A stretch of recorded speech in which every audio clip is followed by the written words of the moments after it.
If you're listening, you're a member of the Road Gang because this is Road Gang Radio. Saddle up. We're wasting sun. It's Jimmy Mack.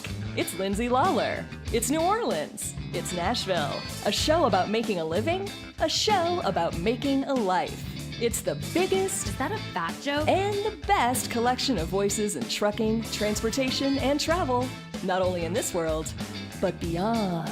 We're looking at you, Zebulon 5. Let's turn this sucker over.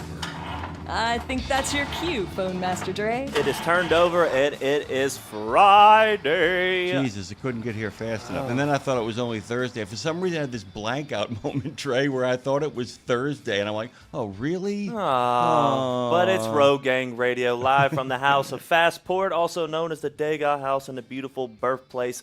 It would be the birthplace of Mardi Gras. It's one of the places that Mardi Gras is held. It's the birthplace of Mardi Gras. Okay, amen. Mobile can play all those games that they want to play. Blah, blah, blah, I don't even say Mobile. I was going to say something like where they on horseback and they got the pointy hats. Not the racist ones. I have no idea what you're Central talking about. Louisiana area. Yeah, they can try all that stuff. Yeah. I hate all that stuff, dude. It's like, really? You didn't perfect the form. You didn't perfect the format. And by the way, if we're going to play that game, the moment anybody outside of the city of New Orleans in the United States claims that, at that point I go, you know what? It comes from France. Shut up. Welcome to the birthplace of Mardi Gras. It's also the birthplace of jazz. The Jazz Fest is not far from this studio as well. It is also the birthplace of trucking radio. Yep. Straight up going to say it right now. I don't care if you live in Chattanooga. I don't care if you live in Nashville. I don't care if you live in Memphis. I don't care if you live in Cincinnati. I don't care. I mean, I like those places. Those places are beautiful, fantastic. Well, Cincinnati's kind of... Mark will probably give us a call now. But Chattanooga, beautiful place. Nashville, terrific. Memphis, great ribs, great music, great blues. Not the birthplace of trucking radio. Nope, it's the city of New Orleans. That's where we're at right now. Good morning to everybody out there listening on iHeart. Good morning to everybody out there listening on Facebook. And, of course, to the gang. Those folks who actually have taken the plunge and jumped into the chat on Road Gang Radio. Phone Master Dre, of course, has made the trip. You had some car problems this morning, did you not?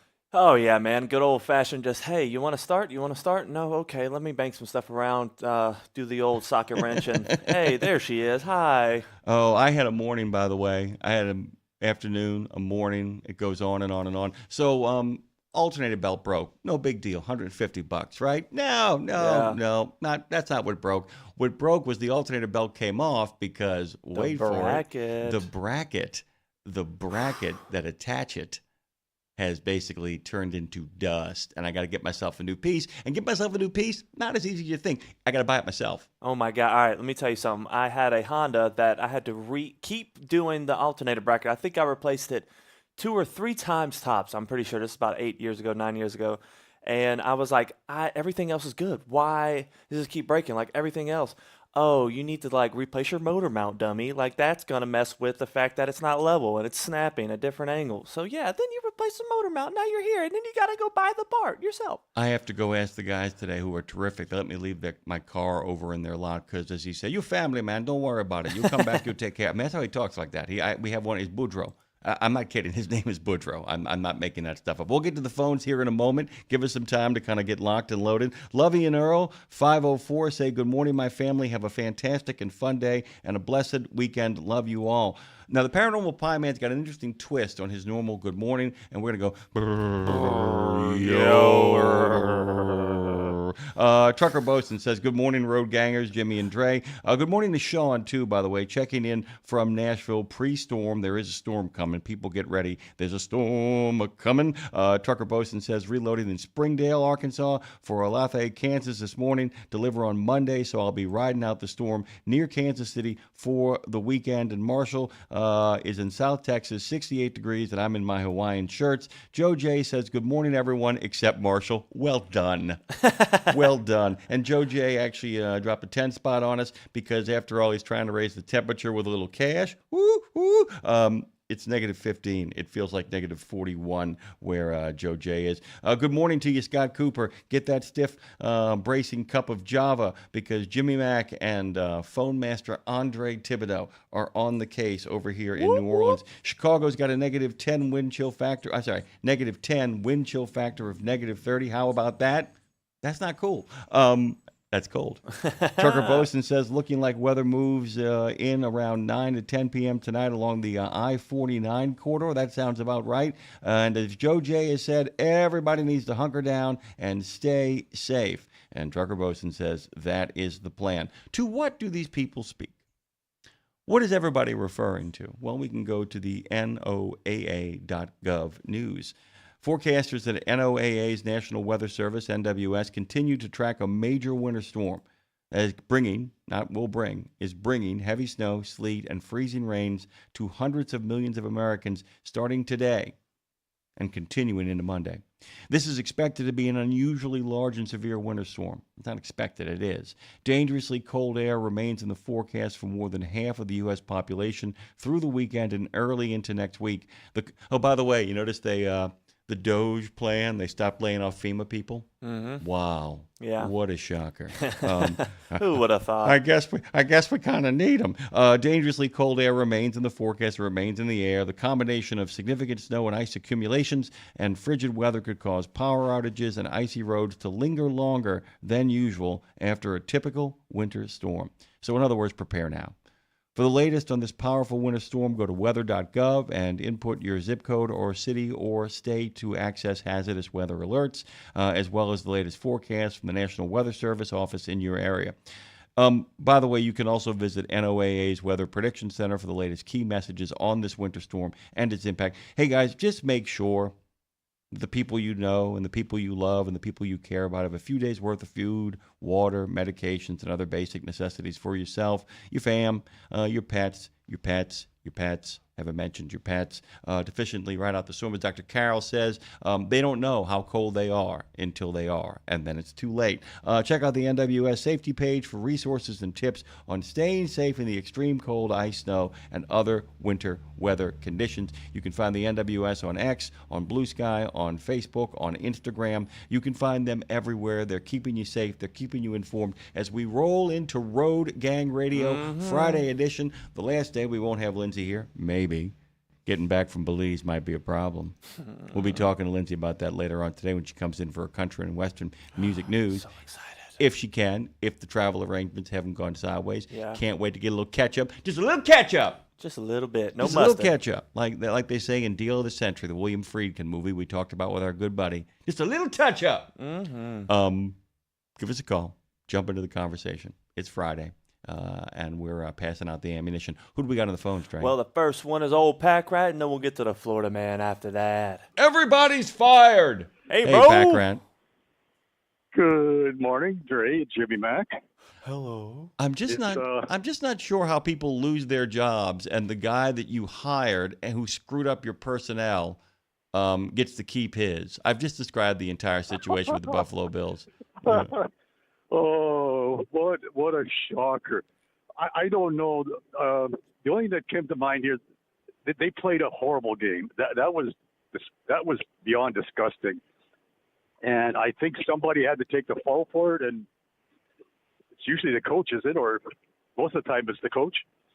Yeah, I mean, he had actually already kind of, set the table when they talked to him, a meeting that they had with him where he basically blamed Bean. I mean, he basically said, the best draft we ever had was the one that I did by myself before we got Bean, who I brought in, and now you're taking his side. And not only has he given me the worst pieces to play with, aside from Allen, he has essentially dumped a substandard team around it. And there is a beginning belief in the NFL that this whole kind of obsession with quarterbacks is not good, that the real belief now is that it's coaches and systems, and that you find the guy you like and you build a world around them. You do the Shanahan model, is that you can make an argument that, a great quarterback can finish the deal, but let's face it, Sean McVay wins wherever he goes. And I'm going to say right now, took Sean Payton 3 years. And I got to tell you, I still think I think the Broncos have a chance because Payton's the coach and Stidham knows that offense. It wasn't Bo Nix that won that game. It was the entire Denver Broncos and that crowd. Yeah. I'm not putting too much faith in Stidham though, but we'll see what happens. But maybe Bree shows up with no arm. You can't. I'm here, Coach. Put me in. Win a game Well, I think the buzzword for the whole weekend of the games was turnovers. Like you can't win a game with turnovers like that. Yeah, and of course, Giving Sean up the ball with McDermott. 3 seconds left in the half. Yeah, Sean McDermott is completely responsible for Josh Allen racing for what seems like it's going to be a massive gain and a chance at a field goal to fumbling the ball. Sean McDermott did that. That we have to live with that. Sean McDermott also decided that was an interception and not a catch to the ground. Yeah, that's exactly it. I don't disagree with you, by the way. What, in your opinion, what was it? In your opinion, what was that? It was a catch, even according to the rules. It was a catch, yeah. Even according to the rules, it was a catch. I think a lot of you. Have you heard the joke about what that call was? Yeah. No. It was the makeup for the 2019 championship. It's a way to get Peyton for stop giving them grief about it. That's the great joke, that it's makeup. By the way, can I tell you something? Bills fans, you can complain about that all you like. It ain't anywhere near as bad as what happened, though. It ain't any near as what happened in that NFC championship. Oh, not even close. Yeah. Not even close. Yeah, I know what you mean. That was egregious, that one. Yeah, that was. That I've always. Where do you think McDermott will end up? Where do you think he'll end up? He's going to get a job somewhere. I can tell you he won't go to Pittsburgh. He may because because of the relationship he had with Josh Allen and because he's able to handle that kind of quarterback. Has Baltimore been filled yet? Oh, they've been talking to Joe Brady. Yeah, they've been talking to Joe Brady, which would be interesting if McDermott got it, huh? Yeah, but it's gonna be. We're gonna see. We're gonna find out. I don't know where McDermott ends up. It's late in the cycle too. That was the other thing. I mean, they can't do it till they get rid of him. But man, it's just like it's a mess. And then you're going to have Baker Mayfield gunning for Atlanta every year now because of Stefanski. Did you see that tweet? No. When Stefanski got hired at Atlanta, and Mayfield just lit him up. It's like, thanks for the call, coach, when you guys cut me, because everybody tried to say Stefanski never had a good quarterback, but Stefanski gave up on him when he got injured. And then so that's going to be really, really interesting to play out. What else is going on? What else is on your mind on this freaky, feisty football Friday? I'm traveling through Manitoba, and I tell you, minus 23 is showing minus 23 on my dash right now. It's colder than a room full of ex-wives at a wedding. Oh, nice. ice, baby. I mean, what is it? It's like, that's being in the middle of the Arctic Circle with no socks on. I mean, that's basically what it feels like. Good God Almighty. How do you make sure that you're safe for this situation? What do you have in your truck? I mean, how close are you to home? How close are you to warmth? What's the plan? Generally speaking, I don't have a plan because I don't think I ever get far enough away from a civilized center where I can't get help right away. Because we got cell phones now, we got satellites, so we could be in direct communication. But I because I was having issues with the heating, the bunk heater in my truck a couple of weeks ago, I did go to Home Depot and I bought a little 110 volt electric fan heater. A 750 watt fan heater so that I could plug in. And I got a winter sleeping bag. And plus I got a good supply of food with me. I think it's going to work out for you. Just a little bit. I think you're going to be okay. After further review, the play stands. How about that? Okay. I like it. By the way, who do you like for the championship weekend?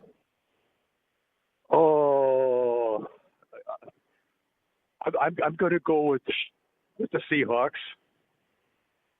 Yeah, I don't think the Broncos could pull it off. Stidham has not played enough games, so I'm going. I'll go with the Patriots. Yeah, Patriots Seahawks. How's that sound? Yeah, I got to tell you, the Patriots in the Super Bowl kind of sounds like Thanos at the end of Endgame. You couldn't live with your mistake, and it's all led you back to me. Here we are again. We're going to find out how good of a coach Sean Payton is, aren't we? Man, we're going to find out how good of a coach he is, and we're going to find out. Absolutely. And we're going to find out how Drake May handles an actual crowd riled up against him. Going to be interesting. Should be fun. All right, get out of here. Hit the bricks. I got to take a break. Love you. Okay. Give me back, Dre. All the best. Can we take a certain caller before we get to the national? Do I got her? Is it him or her? It's a her. Yeah, bring her on. Good morning, sunshine. How are you? Hello, love. It's her, and you have no choice but to take her. Damn it. Good morning. Where the hell are you? Guys, I can't believe how beautiful the universe gifted me Belize in the middle of snowpocalypse about to hit both Texas and Tennessee. And my poor husband, I'm like, I don't think I'm getting home. So good luck with the snow and the kid out of school and my parents who have to stay with us this week because they're moving. I'll be over here with a Mai Tai. Bye. People get ready, 'cause Lindsay ain't coming. You just sound better in Belize, too. Yeah, I'm definitely a brighter soul here. That's for sure. But that's their new marketing campaign. Everything is better in Belize. Don't be surprised if a couple of U.S. senators start showing up there in the next couple You of might weeks. forget from you all have a across child at home. I mean, believe it or not, I'm walking on air. Ooh, you need to do the commercial. I got to tell you, everything is better in Belize. I'm just saying. How was the week, by the way? How was it? It's been great, and I'm going to come back later today for Country and Western Music News, but it's been great. We really have already been told our flight is going to be canceled, so I'm not quite sure how or when I'm getting home, guys, but the worst place is to be stuck. This has been a wonderful week, a very interesting week, lots to unpack when I'm back for sure. But what's interesting is, I'm on the board for that, or used to be, the board for a music festival in Mexico, as you know. And what I'm realizing by being here in Belize, like Belize is even more island time than that, because it's less of a festival that they're doing here. It's one bar. It's the same like kind of 5 artists that just come back and play at that same bar every day. So it's keep it simple, stupid. They're not trying to do like 10 locations and different equipment and 25 artists, which is a nightmare to manage because they're all babies. Self-included. So it's interesting to watch how they're doing it with a lot of ease, just to make people, take a lot of the questioning out of almost everything. We probably should dig into that at the end too, because I just love that kind of thing where people get so ambitious and it's like, hey, how about we just tell some stories and sing some songs and have a couple of cocktails? There's something great about that, isn't that? Yeah. I mean, well, and by a couple of cocktails, I do have to say, for all the Pat Green fans out there, homeboy couldn't stand up on his chair, so a couple of cocktails too many, and couldn't even do his hit song. So watch what you're doing when people come a long way to watch you perform. More on that in Country and Western Music News. I gotta tell you, everything is better in Belize. Believe it or not, I'm walking on air. Yeah. You're not on air. You're on a chair. Oh, now you're on the floor. Oh, wait. How about that? Believe it or not, I'm falling off chairs. There we go. There's the winner. Nailed it. There's the winner. By the way, the witness of all of this will be joining us at the end of the show. Lindsay Lawler's Country and Western Music News continues its Friday tradition. This unbroken streak goes on. Can't wait. Cannot wait. And on, and on, and on. In perpetuity throughout the universe. By the way, staying a little bit longer in Belize is not the expensive thing like being stuck in New York or London, is it? I got a feeling it's a little Baron von Schiepenstein down there. Please tell me it is. It is, and we had to change our little puddle jumper flight, and it was $1. So, yeah, it's pretty easy here to get things done. So I'm happy about it. I also am rooting for Seahawks Patriots.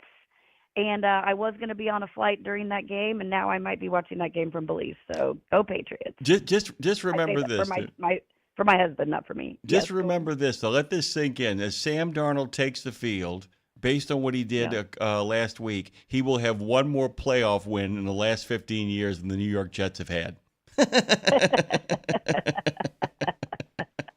Those are pretty good odds, I guess. Yeah. So, depending on how you look at it. Love you. It'll be interesting for sure. We love you. We can't wait. I keep you on, but if you want to stay on, you can stay on. But we got to do the whole pledge, national anthem thing, all that groovy stuff. You want? What do you? Go do your thing. Go do your show. I'll see you later, boys. Love you so much. Love you, boo. We're gonna take that breath. We're gonna take our breath through our. Oh, Lindsay, take the breath with us. Well, can you do that? Can I? Before we take the breath, can I just say, Phone Master Dre. Those guys on the horses with the pony hats, not the racist ones. God bless you, Phone Master Dre.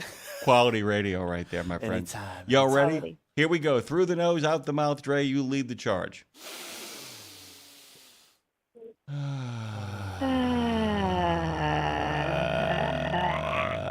Bye. Bye. Bye. I pledge allegiance to the flag of the United States of America and to the republic for which it stands, one nation, under God, indivisible, with liberty and justice for all. Oh, say, can you see by the dawn's early light what so proudly we hailed at the twilight's last gleaming, whose broad stripes and bright stars through the perilous fight o'er the ramparts we watched were so gallantly streaming, and the rockets red glare, the bombs bursting in air, gave proof through the night that our flag was still there.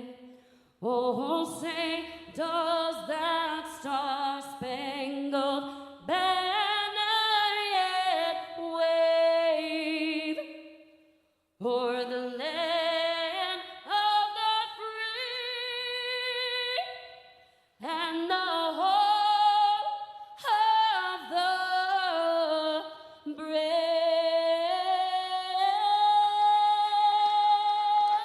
It's a good time for a cup of Java with Pastor John, brought to you by the Bennett family of companies.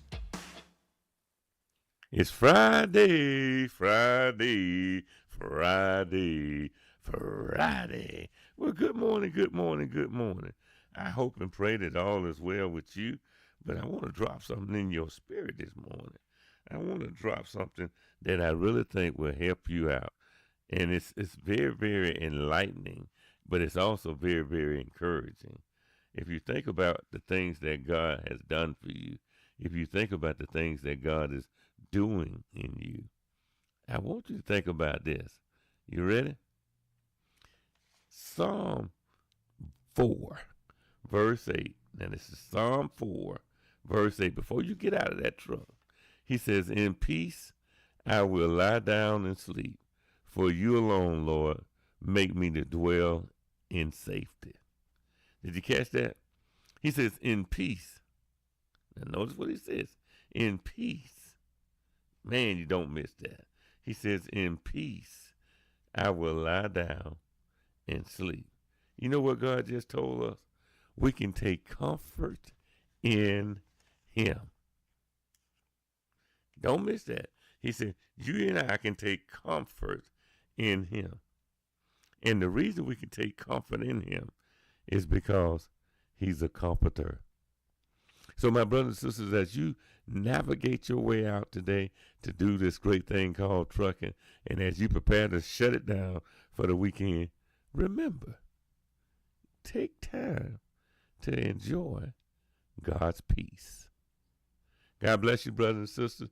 Hang in there and enjoy your Friday. Java with Pastor John is brought to you by the Bennett family of companies. Visit drive4bme.com. Drive4bme.com to learn more about the Bennett values and opportunities for drivers just like you. Comforter is what he talked about. Oh, yeah, comforter. He's got as a comforter. Maybe make sure that all the comforters in your house actually have been taken out of the closets because, man, if you're going home this weekend, if you're going to be home the next couple of days, you're going to need as many comforters as you possibly get. Big thanks to Pastor John. We will get to Jody and Chowder on the other side of this break. I don't want to bull rush anybody. Nice. Plenty to talk about. By the way, the Suffolk County Police Department responded to a burglary alarm at a Suffolk County bank and arrived to find the suspect had crashed through the window. Good God Almighty, what is going on down there in Suffolk? Here's the deal, though. They had arrived to find that a buck, a deer, had crashed through a window and become trapped inside. The animal made a mess of the bank's office, you think, in its attempt to find a way out. The department said officers were able to lasso the deer and lead it outside, where it was returned to the wild. We think the buck was looking for bucks. Holy money, hey. That's not my joke, by the way. That's what the Suffolk County Police Department posted on their social media. I guess it was looking for the money it never got for all the Christmas hauling that it did. Maybe that's what went on there. Or maybe it thought it deserved it, just like those wealthy reindeers. I'm not sure what's going on over there. But you can give us a call and join the conversation, as our good friend Florida Man Jody and our good buddy Chowder are going to do in short order over here at Road Gang Radio.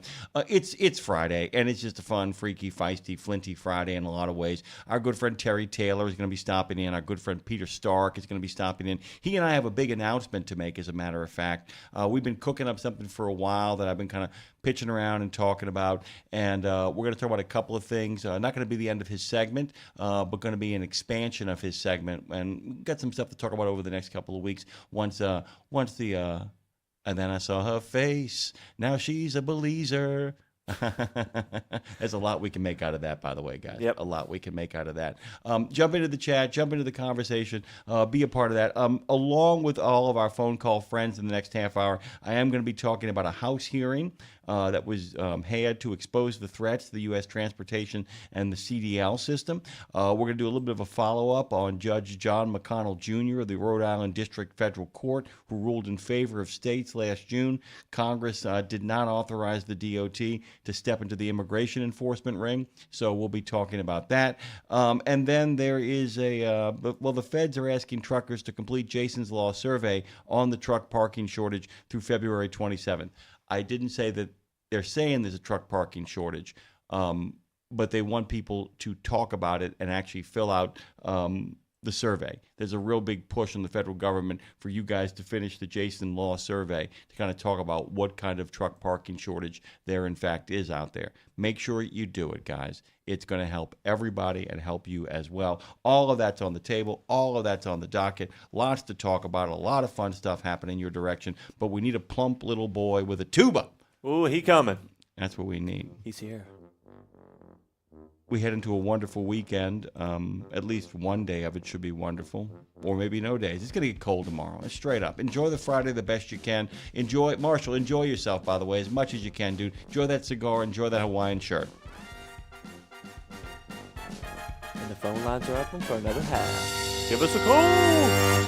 Exceptional value and exceptional values. That's Bennett Trucking. A core commitment of faith, family, and freedom has driven Bennett to being the leading provider of innovative, integrated transportation solutions, both at home and abroad. Bennett's values are not just compatible with providing high-paying jobs and unmatched customer service. They're inseparable. If you're looking for an employer or a partner who believes the best business model is being a model citizen, then Bennett Trucking is the place for you. Go to BennettIG.com and find the folks who share your values. At RadioNemo, we believe in finding your tribe, your people, your gang. But you can't find your gang unless you find yourself, and you can't find yourself unless you write, right? Lindsay Lawler's We Should Write is a podcast about the healing power of writing. It dives deep with creatives of all types to discover how putting a pen to paper helps them work their stuff out, and maybe gives you the permission slip to do the same thing. We Should Write, live at noon in the center every Wednesday, and then everywhere you get your podcast. Go to RadioNemo.com and learn how to write yourself to healing, creativity, and clarity. Right? You know Castrol for passenger car oil and racing, but did you know that they're in the heavy-duty over-the-road market? Well, Castrol's CRB Multi 15W40 and Vecton Long Drain 10W30 are now available at TA Truck Service Centers nationwide. This is the partnership in preventive maintenance. TA Truck Service and Castrol, offering you premium products and performance at great price points every day. Castrol, performance for the long haul, guaranteed. There are precious few nonprofits in the trucking industry, and even fewer that make a tangible difference in the lives of professional drivers. So thank goodness for the St. Christopher Fund. Since 2008, over 4,000 over-the-road semi-truck drivers have turned to the St. Christopher Truckers Fund when a medical issue took them out of work. The SCF steps in and pays necessary household expenses such as mortgage, rent, utilities, insurance, and vehicle payments. The SCF also provides free health and wellness programs for drivers. So find out how the SCF can help you, or help the SCF yourself. They'll turn your dollars and cents into that tangible difference for the professional drivers who need it most. Support our highway heroes with a donation at truckersfund.org. It's Friday, Friday, Friday, Friday. Welcome back to Road Gang Radio. Join Jimmy Mack and Lindsay Lawler's Gang of the Airwaves by subscribing to RadioNemo on YouTube. We celebrate all kinds. Make it official. After all, if you're listening, you're already in the gang. The Road Gang. So the U.S. Department of Transportation, you may have heard of them, their Federal Highway Administration, the FHWA, what they're asking truck drivers to do is take that survey on truck parking availability from now until the end of February. I want to make sure you guys understand this actually is required by Jason's Law. The FHWA, not you don't have to take it. The law doesn't require you to take the survey, but the FHWA has to conduct that third truck parking survey according to Jason's Law. Whether you take it or not, they've got to conduct the survey. And it's part of the agency's effort to publish a new report on the shortage of long-term parking for commercial motor vehicles, by the way. Starting to think where we're coming from? Your responses are due February the 27th. What Jason's Law requires the DOT to do periodically is to conduct a survey to evaluate the capability of states to provide adequate parking and rest facilities for commercial motor vehicles engaged in your job, interstate transportation, to assess the volume of commercial motor vehicle traffic in states, and to develop a system of metrics to measure the adequacy of commercial motor vehicle parking facilities in the states. Develop a system of metrics to measure the adequacy of commercial motor vehicle parking facilities in states. It's not just a place to park. That's where Jason's Law really kind of kicks in. It's a safe place to park. Previous Jason Law surveys were done in 2015 and 2019. Here we are in 2026, 250 years of America. Might as well let freedom ring and let people know what the qualities and conditions are out there. You guys all know Jason Rivenberg. He was murdered after parking to rest in Virginia in 2009. On March 5th, 2009, Jason stopped for a delivery in Virginia and then headed towards the delivery destination in South Carolina. While only 12 miles from the delivery location, he needed to find parking to rest through the night as his arrival location was not yet open to receive deliveries. He didn't have a safe place to park. He learned from truckers familiar with the area a nearby abandoned gas station was safe enough, and proceeded to park there for the night. Tragically, he was attacked and murdered at this location while he slept, with his killer taking both his life and $7 from his wallet, the FHWA said. Take the survey. Let people know. Here's the thing, is the survey you take may save yours or somebody else's life. It's worth kind of doing. Take your time, take the survey. Taking surveys, participating, like I said, there's all kinds of ways to participate in this great democracy inside of this great, what is it? It is a republic that's mechanism is democracy. There's a difference. A republic, we are a republic that is served by democratic measures. So one of the things you can do besides just voting or bothering your local and state and federal representatives is that you can take surveys and give them the information they need. It's full engaged citizenship. Act accordingly, by the way. Speaking of acting accordingly, we're going to flip over to Jody here, tell him good morning, and where are you? And I hope it's as far away from what is coming as you possibly can be. Well, I'm as far as I need to be for now. I'm in downtown Jacksonville. That's not bad. That's not bad. It's a little chilly, but I don't have to worry about all that freezing stuff and that white powdery stuff right now. White powder, ma. Now, come Monday, it's supposed to be 28 degrees here on Monday. So yeah, everybody's going to get it. Everybody's going to get it. Yeah. But I'll be in Tampa. Yeah, and I keep on hoping against hope that that they're right about the fact that it's not going to snow down here, but you never know. You never know. And if it comes, it comes. you just don't know. And that's the reason I was giving you a call. I just left a truck stop over here in Jacksonville, and it was flooded with line trucks fueling up and getting ready to go. And I was listening to them talk, and some of them were talking about heading northwest, and some of them were heading up toward Ohio, Illinois. So I'm guessing they're expecting to lose a lot of power up there. Yeah, because there's this over here on I-10 when I came out of the truck stop. Other than the ones that's in the truck stop, is just a constant flow of line trucks running west on 10, going towards 75. Right. That makes a lot of sense, by the way. Hey, I ran into the story on. I just pulled it up. I ran into a story on CDL Life because I was thinking of you, and I said, if Jody calls, I want to ask him about this. So let me just kind of unpack this for you and get your thoughts. All right. And you'll see why I thought that you'd be perfect for it. A dump truck company owner is suing a construction contractor after the company failed to hire his company for a project despite promises to do so. Syracuse, New York dump truck company owner Larry Stackhouse, boy, that sounds like a dump truck company owner, doesn't it? Says that, and Larry, there you go, that's what made me think of you, dump trucks and Larry, says that Salt City Constructors LLC was hired by the state to rebuild Interstate 81 as part of a project designed to help the local community and the minority community get ahead. Salt City Constructors then told Stackhouse, the State Department of Transportation, and local officials that it would hire Stackhouse to fulfill minority participation and local hire commitments. According to the Syracuse News, Salt City Contractors then assigned trucking and dump truck assignments to other companies not owned by minorities. Stackhouse says he sent about $450,000 on dump trucks and workers after learning of the plans to hire his company for the I-81 project. He's now suing Salt City Construction for damages over lost profits and expenses, emotional distress, humiliation, and harm to his business reputation. And he says, it's heartbreaking for them to put me through what I've been through. Stackhouse and Lawler claim that Salt City Construction also shirked other minority contractors but did not give any examples. DOT officials say they cannot discuss minority hiring requirements while involved in a pending lawsuit. What I wanted to ask you about was when you worked for your Larry with your dump trucks, were you guys ever like having to wait for federal, local, or state contracts to come through, and would that affect your employment?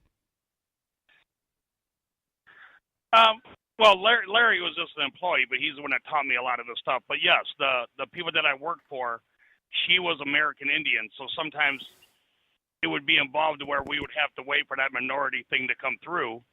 A, her being a woman and an owner of the company, and B, being an American Indian. So we would, certain jobs where they would want minorities on there, so we would have to wait for that, and yada yada yada yada. But once it was said that you're going to get it, it was a done deal. It was her job, and then her trucks would be on it. So yeah, as far as I'm concerned, he has every right to sue him. He was told that he was going to get the contract. I'm guessing he's a minority. Yeah. So why would they back out? Unless, I don't know the whole story. There's always two sides to the story. Is his drivers that bad? Does he not show up on time? Well, the other thing is, too, is that what I did notice in the story, by the way, is if they've got email exchanges between them saying that's what's going down, he's got something. If they've got a contract, he's got something. But if they have shave and a haircut 2 bits, that don't cut it. And it's like you can say we had a deal, but I one time had to tell a former employee of this place who got really, really angry at somebody they were negotiating with, where he called me and he's like, we had a deal. I'm like, did you sign a contract? I said, is there an exchange of emails where you agree tentatively to a deal? Well, no, but we talked. And I said, you can talk all you like, brother. I said, verbal contracts are like hearts. They're designed to be broken. That's just the reality of it. So, I think that's part and parcel. I think your friend that you worked with, Larry, and y'all's boss, I think she probably made sure there were contracts before she promised you guys anything, is what I'm thinking might be here. Because I noticed what the argument isn't being made is we have signed contracts, we have affidavits, we have email exchanges. So I'm wondering if that's the other side of the story. I just wanted to ask you about that in regards to when you were working there, how much you guys depended upon city or state contracts to help you get the jobs done. Like I said, I don't know the ins and outs of that particular profession in a way that you do. So I kind of wanted to get a sense of that. And it's obvious as well, too, if this guy spent $450,000 of his own money, if he can in fact prove that, it means that there's no way the bank just loans you the money to do that unless, I'll tell you this, you can go to a bank with a contract and say, look, I don't have any money in my bank accounts, but here's a public, a notarized contract that we have signed with the city of Detroit, the city of Syracuse, etc. And you can get a loan based on that. I don't know if you know that, but you can get a loan based on pending contracts. That banks will take the leap with you, where you go to them and say, we have 3 or 4 people who are lined up to put us to work now. We've signed the contracts. We need the startup money to make some upgrades and all that stuff. And there's a lot of banks that will go in with you at that point. I'm just kind of bouncing that around, wanted to get your thoughts. Okay, that's enough of that nonsense, unless you got anything else to add on that. Well, no, I'm just, you're absolutely right. It's all a matter of the pen being mightier than the sword, matter kind of speaking. But you want to talk about a smart woman.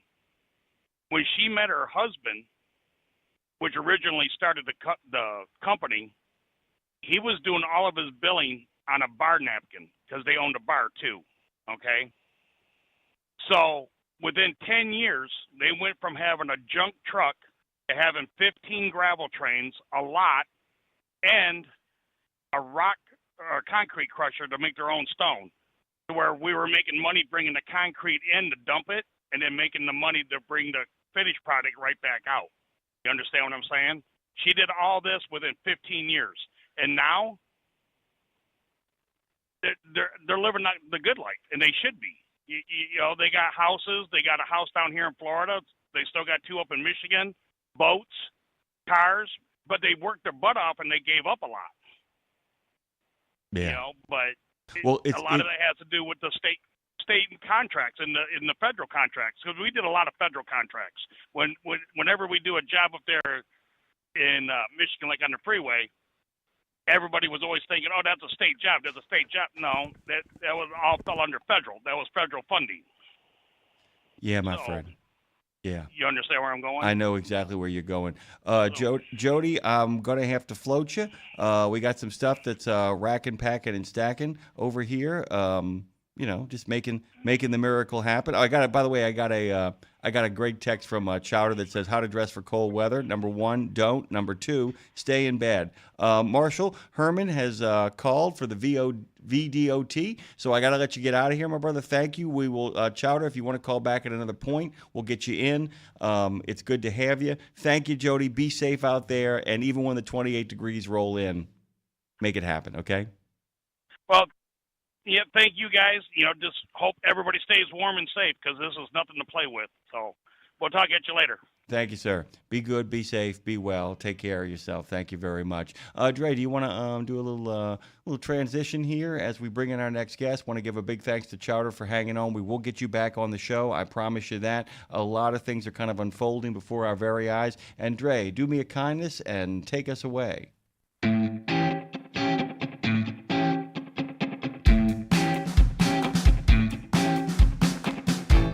Marshall Herman just called for the VDOT. Good morning to you. How you doing? You getting ready for all what's coming down and what's coming our way? Yes, sir. Good morning. Yes, we are getting ready, and our Virginia Department of Transportation crews are currently pre-treating bridges and roadways, and we're going to be monitoring things as we expect a very significant winter weather impact this weekend and going into Monday morning even. So, the forecasts that we're seeing, they've got the storm bringing in very heavy amounts of snow, freezing rain and sleet are possible in some areas. This is going to come in starting on Saturday morning in the western part of the Commonwealth, and that's going to progress eastward, reaching the I-95 corridor by later in the evening. So we are asking everybody, including truckers, to be weather aware and prepared to stay off the roads during and after that storm. Like, this is going to be very significant. So if you have to be somewhere, try to get to your destination before that storm begins. We've been trying to spread the message far and wide with truckers, though, that they should plan to be off the roads in Virginia by 10 p.m. on Saturday. Mm-hmm. We're expecting these conditions on Sunday to be very treacherous, and all travel is very strongly discouraged for Sunday especially. People are out on the roads during the storm. Those storm impacts could delay emergency response to roadway incidents or stranded motorists. So we want everybody to be safe, and we know people have jobs to do, but we are really trying to get the word out for people to stay off the roads as much as possible. And that will also help us with our snow removal operations too, because should there be any incidents or stranded vehicles anywhere, that will delay our progress as we try to plow and treat the roads. By the way, guys, we're kind of started this segment again in media res. And speaking of media and media, Marshall, by the way, is the communications director, essentially, of the Virginia DOT. Joins us this morning, and we really can't thank you enough. We have a lot of listeners out there, a lot of folks. The majority of our listeners, of course, as you know, drive all the way across the country. Many of them headed in your direction, working that corridor as well. Can you kind of give people a sense of why this is so important with that 10 o'clock, the idea of get the heck off the road? How much work it actually takes to coordinate this. A lot of the stuff is standing by, you've done your drills, but this takes a lot to kind of ramp this up even when you're good to go like you guys are. A lot of people are going to be working around the clock. They're also going to be in harm's way until the last possible minute. And so that's the other thing, too, to make sure that you are aware that all of the folks who are making the roads as safe as they possibly can are going to be out there and taking the precautions. But it's really important to treat a lot of areas as if they were construction zones in some way. Is that fair? I think that's extremely fair. I think if you see any of our snow equipment operators, along with our other partners, with emergency response, they're going to be out there as well. So we want to keep everybody safe. And the more traffic we can take off the roads right now, the better, during the storm, I should say. And even after the storm, like I said, we're expecting very significant impacts. And so we're going to have crews out 24/7 and 12-hour shifts. But what I will say is, like I said, it's going to be a significant storm, and we focus first on the interstates and trying to do the snow removal efforts on the interstates, and then the major primary roads with heavy traffic, as well as some of the secondary roads that lead to hospitals and those kinds of public facilities with high traffic volumes. But like I said, I mean, anytime you see our snow equipment out there for removal operations, we ask everybody to give those operators plenty of space. Please try not to pass them unless it's absolutely necessary, but they need the room to do their work so we can get the roads, get people back on the roads sooner rather than later. But like I said, this is a very significant storm.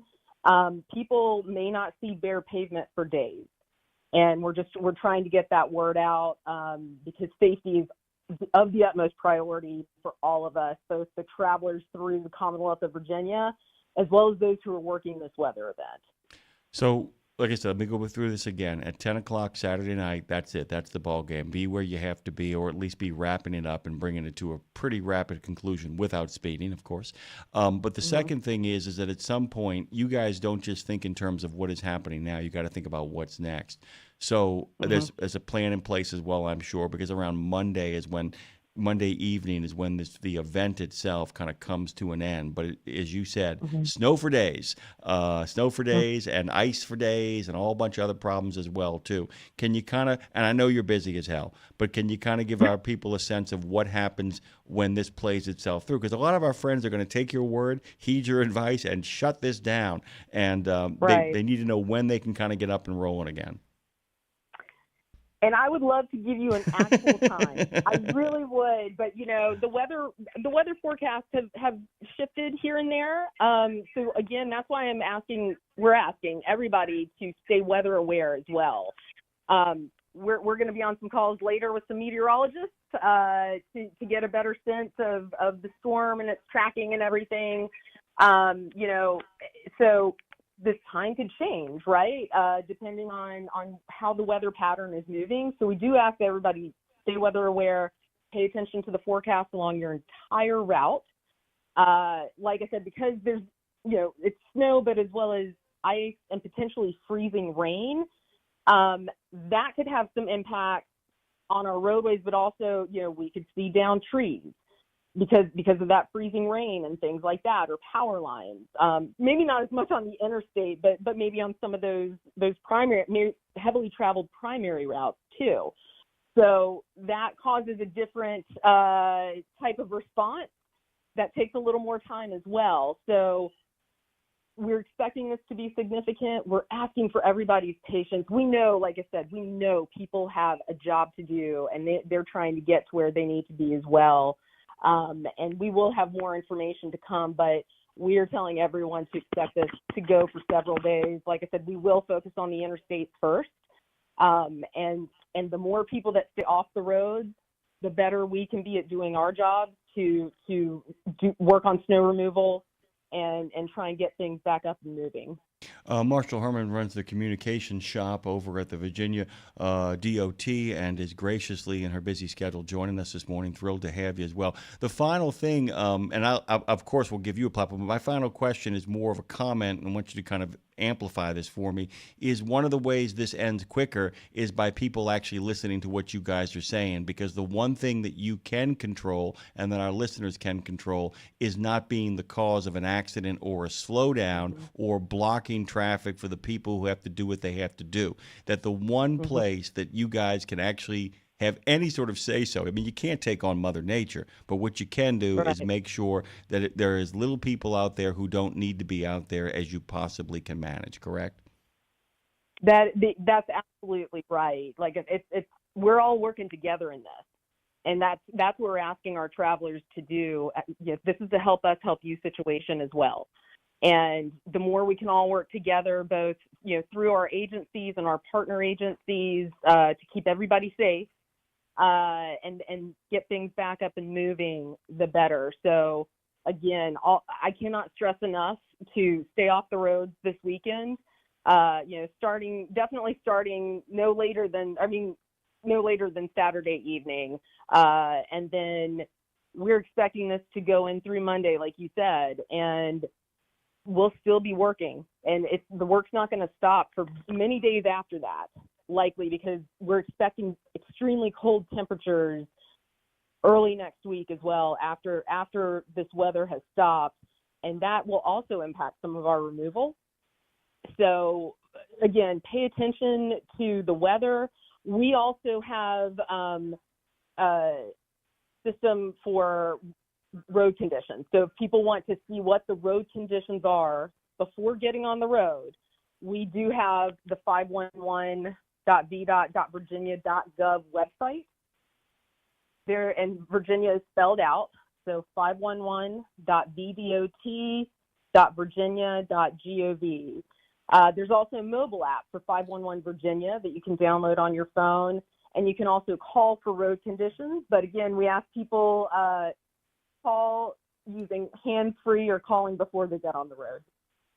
By the way, guys, if you go to that vdot.virginia.gov website, you're also going to find that they have a presence on Facebook, a presence on X, a presence on LinkedIn, a presence on Instagram, a presence on YouTube. They are omnipresent everywhere. So whatever apps you have that allow you to maintain your hands-free status and get updates from them, every piece of social media you can imagine, VDOT actually has. So please make a point of keeping up with them and kind of staying on top of things too.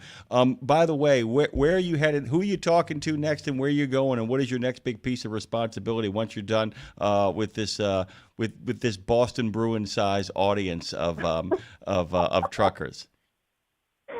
Well, we've got media obviously on the statewide and national level, and we have district communications pros as well. We have 9 districts within VDOT, and so they're also working with their local media. But yeah, I'm actually heading into a meeting in a few minutes to get some updates, and then we'll be back on the media circuit. But yes, we'll be, and our teams, including here, we've got teams out on the roadways that are going to be working those 12-hour shifts 24/7. Our communications teams are going to be working in the same sense, where we'll be sitting in the office and monitoring things and responding to media requests as much as we can. And we know we're going to get a lot of calls and requests, and everybody's been great and flexible to work with. So we really appreciate your help as well as we try to get these messages out to everybody that's using our roads. It's so important. And as I said, we just want to keep everybody safe during this event. Make you laugh really quickly. We have a big chat space on our YouTube channel, among with all the other places that we actually broadcast, and a lot of folks comment over there. There's one guy down in Laredo, Texas, who's laughing at us all because he's in 71 degrees, and he's going to keep on moving south to keep getting away from it. And take comfort in the fact that it's negative 22 without the wind chill factor over in Waite Park, Minnesota. So just buckle up and brace for it. It's all coming for us. Marshall, I'm going to let you get back to the regular world. Thank you so much for dropping in on Road Gang Radio. The gang really appreciates it, and we appreciate you. Don't be bashful about reaching out on email or text or anything else if you've got updates that you want to keep us informed, and we're going to keep up with you guys as well. Thank you, Marshall. Thank you so much. I so appreciate your assistance, and I hope you all stay safe and warm. Thank you so much. Marshall Herman, of course, runs the communication shop for Virginia DOT and has given up some of her incredibly valuable time because she knows how incredibly valuable you are. That's really cool, Magoo. Let's have a little bit of fun here, by the way. We got some fun coming our way, Dre, in the form of Terry Taylor. I got a little game I want him to play, something you and I talked about this morning about how everything old is new again, and that the obsession with the 70s, or what I call the 70s, I call it the molten 70s, which is 1975 to 1983. Terry Taylor, I'll be digging into that. Also, we're going to get a weather report from him as well, too, because you can't imagine that Lawrence, Kansas is going to be warm over the course of this weekend. Our good friend Terry Taylor of 1313 Mockingbird Toys is going to be making his way over here. Can't wait to dig in with him. Can't wait to dive deep with him. You guys are always welcome to call during that segment at 615-292-6366. 615-292-NEMO. Give the bro a call. Which also means our good friend Chowder. I know how much you dig the Terry, who's a tailor. And don't forget when Peter Stark gets here on his ongoing segment, that our good friend from the Last Empty Places also will take your phone calls. He loves to hear from you. We're going to be pushing that as a narrative when we talk about what we've got in mind. I haven't even got a chance to talk to Lindsay about this. Things have been happening so fast. I know she'll be excited for what's coming your way. Lots of great stuff. Like I said, we had kind of a moment where we took a step back, took a breath here over at Road Gang Radio. We're going to be hurtling towards Matt's. By the way, you can write me at Seamus, SEAMUS, at RadioNemo.com. Write me over there and tell me what your Matt's plans are, because I may tell you what our Matt's plans might be, and then maybe we can get a little Matt's plans rolling together. We've decided that maybe if we do this, it's going to be all about truckers and nobody else. That's what Dave started as, and that's what we're going to keep the tradition going as. Take a quick break here. Come back on the other side with Mr. Touchdown Terry Taylor. Not that he cares about such things. We'll be right back. Go to truckdown.com, get out of that ditch, and get back on the road.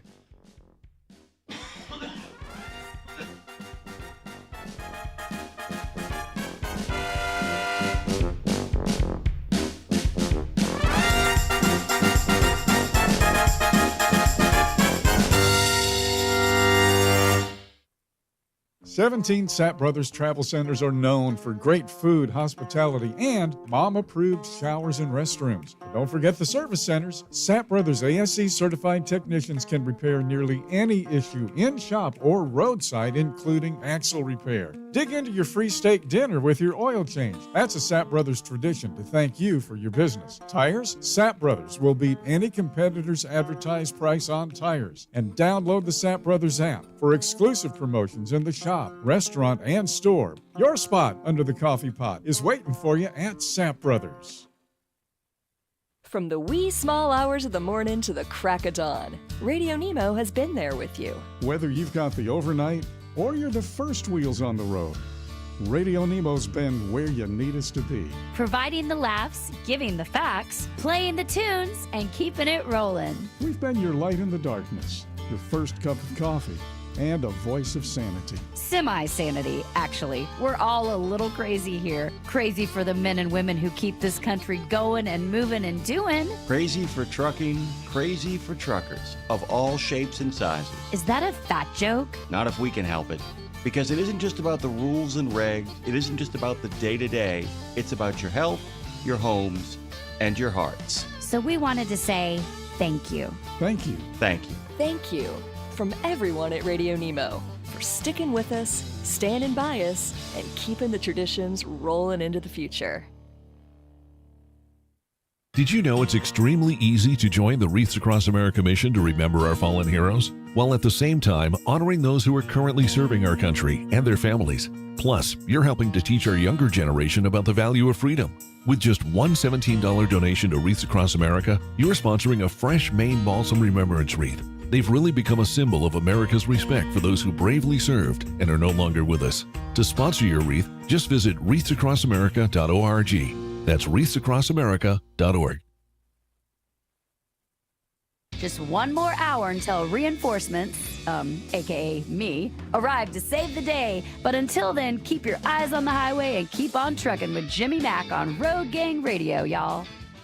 This is kind of strange, by the way. On January the 21st of this year, the Tennessee Highway Patrol said that a Motor Carrier Plus East Region trooper conducted a Level 1 inspection on a commercial vehicle and identified multiple serious safety violations, including that the semi-trailer was operating with a deflated air suspension with all 4 airbags completely flat, flat tire on the trailer, semi-trailer did not have a valid annual inspection on file, truck tractor had brakes out of adjustment, required fire extinguisher empty, and driver's medical certification invalid. I mean, it might as well be, because, I mean, driving around that essentially is a de facto medical invalidation. Oh, yeah, pretty much. I mean, it's like, yeah, I haven't got much to live for anyway, so I'm going to keep my truck in this kind of condition. I mean, that's not maintenance matters. That's maintenance doesn't matter. Yep, nope, not at all. I mean, come on, dude. What the heck is that about? I think, I got to tell you, those people, and here's the thing, it's those kind of people that drive around in the weather that's coming.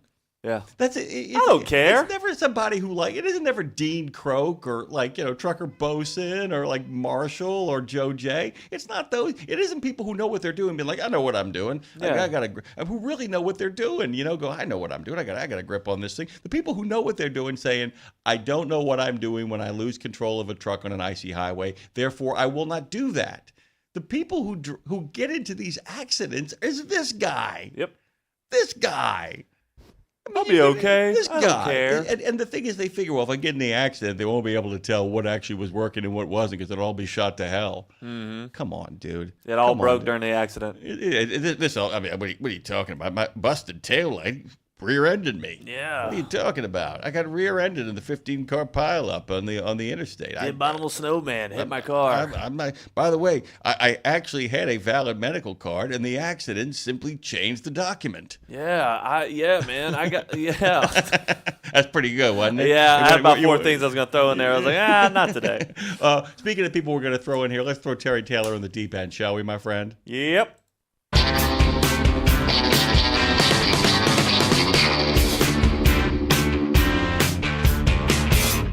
Terry Taylor is a righteous dude in an unrighteously cold land. I can't even imagine what Lawrence, Kansas is going to be experiencing the next couple of days. Are you guys ready for Snowmageddon, for Snowpocalypse? You ready?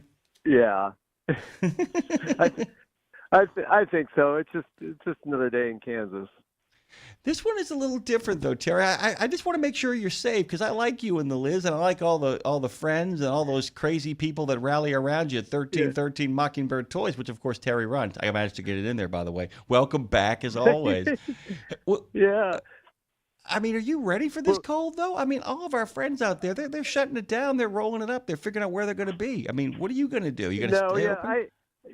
Liz is at home today. She's not working, so she's doing the responsible thing. She's going to go to the grocery store and grab us some stuff. We filled up our cars yesterday, and we winterized our chicken coop. So we are ready, and it does stink because our store will probably have to close for 2 days, which is a huge financial loss for us on a weekend in an already slow time. But it just kind of is what it is. Well, since we have 4 dogs, we lay tarps out right in the backyard right before the snow. So after it snows, we pull the tarps up, and the dogs have like 8x8 sections so they can do their business outside still. That's really clever, dude. Dude, that is really, really clever. I know probably a lot of our listeners have strategies like that, but for those of you who don't, that is a hack, by the way. If you want to make sure that your little doggy doesn't look out the window and have no place to go, put a couple of tarps down. That's outstanding thinking right there. I didn't realize that was a thing people did. I just, one day it was getting ready to snow, and I was like, oh man, I just feel so bad.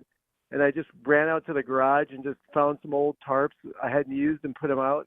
And then another thing we did for our Chihuahua, aka Eddie Munster, the store manager, we bought a $280 10 by 5 foot acrylic greenhouse on Amazon, and we built that in a day out back and with AstroTurf, and the little prince has his own little shed to go to the bathroom.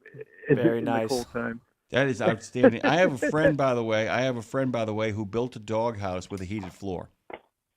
Oh my goodness, that's crazy. And what he does is it's so clever because he said, I don't ever want to put the dog in any kind of danger. And he's got a generator on it, and he cranks on the generator, and he's actually got a switch that turns the heater on, which means what he'll do is, this is loving your dog and the right way to do stuff, so that the dog will want to go outside, and he'll walk outside first, hit the switch on the doghouse well before, like about an hour before, and then let the dog out, and then let the dog kind of play out there, and the dog instinctively knows to go into the doghouse and put itself on the floor, and then gives the dog a little outside time. And by the way, I've always said that a heated floor in a doghouse is kind of like the old days when you were a kid and had the convertible with the heater on the floor, but the convertible top down, cold air on the face, hot feet. Always a good scene, by the way. So yeah, here's the other thing too. The worst part about weather is that unlike other things, you can't even be like, hey, we're going to have hot chocolate day at Mockingbird. We can't even do that. Yeah. You can't even because you guys are so good at social media, but you can't get a promotion out there soon enough so that people can make plans to kind of stop by and just have a warm day or something. You can't do it that way. Yeah, and plus, like, why would and also it's got to be you got to think about the safety of people too. Like, sure, do I need sales? Yeah, absolutely. But do I really want my customers to risk coming to the store, and getting rear-ended or having, something worse? So you got to think about the long-term thing for the customers, and I would say my workers, but generally on the weekends it's Liz and I, so it's really just our well-being getting here and back. No, and by the way, it makes perfect sense, by the way. I mean, that's kind of it. And then but this is how running a small business can be in regards to, the idea that I don't know if you get a chance to ever hear any other parts of this show. I know you listen to a little bit, but we have a regular contributor named Dean Croak, and he has one of the best lines, and he said it actually applies to all small businesses, not just trucking. He says, actually budget your year as if you're only going to be open for 10 months.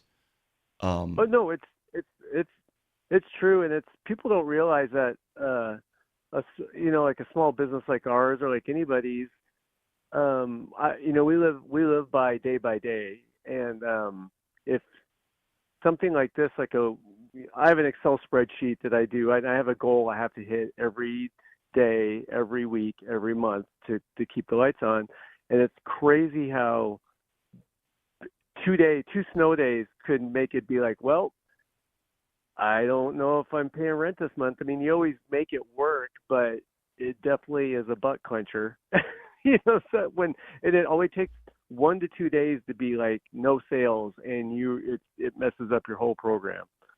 You don't have to tell me, my friend.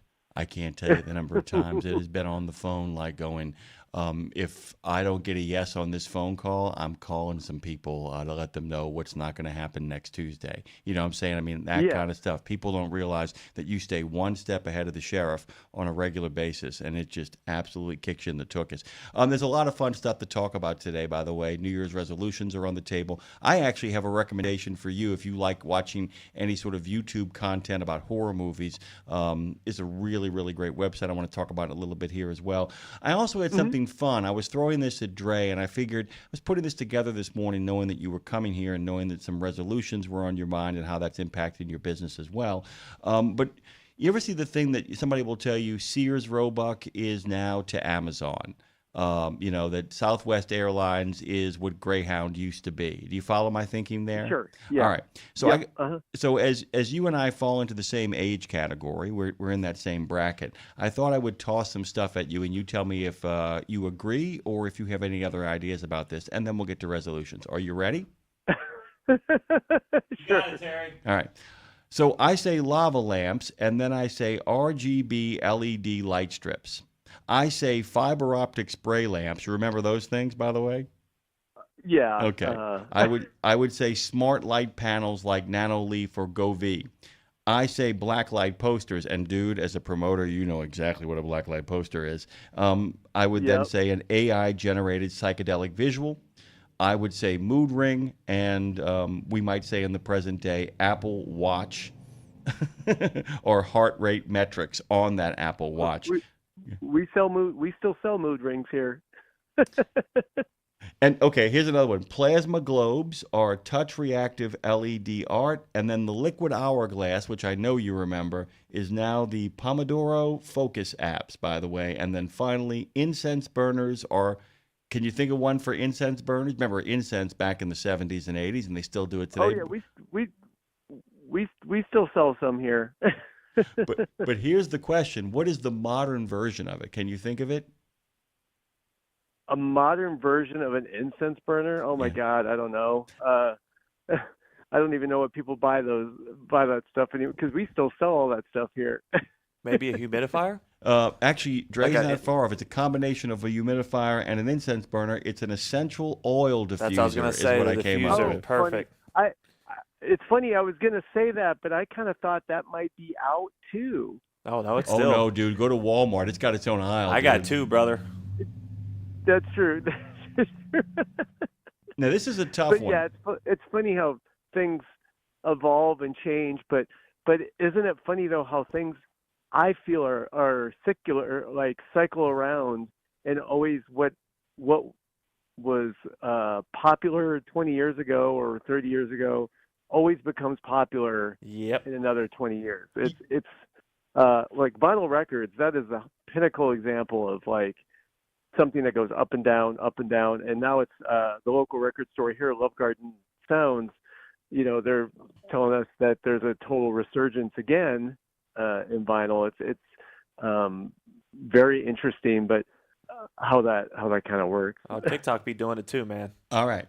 So now we come to you. Like I said, I was going to name the ones I came up with because I didn't want to put you on the spot. Although I would say that vaporwave and synthwave wall art is actually the velvet poster of its day. Here's this: if I were to say, is there an equivalent to anything like Kenner Star Wars figures today? And be really careful about this because, of course, they still have Star Wars figures, but I'm talking about where it's widespread, it's a little bit pricey, but it's incredibly popular among everybody. People forget that everybody wanted those Star Wars figurines and those Star Wars action figures. Is there anything today, anything today that would be the equivalent of that? Oh, I would say Pokemon cards, which I know are not action figures, but I've learned across one that they keep going up in value. Everybody wants them. And I didn't know till I started the store how, and we don't sell Pokemon cards here. We sell Pokemon toys and plushies and stuff, but not cards. But it doesn't matter if it's like we call the rich part of the area Johnson County here. So the kind of the what you would envision as the uptight kind of upper class. But everything from like the Johnson County to the heavy metal punk rockers, to just your modern day high school kid, to a senior in college, across the board, I've learned that everybody is into Pokemon. It is absolutely bananas. I did not realize how many people collected the cards, and there'll be people in here from 100% different walks of life. That's one thing that's cool about our store is like, even though it seems like it's themed to one demographic, it's really everyone comes in here. And it is so funny. I'll have like one of my heavy metal dudes friends buying something, buying a Metallica patch or something, while someone behind them is holding like a cat plush. And someone brings up Pokemon, and then you have these two people from completely different worlds that are just like, oh God, I just got this, rare Gengar number 47 card. And it's so Liz and I always talk about how we feel Pokemon's like the new hot. It's not, it's been around forever, but it's kind of like it's like what across the board people collect and don't seem to grow out of, which I feel like old kind of Star Wars is like that. That's a really. By the way, that was one of my two. I said Pokemon or Funko Pops were the two things I said, and I think you're right. By the way, I think Pokemon is the better in regards to energy. You know what I'm saying? I think Yeah. I think you got it right. You're going to say something.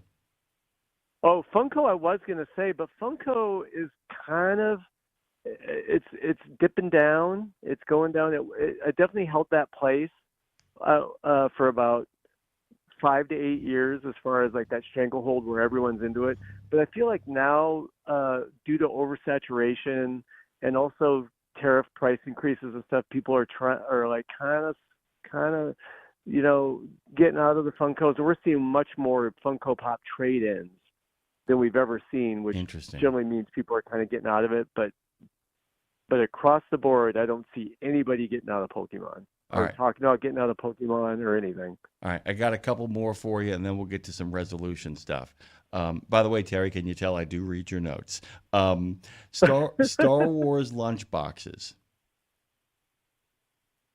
Oh, like an equivalent? Yeah, I would say the equivalent. I just mean lunchboxes in general. We can do that. Go ahead. No, yeah, I would say people aren't using lunchboxes, but now the popular thing is like the what's the new? So it was Yeti for a while for Nalgene bottles. Wow. Yeti, and then there's a new brand people are talking about now that they have to take with them to work or take with them everywhere. Wow. So it kind of depends on the flavor of the day of the high class beverage transport thing. And I see it in the store, people switching the brands, but it was Yeti for a long time. But not now. There's a new brand. I'm not even familiar with that. People are starting to talk about. Terry, I got to tell you, I love you even more than I loved you 2 minutes ago, because I wrote next to it branded water bottles.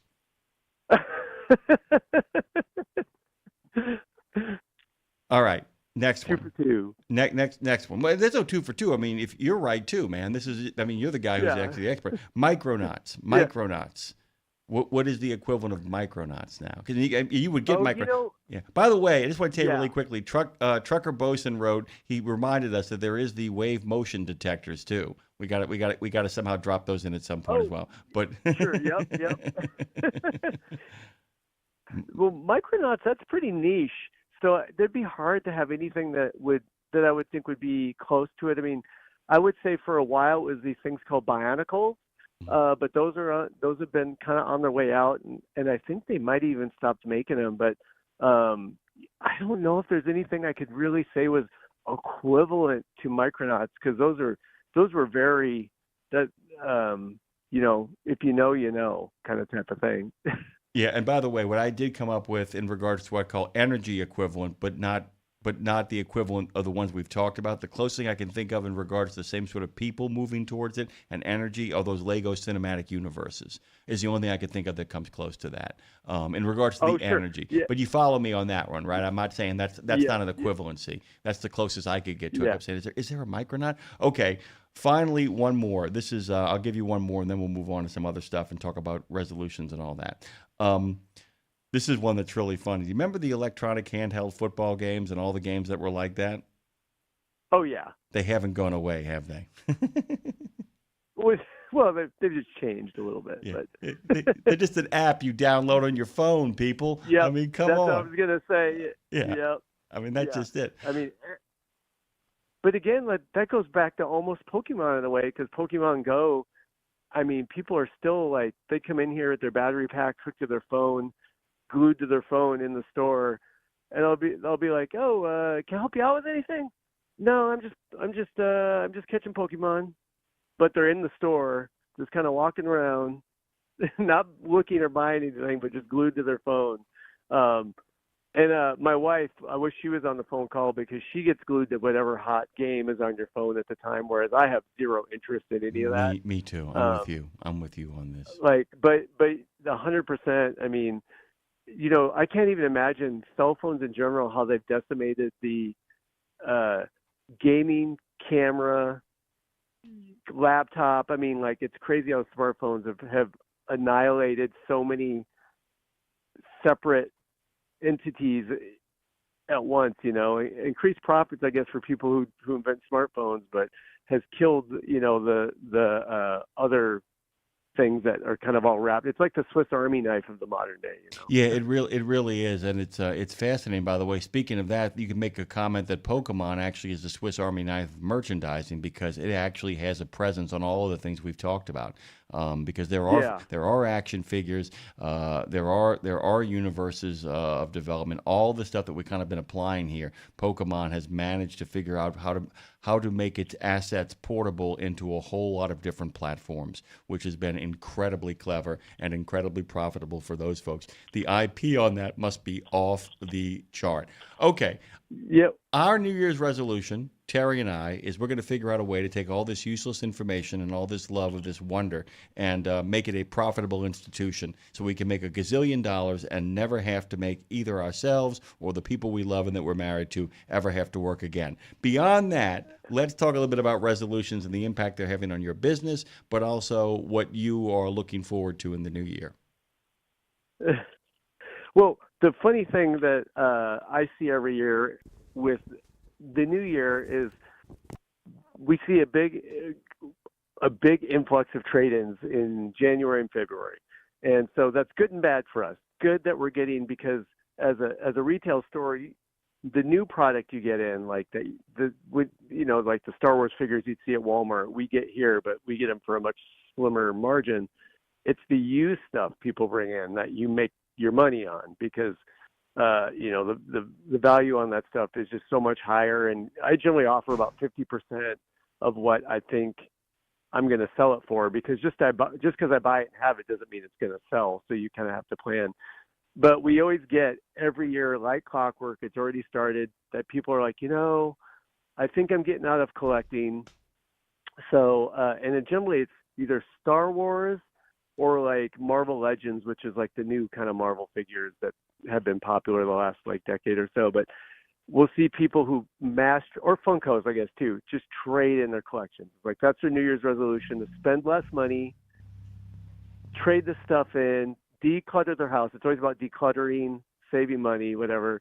And it's so funny. And then we buy their collections, and generally there's two ways this goes down. One, they'll get like $300. They'll bring a collection in at first, and they get $300, and then they, for some reason, buy one or two things with that $300, even though they're supposedly decluttering or money, and then they leave. And then you start seeing them like once a week, twice a week, and then they're buying. They start like collecting something different than what they traded in. And the second thing is someone trades in, gets their money, they don't buy anything while they're here. But then you don't see them for about a month, and then they start coming back and rebuying everything they traded in. It is like clockwork. Like there's every year, and I feel bad every time. I always like give them kind of a hard time. I was like, hey, didn't you just trade this in like in January? They're like, yeah, but I was just kind of missing this one. And then once they buy one or two, since it's that collector mentality, they just start buying their whole collections back. And I've had customers, and we have a very friendly banter that they do it almost every year, where they trade in just like half their collection, and then by the end of the year they have bought almost all of it back from me. So it's almost like I'm giving them a loan.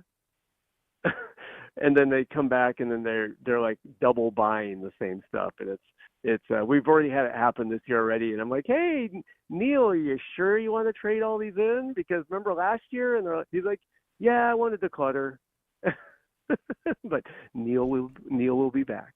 I have a friend of mine, by the way, who I think has kind of hacked this, that would allow you to continue to make profits off of him, but at the same time not feel as bad about what's happening to him at the same time. Yeah. He declutters, but then he keeps crucial pieces of the collection and then puts them into a box and then starts a new collection as kind of the decorative thing in his man cave. Make sense? So Sure. that there's a box of what he collected for 2 or 3 years, where he keeps the 3 or 4 pieces he really liked, and then does an inventory where he's a maniac, where he takes pictures of all the things that he owns, and so people can come into that room and he'd be like, okay, so here's what I had. I've kept these pieces. This is what I used to own. You can check my my binders for this stuff, but now this is my new stuff. And he kind of he's basically rotating stock is what he's doing. And but yeah, I mean, I almost feel like, I don't know if anybody offers these, I'm sure they do, is basically, tips for collectors. And I don't mean like tips for like how purchasing points, but how to kind of do exactly that, how to build a collection of something and then maintain your emotional connection to the collection even after you give it up. Is kind of a fascinating idea. Yeah. Back to like cell phones, there's a ton of apps that you can inventory your collections on. So even if you don't have them, you can still be like, well, I used to own this 1978 Star Wars Stormtrooper, with the original blaster or whatever, blah, blah, blah. So you can. But I feel like especially people in my age bracket, it has to be a tangible piece of material that you can hold in your hand as like a victory trophy and be like, I remember when I got this. And I feel now people, I don't even know what generation we're on now, Gen XYZ, I'm not sure, Z. but I feel like the Z. younger I feel like the newer breed of people that are coming in they're buying stuff don't have an emotional connection to material things. They still want to buy, but I think it's almost like they get it and it just isn't this like victory lap because, well, one, they can come to 1313 Mockingbird Lane, see the Simpsons, figure thing and buy it. But they also know they could jump online at any minute and it could be there the next day. And I feel like that takes a little bit of the connection away of the hunt going to KB or going to Shopko or going to Kmart and finding that, G.I. Joe snow job figure hidden underneath the pillows over in the, section that's not the toys. And I just think it's just a different, I don't know if people have it as much of an emotional, I think from like, I don't know, late 30s on, still have that connection, but I feel like below 30, I feel like people just don't have that emotional connection to material collecting like they used to. I don't know. I could be wrong, but that's No, I how it think feels actually, to me. no, by the way, that is, and by the way, as a guy who's done a lot of promoting in your life, who's run businesses and all that kind of stuff. By the way, the Paranormal Pie Man says, rest in peace, Shopko. Couldn't agree with that sentiment more. Marshall, this is a couple of things I want to kind of point this out. So Marshall says on the chat, you lost me at lava lamps and blacklight pictures. Oh, and can't forget felt pictures of Elvis. He did say, how about those pictures of trucks with the headlights actually lit up? I used to see them everywhere in truck stops. Remember those? Yep, absolutely. I was a trained musician, so I remember all that stuff. Now, I will tell you this, though. I will say that a lot of the stuff that Marshall was talking about still exists, and it exists mass-produced and much cheaper than it ever was, and you can find it over at, well, I'm thinking of Hobby Lobby. Hobby Lobby, of course, is flooded with all of that kind of stuff, or at least what I call the simulacrum of that stuff. A lot of that stuff, as you have pointed out, is available online as well. No, I think you're onto something. That rumbling that you're talking about is, and I'm hoping, I always tend to think positive, Terry. You know what I'm saying? And I think in many ways it takes you a long time as a small business owner, even though you got to be nimble, to kind of turn the ship around, as sometimes people will point this out. But I will say this. I do feel like that when you guys do the stuff like the fundraisers and all that kind of stuff and the kind of promotional things, I think that might be the future, because I think a lot of people, not just the younger crowd, but a lot of the older people are starting to say, I'm going to declutter. I want experiences rather than stuff. And I do feel like that you guys in your business model are pivoting to that. Trey, do I have a phone call? Oh, okay. Just wanted to make sure. But yeah, I feel like there are people who are pivoting, and to a large degree, Terry, into that kind of world where it's like, how can we give people chargeable experiences? Because you got to make money somehow, while at the same time not just charging them a cost of admission to look at things. You got to give them something. But if we can give people something, there might be a model there. Good luck, by the way. Dude, we went blasting through time, and you were so worried about not having enough to talk about. Look at that, brother. Look at that. Look at that. That's what I got to worry about. You just got to come on and have a good time and keep people abreast of what's going on. Do you have a resolution? Do you have one yourself, or are you a guy that skips all that nonsense?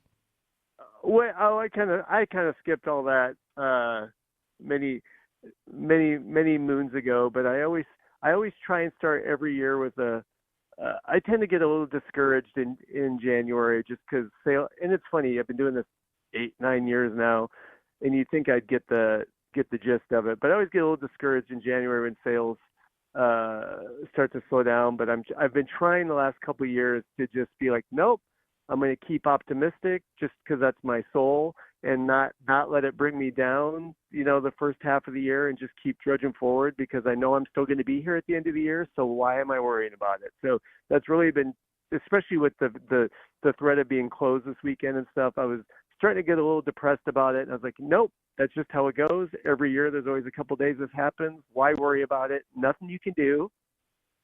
And our doors are still going to be open in 12 months, so don't lose sleep. So I have been trying to have that little bit of a mental uplift, in the beginning parts of the year, the last couple of years. Terry, thank you so much. By the way, your what I would call your muscular optimism continues to amaze us and inspire us over here at Road Gang Radio. My brother, it is great to have you back as always. Hang in there. Don't get thrown to the wolves. And don't worry, there's only 27 more days left in January. Yep. We'll talk at you next month, Terry. Thank you so much, brother. All right. See you guys later. 1313 Mockingbird Toys over in Kansas. They are on all the socials. Just type in 1313 Mockingbird Toys, Lawrence, Kansas. Trust me, it's coming up. And a lot of stuff is coming up. Some great content from him and Liz. Good people. It's nice when nice things happen to nice people, guys. It is Friday on Road Gang Radio, and the future was yesterday is now. In a video game, if you get enough experience, you level up. And when you level up, you gain more skill. And with enough skill, you beat the boss and win the game. Sounds a lot like trucking, doesn't it? Except in trucking, you don't beat the boss, you become the boss. And if you want to be the boss, you gotta meet the boss. And that boss? Carrier's Edge boss, Jane Jazrawy. Want your drivers to level up? Carrier's Edge has the training, comprehensive safety, compliance, and best practices on one website. It's a simple subscription with no contract and no commitment. Learn more. Try it out. Level up.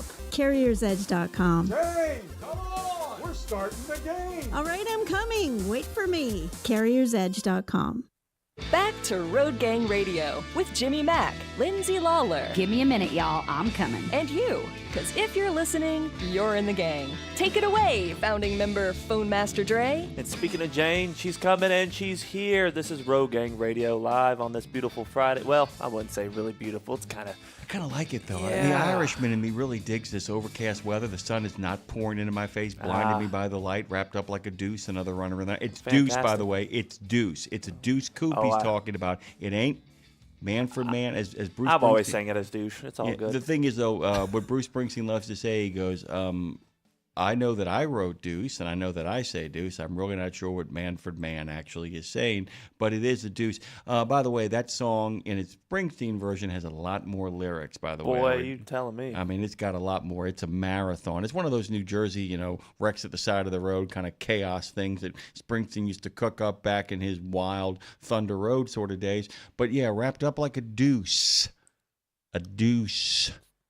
Don't say the other thing. Nope. Don't do that. Don't do it. By the way, one of my favorite people is going to be dropping in with us here in just uno momento. Jane Jazrawy, who we love and adore. Don't forget, you can always call as long as it's on topic. We'd love to hear from you. Lindsay, by the way, will be joining the show at the end. We will have another edition of Trucking with OOIDA. Another encore performance is headed your way. But hey, man, that's in the future, and the future was yesterday.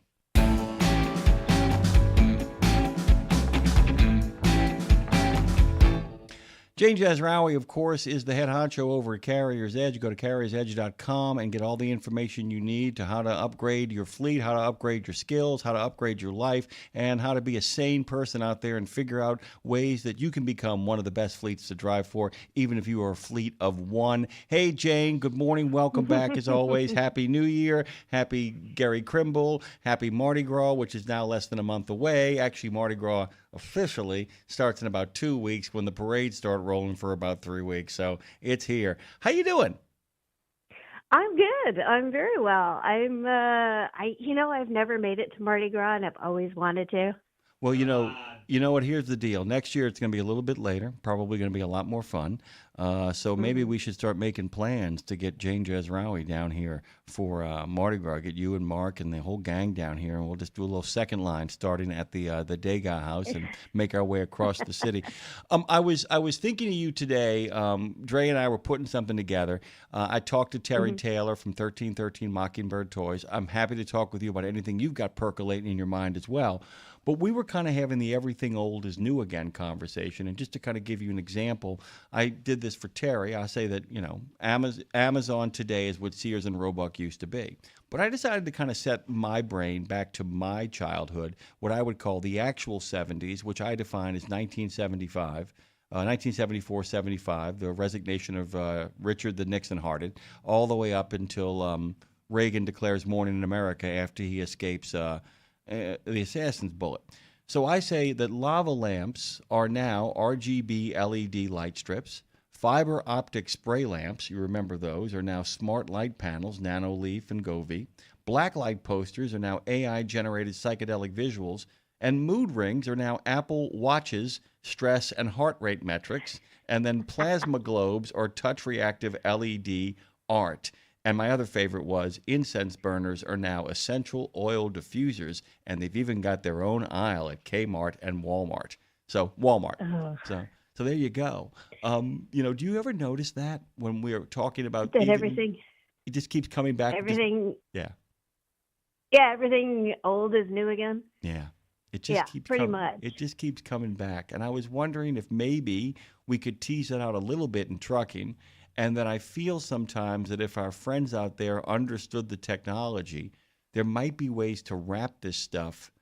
The Lowry idea that we talked about before, that if you want something new, wrap it in nostalgia. And I think people are missing real opportunities to kind of give people these new tech, these new apps, these new products, these newfangled technologies, and to package them in ways that make them remind them of the good old days.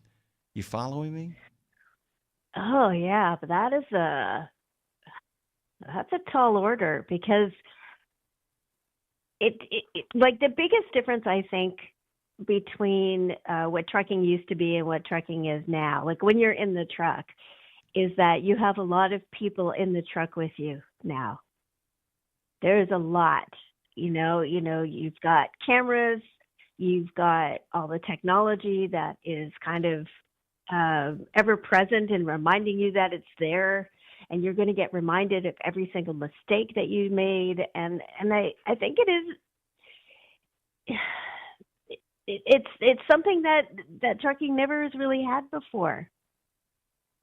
Yeah, and this is really interesting. By the way, it's a massively important point, because so many things stay the same and simply have ramped up technology. There was an unwritten agreement, and this goes back, like I said, we've got 8 episodes of what will eventually be 10 of Dave kind of tracing his own history in trucking radio up to the present day. And the 2 we've never been able to get around to kind of really digging in deep are the last 25 years or so.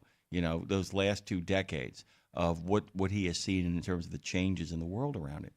And usually it's things are the same, the technology is simply accelerated. This is one of the places where there has been over time that the eye in the sky has slowly crept its way into, that the eye used to not be in the sky. You could go places and not be found.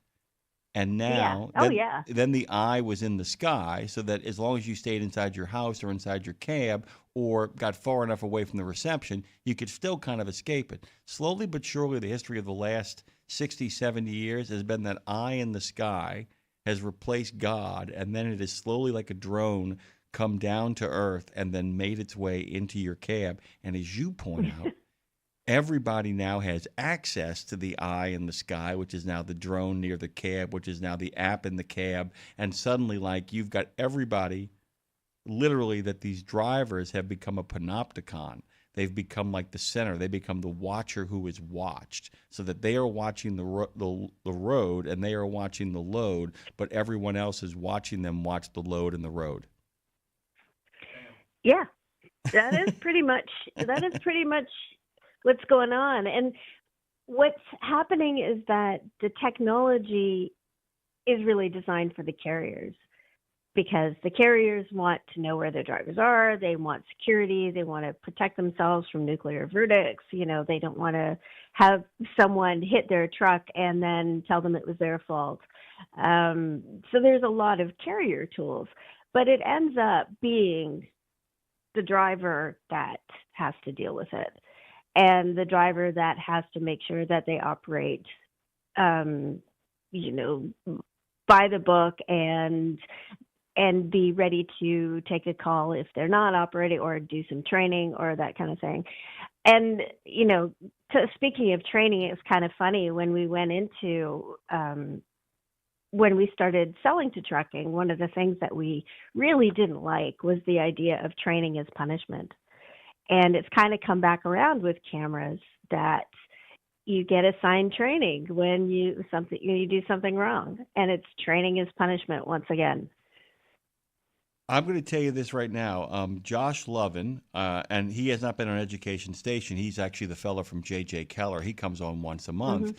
And he was talking about, in terms of cultural reset, I was thinking about this, thinking about you when he actually brought this up, is that he said that when you do a cultural reset of a trucking company, and there was a lot of steps involved in this, and it was brilliant, where he said you've got to have a 3-month period of grace.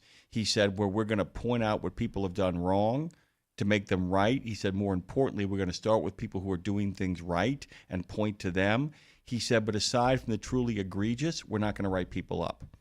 He said for those first 3 months, we're not on a cultural reset, that we're not going to write people up, because he said, I really want to remove the punishment from the equation so people aren't hiding their mistakes. They're more comfortable talking about the things that they do wrong. And he says, look, he said, in regards to the truly egregious, you got to take steps, you know what I'm saying? Stuff that actually violates serious safety protocol, stuff that involves not just, a my bad, but actually involves, oh my God, you got to do that. But in large way, you kind of hit the nail on the head, too, that because of this surveillance state, as Marshall said, he's got Marshall's quote on chat is, hell, the DOT is sitting on the dash. And he's right. I mean, it's true. They are. It's a well-made point. And by the way, you may laugh about this. Our good friend Chowder says, I'm old and I will never be new again. Come on, man. Come on. You can be new again. But yeah. I feel just like that. I gotta tell you though, it's like I have now lived past the point of being able to kind of talk about Garth Brooks' great line, I'm much too young to feel this damn old. Oh no, I feel as old as I am. I'm searching for the fountain of middle age, Jane. But this really, this is really something that, it's a wrestling point to the idea that, that's a great place to begin. How do we make education? How do we make notes? Because I have to tell you, there's a real problem in this country. And and Dre can tell you, I have ranted and raved about the inability of anybody to take notes anymore, to be able to take a note, a corrective or anything without literally turning into a depositional attorney. And I think part of that defensiveness is the fact that so much of what is corrective begins to feel like punishment, right? That's just it. Yeah. Is there how do you break out of that? Cultural reset. I like that. I like that whole phrase. You kind of have to stop and go, what is happening here? Do we want this to keep continuing? And, it's funny because I used to do this with my kids when they were little. Because, your kids would do something and then you'd get mad, and then my kids were fun because they didn't respond the way that I was used to. Because I was trained as a teacher, so I had certain behavioral management theories that were going way out the window when I had my own kids. And so sometimes it would just end up as being escalating anger between me and a toddler, and you have to do a reset. You have to go, okay, wait a minute. Who's the grown up? What this child is, this is not going anywhere. So let's try a different tactic. And I think that's what a cultural reset kind of is when things have just gone into the toilet and, people are not speaking to each other, not telling each other the truth, not being honest, treating people unfairly. There's a lot of these little bad habits that are not evil or anything like that, but when you get it to a particular when it gets to a particular level, then it's just a terrible place to work. It's a terrible place to be. People leave their spouses for this reason. They leave their jobs for this reason. So doing a cultural reset is kind of like taking a deep breath and saying, okay, I got to try another tactic. And I think that's something that as a society we have to do now, especially with people who can't take who don't receive feedback very well. They need to be taught how to do it again. Obviously, that's kind of going away from the culture. So we have to embrace it again, and learning those skills, those soft skills. I'm going to tell you something. This is a really difficult one for a lot of people to hear. I'm going to say this, and because you brought up so many good points, this is where it gets really tough, because you talk about the idea that the cultural reset, then people have the cultural reset, and then the cultural reset doesn't seem to take. And I think part of it is the fact that in that cultural reset, only one party will be honest about what they have. And one of the ways it happens is the fact that anywhere but here, there are people who have jobs and who understand that they know in their heart their commitment to that job is not what it actually should be in regards to kind of maintaining their employment there. You follow me? The idea that it's like it's a small business, it's a small trucking business, and there are people who got hired who don't want to work in trucking. They ultimately have some other place they want to be. They are afraid if they say this is not for me, that they are telling their employer, then you need to go find somebody for whom this is for, and they're not honest about it. So what they do is they hedge.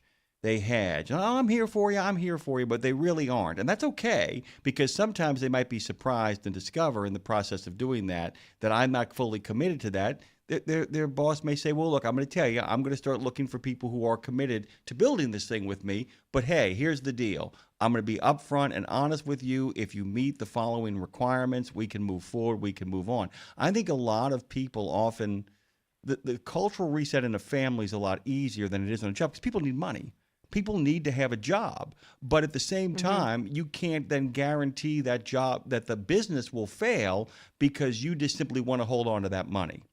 And that, I think, in a lot of ways creates a problem, because in all fairness, the people who have those jobs, they need those jobs, especially in a market like this. And that's why it is so important for people to kind of articulate from the beginning what they want, rather than just to jump into a job. Now, that goes back to hiring practices too, because it's a mistake. But you follow what I'm saying here, is that radical honesty may be sometimes the only way to cultural reset, but then the people who are being radically honest run the risk of being like, well, I really don't like being here, but I like the money. And then you got to kind of say, well, then you can't be here. And but I get it. But here's the thing. I get it from the person who desperately needs the job in this economy. I understand that too. It isn't so it's like, well, they get out. You can't do that either. And you see what I'm saying? That the kind of radical honesty necessary for a cultural reset often exposes people to not having the job anymore. And that's or I don't want to do this, or that I don't want to do this because of this. And if you say that, then it's like, well, dude, I love you, but you can't be here. It's like, you follow? Yes. Oh, yeah. I would say that a cultural reset is not something that you can do in 3 months. It's one of those things that it has to start with leadership, right? If you are a driver that's working for a company, like say it's a medium-sized 200 truck company, or even smaller, 80 or 10 or whatever, if you want to make a change, it has to come from leadership. If you would like to have a change and you aren't the leadership, then all you can do is provide feedback when you're asked. Right. When you're not asked for it, it's very, very difficult to provide feedback when everybody is all stressed out. But if you're asked, provide that feedback. And, prepare yourself to not be there in a certain amount of time, because if it's not the place for you and you need the money, you need the money and you need to kind of keep going. But at some point, plan for it, plan for the exit. when you're leadership and you want to do a cultural reset, you have to understand that people are not going to be honest with you because their habits have been kind of set in stone for a while. And you're not changing them until you prove that you are following through with the things that you say you're going to do. Yeah. That's one of the main things for when you're working for a company as a leader, as an employee, whatever. Leadership does not do what they say they're going to do. It causes problems. Lack of trust is a big one, and you do not get trust easily when it's broken. So one of the keys to good business is try not to break the trust. But, once it's broken, you have to realize that it's going to be a bit of a road to get back there. Yeah, and by the way, there is so much that you're saying. This is the wisdom of what you're talking about, is in the sense that it's like sometimes you got to let go of the entire thing. And this is a tough moment. Sometimes, and I don't know, Lindsay's sister actually talked about this. She worked for a company where they came in and essentially fired everybody and ended up hiring back 75% of the staff. Not in a panic, it was the strategy and by the way, one of the ways that they talk about reforming police departments is they fire everybody. And you hear those things, and of course, people on the right, go, oh my God, abolish the police. And people on the left go, that's right, fix them. The places that have actually done that, nobody's really ever studied what happens. Like there's been a couple of Eastern European countries where they fired every single member of the police department. 75% of them came back, but it was the only way they could get rid of the quote-unquote classic bad apples. So what they did was they started a new police department, and then they basically told everybody, we are laying you off. We are not firing you. This police department no longer exists. We are now putting together a new police department. Many of you have the experience, the decency, but also the courage to be law enforcement agents. So we're going to sit everybody down, and we're going to do interviews all over again. And when we do that, we're going to start anew. We're going to start afresh. We're going to make new promises. And we're going to actually show you that, because in a lot of ways, what would end up happening was, in order to clean out a police department without doing that, people start going, who's talking against who? Who's informing on who? Whereas when you begin, let's look at your records. Let's just look at your records. Boy, you deserve to be back here. Can't wait to get you back investigating crime. Can't wait to get you back to your neighborhood patrolling the streets. And, and what they did was, in those Eastern European countries, they wouldn't just abolish the police.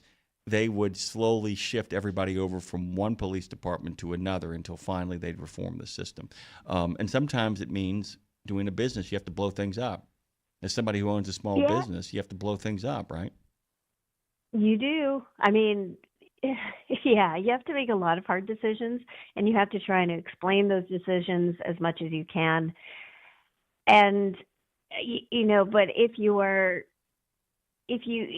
keep that trust and you keep the communication lines open, then it's going to be hard, but it's going to be okay.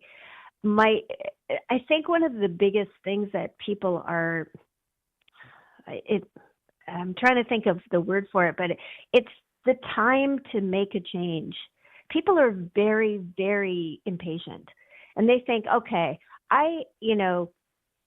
we're doing this cultural reset, and now things are going to be better.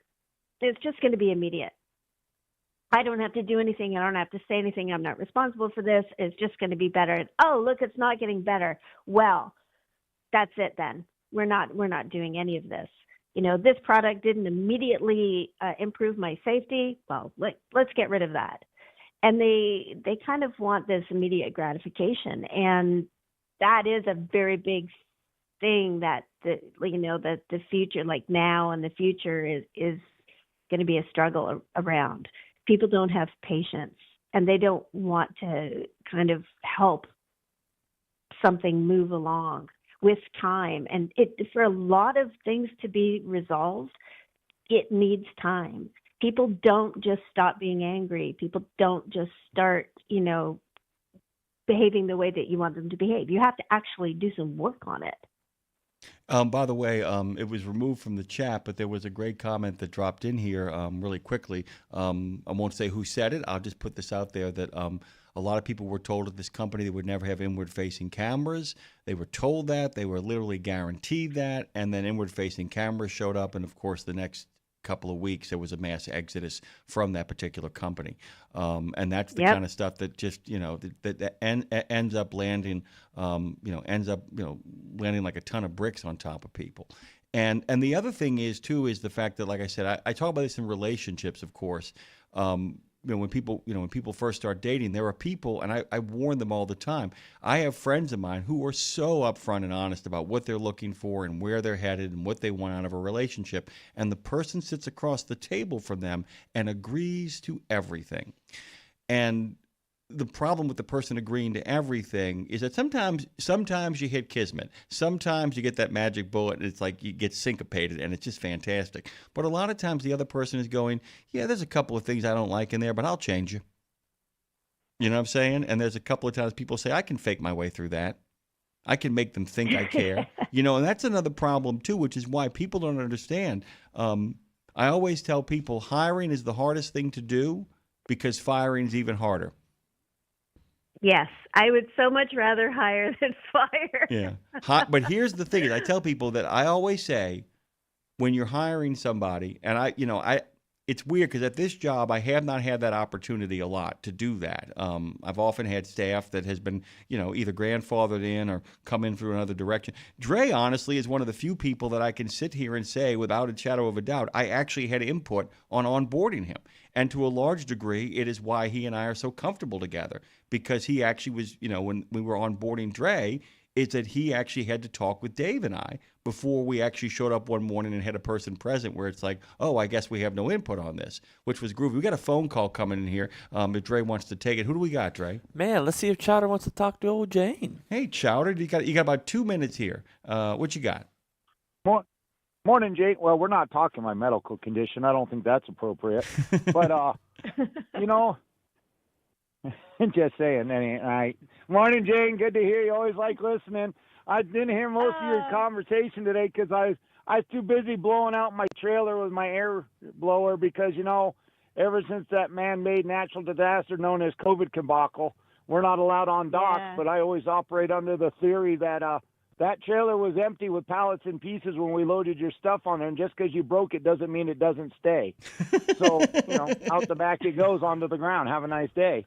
But, I was really just calling in to say, this balmy weather up here in northern Michigan, Mother Nature needs to stop being fickle. It took me less time to drive from Walcott, Iowa, to the I-94-196 interchange in Michigan than it did to go from the 94 I-196 interchange to Grand Island, which is 114 miles, because somebody wanted to huff and puff and have a whiteout in lake effect snow. No good. No bueno.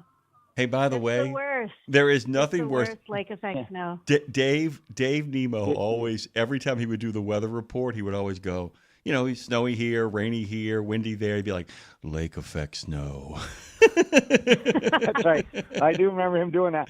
And the other thing, real quick, kids, we were talking about everything old is new again. Choud is ancient, and he's never going to be new again. Dude, how much weight have you lost? How much weight have you made? A lot of changes, dude. What are you talking about? I've lost 40. I'm down to 219 from 261. So nice. I've dropped a couple ounces, and I haven't smoked a cigarette in 9 years. But the other thing we were talking about, or you guys were talking about, listen to me, like I got a mouse in my pocket. We were talking about nostalgic things we'd like to get on the chat of you and all that. I want to find the suction cup guy that goes on the side of the window that's activated with the air pump that you can moon people when they go by you. Oh, nice. I got to tell you, that's quality stuff right there. Marshall actually said, what about all the smiley faces on T-shirts and the hand-waving stuff? And I said, hey, dude, they turned it into an emoji. They turned it into emoji, so you can And by the way... And before I leave my parting... go ahead. I was going to say we could actually get a projection screen of somebody's tuchus on your window. We could just like put it up on the window and be like, bloop, you know, and there's a tuchus. There you go. Enjoy it. There you go. That's way too much against the anti-technology lobbyist groups of the Chowder and Chowder Law Firm. We don't have reflective speedometers on our windshield. We sure as heck ain't putting that on there. But I do have a nice nostalgic thing I did find and had screen print on the back of my shirt. It's got Bigfoot walking out of the woods, and it says, Bigfoot told him he saw me, but nobody believes him. I like that. Goodbye, Chowder. All right, kids, have a good weekend. It's time for me to mosey. Jade, you might be one of the few people. Have a good one. You might be one of the few people in this whole here country, outside of the country, who's. How are you guys doing for the weather situation? That's a different world over there. That's a science fiction land. Yes. You know. Okay, so I know my years in Ontario, I am very well aware of lake effect snow and drifting snow, blowing whiteouts and all that stuff. Like I've driven through them, had to like stop at the side of the road, did all that stuff. I'm on Vancouver Island on the West Coast, and we haven't had a lick of snow. No. We had some gorgeous northern lights that I wasn't up for because it was 4 a.m, but it's been raining a fair bit. But no, it's not even. This winter is just not a thing here, which is kind of why we moved out here. No, it's. By the way, having lived for a long time in Seattle, by the way, it does get cold there. Of course, it's cold there a lot of the time of the year. But winter, the way people conceive of it in the Midwest and the Mideast. Yeah, it just isn't the same thing, by the way. And Vancouver It's not. It's not. It's like a perpetual. What is it? Well, we could go on for a while, but Jane, I have to tell you, this has been terrific. Thanks for rolling with the punches. By the way, that's a hell of a conversation about culture, wasn't it? We finally had our cultural conversation. I think so. I think so We too. did, and you know what? I have like 50,000 more culture conversations to have because we're just getting ready to announce best fleets at the end of the month. So I'll show up and have a chat with you then. I can't wait, by the way. Jane Jazrawy, of course, Carrier's Edge, has been such a good friend to us for such a long time. I want to thank her for coming along for the ride and continuing to come along as a very special guest on a regular basis. Thank you, Jane, so much. Have a great day and a great weekend, okay? You too. Thank you, Bye. so much. Bye. We're going to come back on the other side of this break. Lindsay is not coming until she does. Yeah. Which will be the last half hour of the show. Lots of groovy stuff headed your way, including the Starkenstein. Peter Stark will be here for the last empty Placerinos. We got an announcement. We've been cooking up something. Lindsay happened to leave for Belize the week we cooked it up, but, we'll talk about it. It's fun. Phone lines are open. Don't be scared. It's one simple act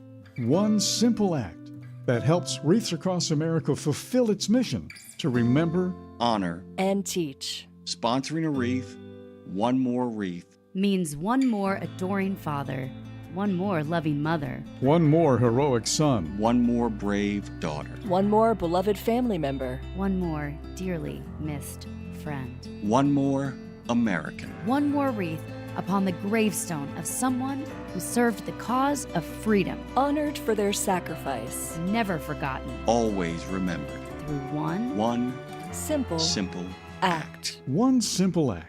Go to wreathsacrossamerica.org/RadioNemo and keep the mission moving forward.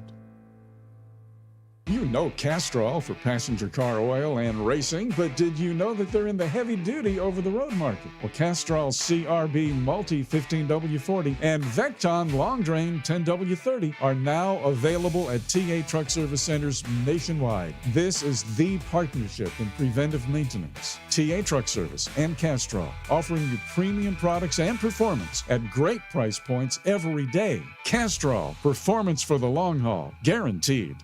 It's Wednesday. Road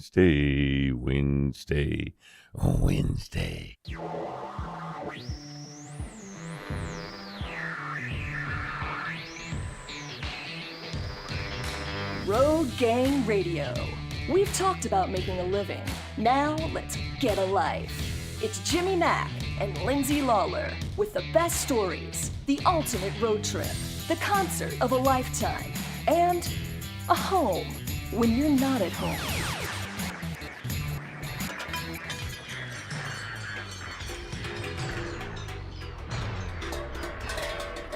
The wheels have come off. But we're still rolling. Want to get to a good quote from Marshall here in just uno momento. A lot of stuff to kind of unpack. Want to make sure you guys are caught up for all the groovy things. Don't forget that the Eclipse Hot Springs are going to be visiting us at the bottom of this half hour. Phone lines until then are wide open. That dangerous winter storm and extreme cold that is on the way and is arriving in a lot of places as we speak. For the latest on that powerful storm, go to weather.com and input your zip code or city state to access hazardous weather alerts as well as the latest forecast from the National Weather Service office in your area.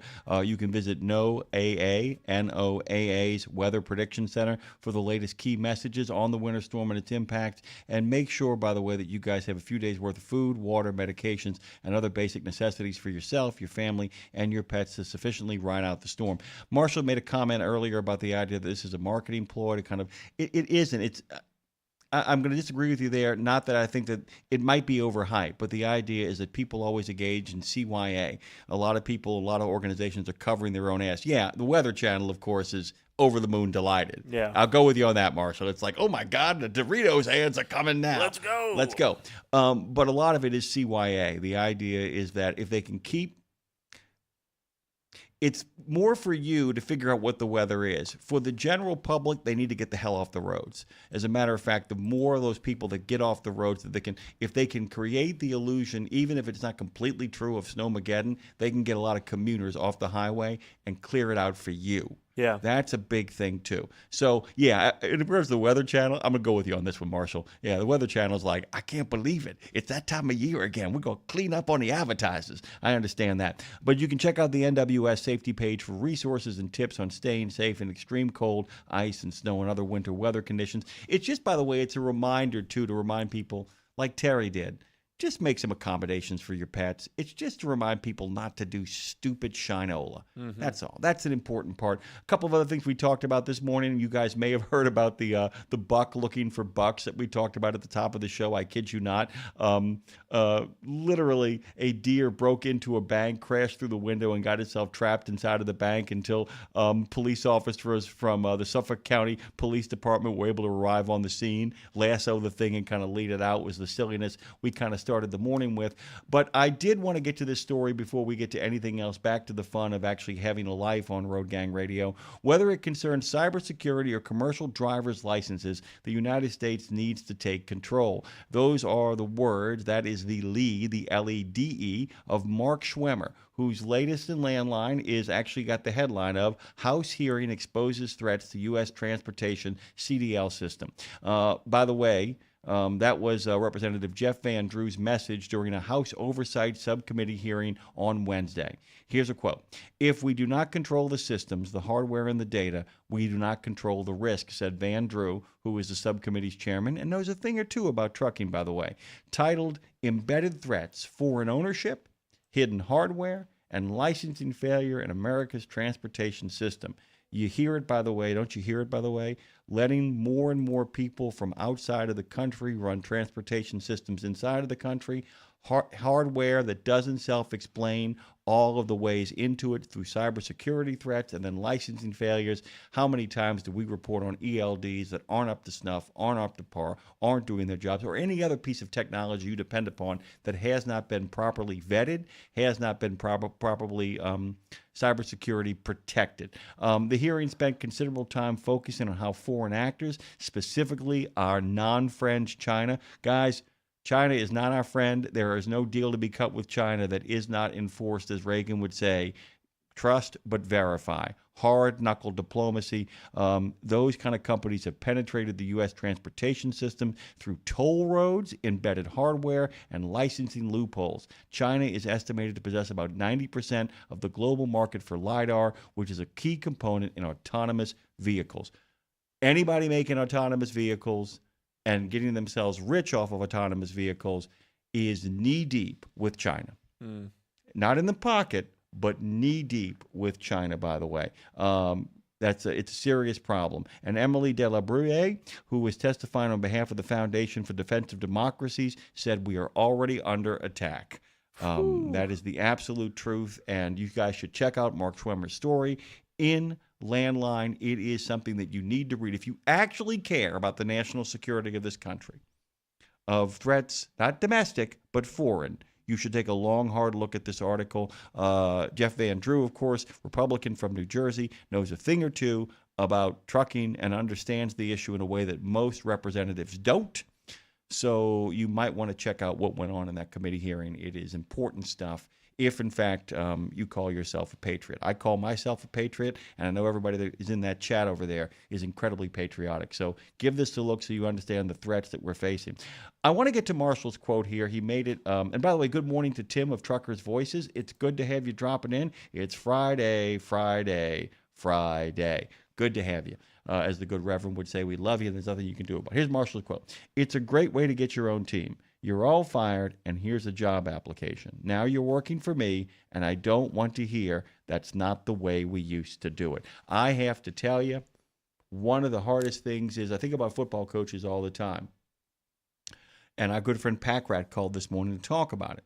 One of the things that you will notice happens, Dre, is that every once in a while, you'll have a new coach get hired someplace, and they keep one or two of the staff members on staff. They keep one or two of the assistant coaches on staff. Do you ever, I don't expect you to know the answer, but you might. Do you ever notice who they consistently keep on staff? Nope. They never keep the offensive coordinator, never keep the defensive coordinator, never keep a lot of the specialty, coaches. What they keep are the strength coach, and often they will keep an assistant coach who specializes in recruiting the region. Ah, touche. Okay. They'll I was going to say water boy. Yeah, they'll keep somebody who has serious local contacts in the region of which they have to kind of, coach their football games, but they'll also keep a strength coach. They don't always do that. Because here's the thing, too. You may have, I'll give you an example of where you want to keep a coach. Coach has not been fired. Yeah. Okay, so part of what Marcus Freeman did when he became coach at Notre Dame was he kept a lot of the staff intact because Brian Kelly tried to steal the staff. He literally tried to take Freeman as his defensive coordinator and Tommy Rees as his offensive coordinator. I would argue, by the way, had he done that, LSU would be just fine. Yeah. And the worst part is that for the first 2 years, he had Mike Denbrock as his offensive coordinator at LSU, and then Denbrock left LSU for Notre Dame. Is it any surprise what happened after Denbrock left? Yeah. Because when did he leave? He left after Jaden Daniels left. Yeah, that's about right. Yep. And then Denbrock went back to Notre Dame and became the new offensive coordinator there when Rees became the offensive coordinator of the Cleveland Browns. He's now the offensive coordinator over at Atlanta because Kevin Stefanski from Cleveland, who had maybe the most dysfunctional human being in trucking, Jimmy Haslam, as the owner over there. You guys all know Jimmy, don't you?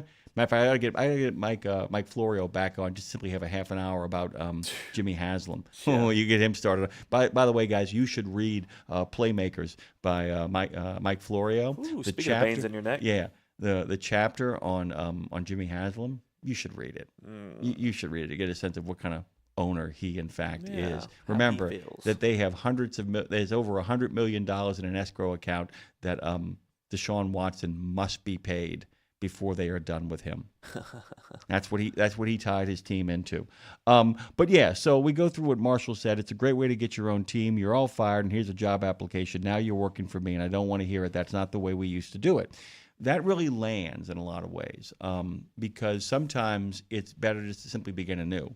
Because you're still dealing with the old stuff. You're still dealing with a lot of the detritus and the damage of previous regimes, previous administrations. And the other thing is the fact that one of the things that is really important, if in fact you're going to do a cultural reset with your company, with yourself is, and I noticed something too, and I'm not picking on anybody because it took me a long time to get there too. I was in my 50s before I got there. You can never begin a cultural reset ever by saying, well, here's what you're doing wrong. You've always got to say, here's where I accept responsibility. And anytime you find yourself in an atmosphere where things aren't going right, particularly when it's small. Look, if you're in a company of 100 people, you're unless you're like high up the food chain, you're probably not the problem, But if you're in a room with like 10 people, 8 people, 7 people, not many people, and you can't begin by saying what you have done wrong. Now, this is really important. Jay made a good point. You've got to start with the top saying what they've done wrong. You can't be like, okay, everybody go around the room and tell me what you've done wrong. And, and then the owner turns to everybody and says, well, if you guys would stop doing that, we'd be fine. No. It can't work like that. First person's got to go is the person who runs the place. They've got to say where they own responsibility and why they are responsible for such things. And that's a big thing, too, in a cultural reset. It makes a big difference. It can make a lot of difference in a lot of people's lives. But it begins with the person who's at the top taking responsibility and then making the choice, as Marshall and I have been saying, fire everybody. It doesn't mean that everybody is permanently fired. It means, I've always said, eliminate their jobs. That's a better way of putting it, because it says, I'm not firing you. Firing means you've done something wrong. That's the problem with the word fired. Everybody hears fired, and they hear you've done something wrong. I think it's why I don't think people come home and they say, I got fired. What people hear when they hear that is they hear, I screwed up. I'm not doing a good job. I'm done, as opposed to laid off, which says what, Trey? It says they just don't have the money there. Yeah, they don't have the money. They don't have the capacity. They just, they can't fund you anymore. We love you. The problem, the toxic place is when you fire people for cause and you didn't have cause. When you fire them for cause because you're basically saying, I'm firing you for cause. Why? 'Cause. And then they make up stuff around that. They do that to prevent paying you unemployment insurance. That's the big thing. Because if you lay somebody off, you got to pay them unemployment insurance at certain levels. The problem is you also have states where it's, they call right to work, but it's also, you only owe somebody what you owe them. There's a lot of states, although a lot of companies will try to prevent you from filing for unemployment insurance, which is a different thing. You don't owe people severance, but, people have a right to apply for unemployment. If you fire somebody and you say it's for cause, they can challenge the right of you to actually get that unemployment insurance. That's part of the conversation. But all those things have to be thought about when you're kind of resetting culture. And then you can't play games either. You can't be like, well, we're going to keep all these people and get rid of these people. You got to be totally honest about it. You got a resetting of culture. But I think it begins with the person in charge or the people in charge saying to themselves, what did I do to get us here? Or what have I not been allowed to do, and take responsibility for that too. Because you can make a case saying, one of the other problems is that what happens is that, Dre and I were talking about this with an earlier incarnation of some people that we know, saying that there was a guy we both knew who just, he couldn't fire, unless of course they personally insulted him, then he could fire him. But he couldn't fire people, this guy that we knew. He just couldn't do it. He would, and it would make the situation worse, because then people began to say nobody's going anywhere. We're not getting rid of anybody.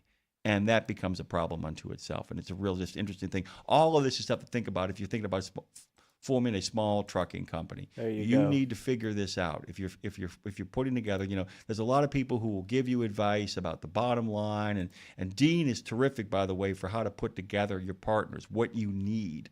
But the one thing you need to think about if you're going, not if you're going to hang your own shingle as an owner-operator, that's different. If you're actually going to put together a small trucking company, and we'd love to get your thoughts on this as well at 615-292-6366. 615-292-NEMO, Let's Talk Trucking Company. Yeah, but if you're going to put together a trucking company, the bigger, larger note, and Jane kind of alluded to it, is write down what you want that person to be that you want to hire. But here's where it gets complicated on your end. Ask yourself the question, can you either give them the pay that you are requiring of their services, or can you give them equity? That's a big thing too. Can you give them equity? And equity, of course, means that they own a piece of the company, is there profit sharing, all of that kind of stuff as well. That you can't just have a wish list of, I want this out of my employee, and it's like a list of like 3 pages of assignments, and then it's minimum wage. That person doesn't exist. Or they do, and here's where it gets really hinky. Stay with me here. You get trucking companies out there who want to have this trucker who will get the job done and get the job done at a rate that no sane trucker would do it. So what do? You lift the fence up and you work out a deal that somebody who sneaks across the fence makes their way into a state that has non-domiciled CDLs that issue them like toilet paper, and you hire them. Mm-hmm. And that's what you do. And sometimes it gets really insidious where you're recruiting people who can drive trucks in India, and you're recruiting people who can drive trucks in China, and you're recruiting people who can drive trucks in Eastern Europe, and you're figuring out ways to be part of an illegal supply chain that brings those men and women across the border into this country, find them a second-rate CDL. It doesn't matter if they're English proficient. As a matter of fact, maybe your list is, I want to have drivers that I don't have to pay squat to and that I have complete control over. And that's how we got where we are. That's the thing. When you make the list of what it is you want in an employee or a coworker, make sure that you figure out what somebody who does all of that gets paid. And that goes back to what we've been talking about on this show forever with Education Station. I think if we, in fact, reform how we give people CDLs, if we do it the right way, that will actually cause a rise in wages, because those men and women who are properly educated will know everything that they are actually responsible for on the road and say, you're asking me to do a lot more stuff than was originally told I would have to do. And by the time you figure it out, you're 5 years in with a spotty driving record, and then you don't want to be a part of it. But drivers who know exactly both the demands and the requirements of what they're doing, they tend to say, yeah, not for that money. Not for that money. And that kind of brings things up as well. And that's kind of what it does. And that's kind of how it plays itself through. It's interesting, by the way, Dre. Haven't gotten any phone calls or any comments, but got a lot of quiet people. We haven't lost anybody either. Oh yeah, no, they're listening, taking it in. They're sticking with this. And this is what I'm going to kind of remind you. So if you're going to get all kinds of me and my Paul with a hammer and a saw, sort of libertarian, sort of I do it on my own, I'm a tough guy with sharp elbows. You can do that if you're an owner-operator. If you are a singular owner-operator, now, of course, you work with people that you trust at that point. That's different. That's, your attorney is not, you're not your attorney's employer. That's why they call them clients. You're not your attorney's employer. You are not your accountant's employer. You're a client of them, unless they're in-house, unless they work exclusively for you. That's a different relationship as an owner-operator. They have other clients, and they have other priorities, and you're going to get what you pay for with them, and you got to figure that out through negotiation. But when people work for you, you've got to ask yourself the question, what are they getting out? And here's the other thing, too. It's like, I'm looking for this. Well, you check off every box but this deal breaker right here. You can't be here. It's that simple. I have every single box I'm willing to check off here, but what's the problem? I won't work weekends. Now, on this job, fortunately, we don't have to work weekends anymore, so I don't have to make that requirement. But in the old days, it's like if we were doing the old model and somebody said to me, I can't work weekends, I'm like, I can't hire you. Yeah. And you're perfect. Now, maybe as a swing person, like I said, in the old days, it'd be like, we could get somebody for 2 days on a part-timer to do, say, like, a stripped-down version of your job. But if somebody wanted a full-time position here back in the old days, well, I can't work weekends. Now, you can say stuff like, and you have a right to say stuff like, I can't work 7 days a week. I don't know how you did it, to be honest with you, Dre. I'm not really sure how it all happened. Me either. I don't know how. And it's like I got to the point where I finally had to put my foot down about Mondays with me. I mean, I got snippy with Dave. He wasn't aware of it, but he would call me on Mondays after the show because it was his business day. And I'd be like, dude, this is my first day off and you're calling me. I'd be like, you have to stop. But it was a long time before I got there. Because you see people putting in the time and the hours and working their butts off, but at some point you got to kind of put your foot down and do that as well. All of those things you have to think about when you're putting together that trucking company. Right? Like I said, this is a little bit of Friday editorial. We've got a whole bunch of great stuff coming up here. We're going to be talking about hot springs in a second. We're talking with Peter Stark and the Last Empty Places. Lindsay is going to be here on the scene talking about country and West music news. So excited about that. A lot of great stuff is headed your way. But I just want to make it really, really clear that if you're going to hire anybody to come work at your business, you need to be absolutely honest about what you expect and let them know what it pays. And just don't be surprised if you can't find that perfect employee if you're not offering the wage that's up to that. Now, the other thing is, too, this is a tough one because there are times when there are people who are willing to do certain jobs for a little bit less because they want the experience, they want equity, they want to be more involved. But then you got to work that out, too. I don't get this, do I get that? I don't get this, do I get that? One of the great things about this job is the flexibility. The people who work here, other than the host, who have to be here when this is happening, unless they get to go to Belize. By the way, everybody, I talked about this earlier, by the way, guys. Remember, everybody deserves a vacation. All right, a lot of great comments coming in, by the way. Let me kind of unpack these, by the way. Chowder says, never undervalue yourself for the betterment of the person who doesn't value you equally. Outstanding. Well said. Marshall says that he's waiting on paperwork and he can't call. I got that. And Chowder says he's been waiting on paperwork for the last 1 hour and 12 minutes. God bless you both. Hang in there. Don't give up the fight, as well they say. But I mean that's kind of my take. And by the way, Jane's arrival today, I feel, was fortuitous. It's a great conversation. And I can't wait for people to go back and listen to that. If you got a chance to hear it, good. If you didn't, go back and give it a listen. It's great. And Terry and Jane today, in many ways, like I said, for those of you who are just joining us and know that the rest of this podcast will be in podcast form in just a day or so, to go back and listen to those two conversations as well, because they really set up a nice coupling between two things about how to run a business at the micro, but also how to kind of handle employees. Terry's been able to speak about that at length, about how to go about the business of handling employees, but what your obligations are as well to your employees. And sometimes,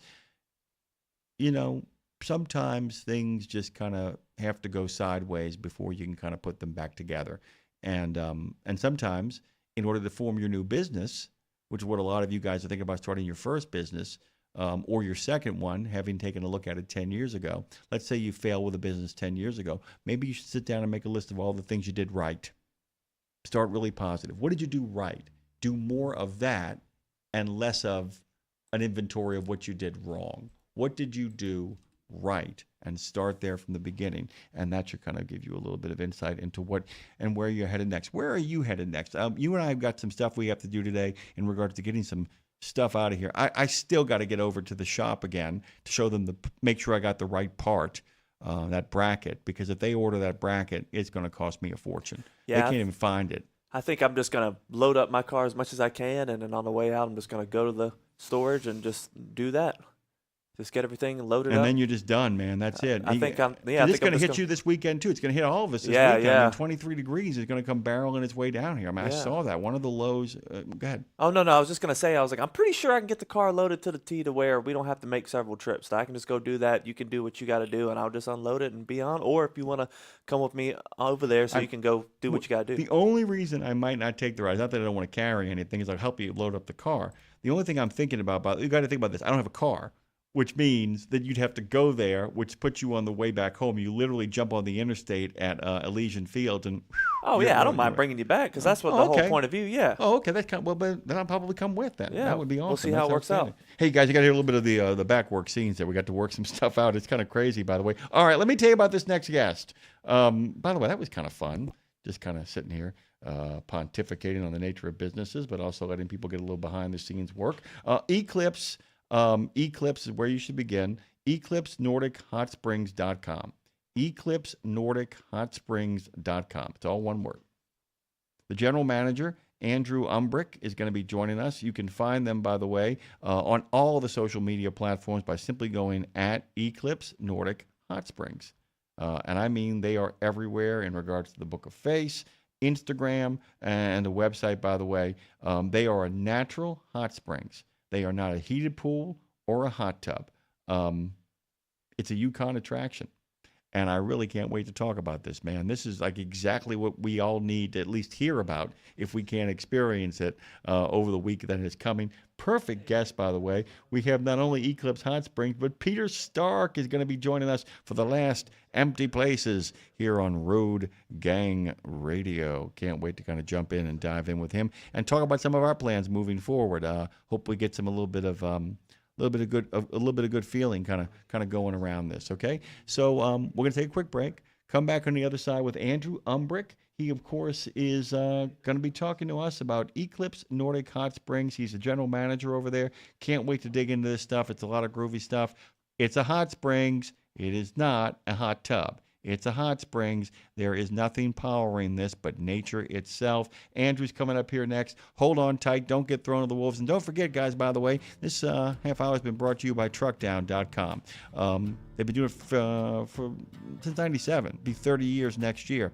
50 states, 8 provinces. And they're basically providing you an opportunity to find the closest provider to get you out of the ditch and back on the road. Download that app. Truckdown.com.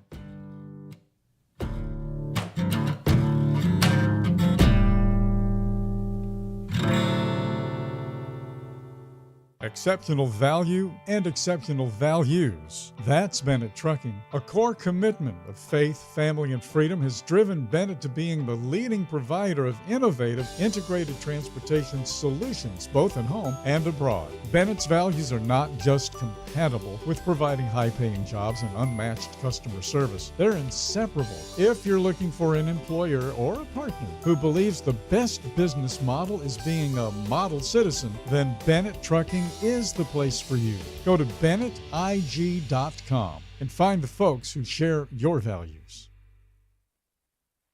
It's Friday.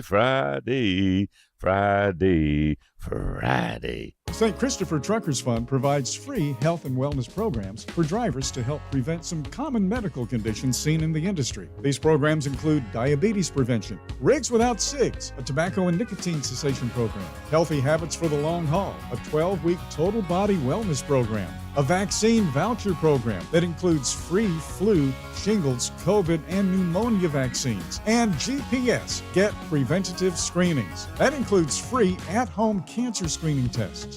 These programs are available to Class A over-the-road semi-truck drivers. For more information or to register for a program, visit the St. Christopher Fund website at truckersfund.org. From the wee small hours of the morning to the crack of dawn, RadioNemo has been there with you. Whether you've got the overnight or you're the first wheels on the road, RadioNemo's been where you need us to be. Providing the laughs, giving the facts, playing the tunes, and keeping it rolling. We've been your light in the darkness, your first cup of coffee, and a voice of sanity. Semi-sanity, actually. We're all a little crazy here. Crazy for the men and women who keep this country going and moving and doing. Crazy for trucking, crazy for truckers of all shapes and sizes. Is that a fat joke? Not if we can help it. Because it isn't just about the rules and regs. It isn't just about the day-to-day. It's about your health, your homes, and your hearts. So we wanted to say thank you. Thank you. Thank you. Thank you from everyone at RadioNemo for sticking with us, standing by us, and keeping the traditions rolling into the future. We're going where you want to go so you can be where you need to be. It's Road Gang Radio with Lindsay, Lawler, and Jimmy Mack on RadioNemo.com. Really quickly, by the way, forecasters of the NOAA's National Weather Center continue to track that storm. It's going to bring heavy snow, sleet, and freezing rain to hundreds of millions of Americans starting today and continuing into Monday. We're just kind of giving you guys the heads up. You guys know the score. Just kind of make sure, though, in the same way that Marshall and I had that great conversation a while back about calling people you love and just telling them you love them, you guys know the score here. You know how to kind of maneuver through this stuff. You know how to make it to the other side. Not worried about you. Just remember to check in with anybody elderly, anybody who has little kids, anybody who has pets, and just say, hey, I'm thinking of you. Just want to remind you, this one's going to be bad. Yeah. We get a lot of snowstorms. We get a lot of weather events. We kind of just go, you'll make it. You know the drill. When Dean Croak writes me a week earlier and says, you see this thing coming? I'm like, oh, yeah, I'm tracking it. You know it's serious business, guys. Like I said, the other thing is, too, so if I'm wrong, I'm wrong. If it's a big nothing burger, great, terrific. Then everybody kind of moves on with their life, and you guys get a couple of clearer highways for a couple of days. Just focus on getting the job done. And also, as Clint Eastwood's Dirty Harry says, a man's got to know his limitations. I'm just asking you to remember your limitations and play inside of that. And if you have the kind of employer who's insisting that you drive in conditions that are not safe, maybe it's time for a cultural reset of your own.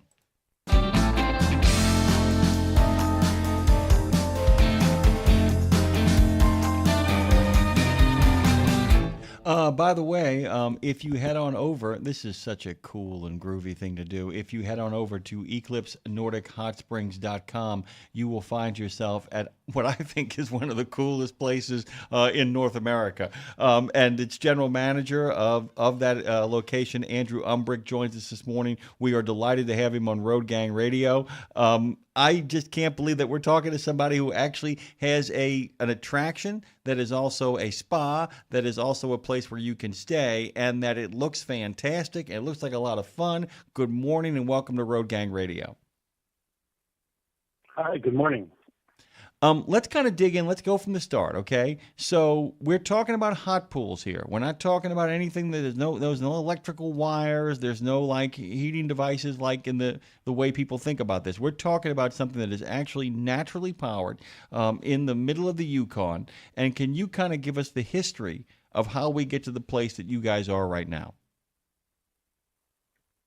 Yeah, so it's a naturally occurring hot spring. So we get 85 gallons a minute at 118 degrees Fahrenheit, and that's constant.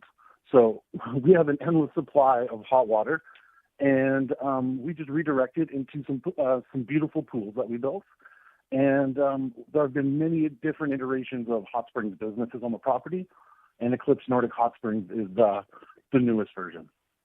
Yeah, and it's beautiful, by the way. I mean, if you guys go to the website, like I said, eclipsenordichotsprings.ca or .com, either one works. If you head on over there, you will see that the compound is beautiful, that you can experience, as Jane Jazrawy was talking about. The northern lights were actually visible last night in a lot of places north of the border and in the northern area of the United States. But like I said, I'm always kind of curious. What you guys are doing is, rather than building the heat, you are building the container in which the heat is directed for people to kind of come in and enjoy it. Can you kind of talk about the idea when somebody comes up there with their friends or with people that they are close to and care about a great deal, what the experience is like? What somebody can actually, what a full throttled experience over what you guys have created over there at Eclipse?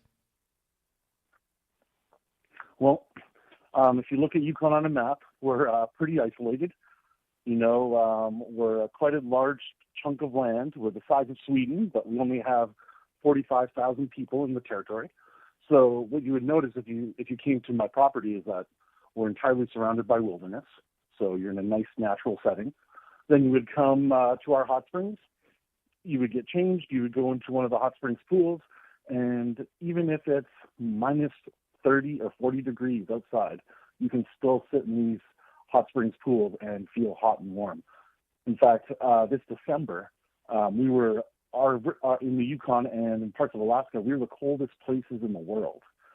We had a naturally cold spell, but people were still in my business. They were still outside at minus 40 degrees in their bathing suits. So they could probably say they were the only people outside in bathing suits at minus 40 degrees enjoying themselves in the world. And aside from that, we also have some steam rooms and some saunas and some relax rooms and some cold plunges and hot and cold showers. We do some yoga programming as well, but the main feature, the main attraction is the hot springs, of course. Let me ask you this too, in regards to the health benefits of it and the I guess I would call the revival nature of it, the idea that it can restore and revive and help people rebound. Are you able to talk at any length about both, not the health risks, but the idea of how to do it properly? How does one hot springs properly? Because people always hear about how long one should be in the water, all of that kind of stuff. But let's kind of start talking about what the benefits of embracing this as a lifestyle, ultimately, the idea of using hot water, particularly the kind of natural hot water we're talking about. Well, there are lots of health benefits. First of all, sitting in hot water is good for your muscles. It's good for your bones. It's filled with lots of naturally occurring minerals, a lot of iron, a lot of calcium, potassium, magnesium, and all of those things are good for your body. Some people have deficiencies. Some people who, for example, have Lyme's disease have a hard time absorbing magnesium when they eat foods. So if they come and sit in our hot springs pools, they can get the benefit of getting large doses of magnesium, which is something they need. It's really good for your joints. It's really good for your muscles. Going from hot to cold, that is sitting in a hot springs pool and then rolling in some snow or going into a cold plunge is really good for your circulation. And the nice thing about the hot springs water too is it's great for your skin. Makes everyone's skin really nice and soft, like you're sitting like in an Epsom salt bath basically. And the only health risk I would ever mention really is you just have to stay hydrated. Sometimes people get a little bit of heat stress because they just don't drink enough water. Right. While you're sitting in these pools, you're sweating because they're hot. Yeah, I mean, that's a big thing people don't realize, too, is that they're sitting there, and it's like just because you're in the water doesn't mean the water is always in you in the way that it should be. And so if you just kind of make a point of saying to yourself, it's kind of a good check-in, too. You know, you do about 20 minutes in, and then make sure you get a big, big gulp of water, take a moment, kind of get back in there. The other thing is, too, is the fact that that combination of cold and hot, well, let's go hot and cold as an example. You're talking about the idea of relaxing yourself and then in the blink of an eye, reducing any sort of inflammation and swelling. So, you know, it's a big battle, the idea of, you know, increasing the ability to absorb magnesium, the ability to kind of, you know, relax your skin, relax your muscles, and then to couple it also with anything cold, the idea of the reduced inflammation. It's a great combination. It's like you're doing a whole lot of things at once by simply doing a couple of simple things. We kind of skipped over this, and that's on me. We talked about the way, you know, the fact that you guys were an au naturel kind of situation. Can you talk about how that works? I mean, all those gallons that keep kind of that constantly replenishing water moving through. Can you talk a little bit about how this happens, how this develops? Well, there are lots of naturally occurring hot springs globally in volcanic areas. In the Yukon, we're in an active area. Well, there are no active volcanoes, but there are a lot of dormant ones. We're surrounded by mountains, and anytime you're surrounded by mountains, there's a good chance there'll be some geothermal activity. So this well, I'll call it an artesian well, was always a natural source of water. It was used for thousands of years by the First Nations people who lived in the Yukon before European settlers came over. And since the early 1900s, it was commercialized and then privately owned and had many, many different owners since. But we're dealing with a natural source of water that we haven't, on purpose, drilled at all. We don't want to mess up a good thing. We've done some drilling elsewhere on the property, and we've discovered lots of geothermal activity at varying temperatures, at varying depths. So our property is likely on a hot river or over a hot lake or underground river, and then pressure is pushing this hot water through fissures in the earth up towards us. And so we don't even need to use pumps for our pools. We just have naturally occurring water that's constantly flowing.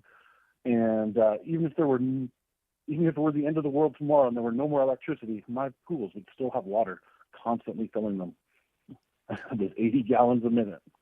Now, here's the thing. I'm the kind of guy that when it comes to hot water, when it comes to soaking, when it comes to cold dips, that's enough for me. You've already mentioned what is surrounding you in the isolation of the space, which means there's a great deal of nature and a great deal of life and world happening around you. People come back not just for the waters, but once they get there, there are things that they will actually kind of find that will bring them a lot of joy as well, too. Can you kind of talk about the reason beyond just the hot water, why people keep coming back, and get more into specifics? Do you mean to the Yukon in general, yeah, or to my business? To your business and to the Yukon in general. Well, yeah, either one. Well, the Yukon, I mean, we attract people because we're one of the last places in the world with true untouched wilderness. So it's a great place for wildlife viewing. A lot of people come here to see bears and bison and elk and lynx and eagles. A lot of camping that occurs, a lot of canoe trips. We also have the Northern Lights. So the Northern Lights are always naturally occurring. So we're a big destination spot for people, especially from Central, South America, North America, and Europe and Asia. Especially in Asia, they come in large groups just hoping to see the Northern Lights. And then we have things like we have dog sled. We have the toughest dog sled race in the world called Quest. In Alaska, they have something similar called the Iditarod. Yeah, it's a place that it's all about nature here. You're not going to come here for a cosmopolitan experience. We don't have any big cities. Whitehorse is the biggest city, and it's only 37,000 people. So you're coming here to get away from the city. You're coming here to experience nature. A lot of places in the world just don't have untouched nature anymore. And we have forests that go for hundreds and hundreds of miles with zero breaks, with no roads in them. It's rare. Well, and the other thing that's really kind of amazing about it, you can see as you kind of outline this, where people can actually make you part of the trip, where the idea that they can do their own exploration, kind of take care of the surrounding areas that we've talked about, and then like kind of cap it off by spending 3 or 4 days, 4 or 5 days, kind of concluding a longer sort of trip of adventure where you guys become the destination for relaxation and kind of recapping and recovery as well. And like I said, that's the great thing for people who are looking to get out there. You become a great oasis to kind of cap that off. And I'm sure, like I said, I mean, or do you have regulars who come every year who have those kind of what I call self-curated experiences where they actually get out there in the wilderness and then come to you at the end and like spend a couple of days with you kind of revitalizing themselves, have those long times on the trail or in the wilderness or roughing it? Yeah, so we get a lot of people who will, we get a few different types of travelers. We get people who are, say, coming from Alaska, driving through the Yukon to get to the lower 48. Or we get a lot of people from the States who are driving up towards Alaska and they have to come through Yukon and then they come and explore through us. We get lots of Canadians who are obviously tourists. And we get a lot of Europeans who come here on a once-in-a-lifetime trip. They'll rent an RV and they'll do all of Yukon and Alaska for 2 to 3 weeks. And then we get a lot of Asian groups that come during the winter to experience snow, cold, and northern lights. But on my property, we certainly do get some people who come up every year, especially if they're coming from the lower 48, coming up because they do a yearly Alaska trip, or before they're going back down south from Alaska because it's getting too cold in the winter for them and they only want to be in there in the summer. So we get a lot of repeat customers that way that I get to say hello to a couple times a year. That must be kind of a nice thing too, because then and I'm just talking about this from in regards to a destination or anything that actually attracts tourists and friends, is that anytime you go to a place like yours, it really makes a lot of people who are there for the first time comforted when they see people there who have enjoyed it in the past. It's almost like I don't want to compare it to this. I was once told that all a good gym membership needs is 4 or 5 couples who actually go there on a regular basis. They become almost advertisements for the place. If you get there and you see people having a good time, people who are being treated well, people who have a track record with the place, it really puts people at ease almost from the get-go. I want to kind of drift over to some fun stuff that you guys do, and I'm going to make this really simple and just explain what in the heck a hair freezing contest is. Okay, so that contest is what kind of made my my business go viral ever since 2015. So what happens is when you're sitting in the hot springs and you've got that extremely hot water, what happens is there's a lot of steam rising from that water. That steam collects all over your body, but it attaches itself especially onto all the hair on your body. When it's minus 20, 30, or 40 degrees outside, that air quickly freezes that steam and it creates a superficial layer of frost around your hair. So people were getting naturally frozen hair just by enjoying our hot springs. And in 2011, an old manager decided to make a contest out of it. It started as a pretty small affair for the first couple of years, and then my company took over in 2014, and we decided we wanted to put a lot of emphasis on it.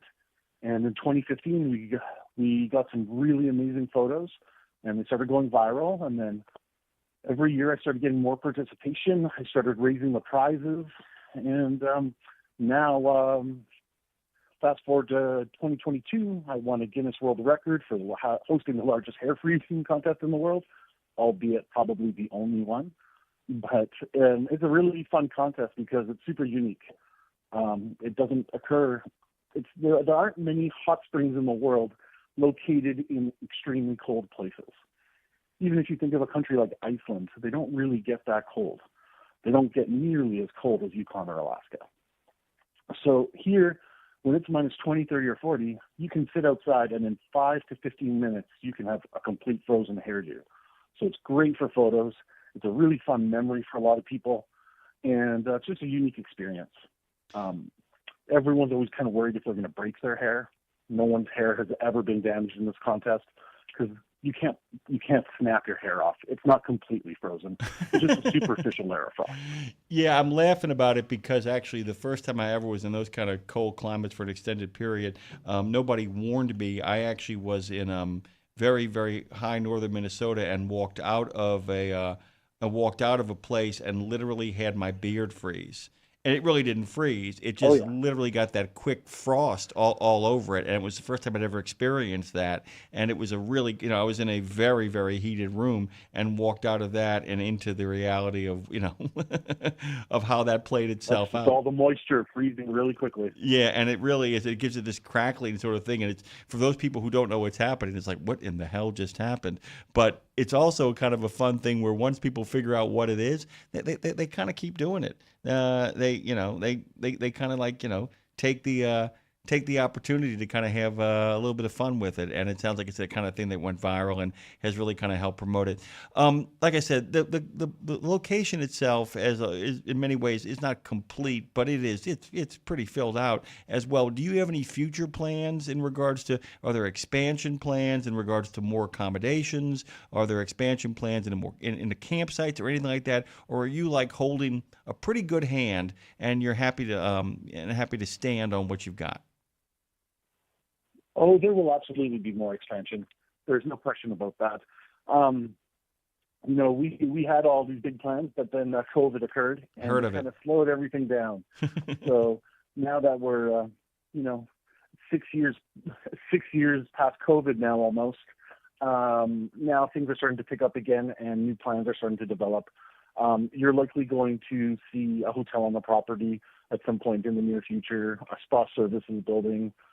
There'll be a lot more, there'll be some restaurants, there'll be some more activities. We have a lot of things planned for the area.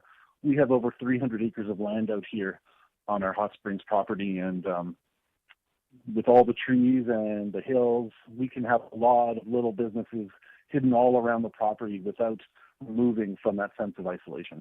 Let me ask you that too in regards to the sense of isolation. You guys are pretty well set up, though, in regard. I'm not encouraging people to go online and surf the web. I don't mean that, but also reassure people. Like I said, Whitehorse is not that far from you guys. So while there is a sense of isolation and wilderness and adventure there, we're not talking about it's not it's not Fort Apache. When it's connected to the world. It's just an opportunity where you can shut off the world. It's a place where you go to shut off the world. But it really is. You're talking about building a hotel, all of that kind of stuff in terms of long-term plans, meaning that there's infrastructure there to make all that stuff possible. You can't think in those terms unless you have those terms to think about, correct? Oh, yeah. We're still connected by a highway. There's still cell phone service. People still live out there. There's internet.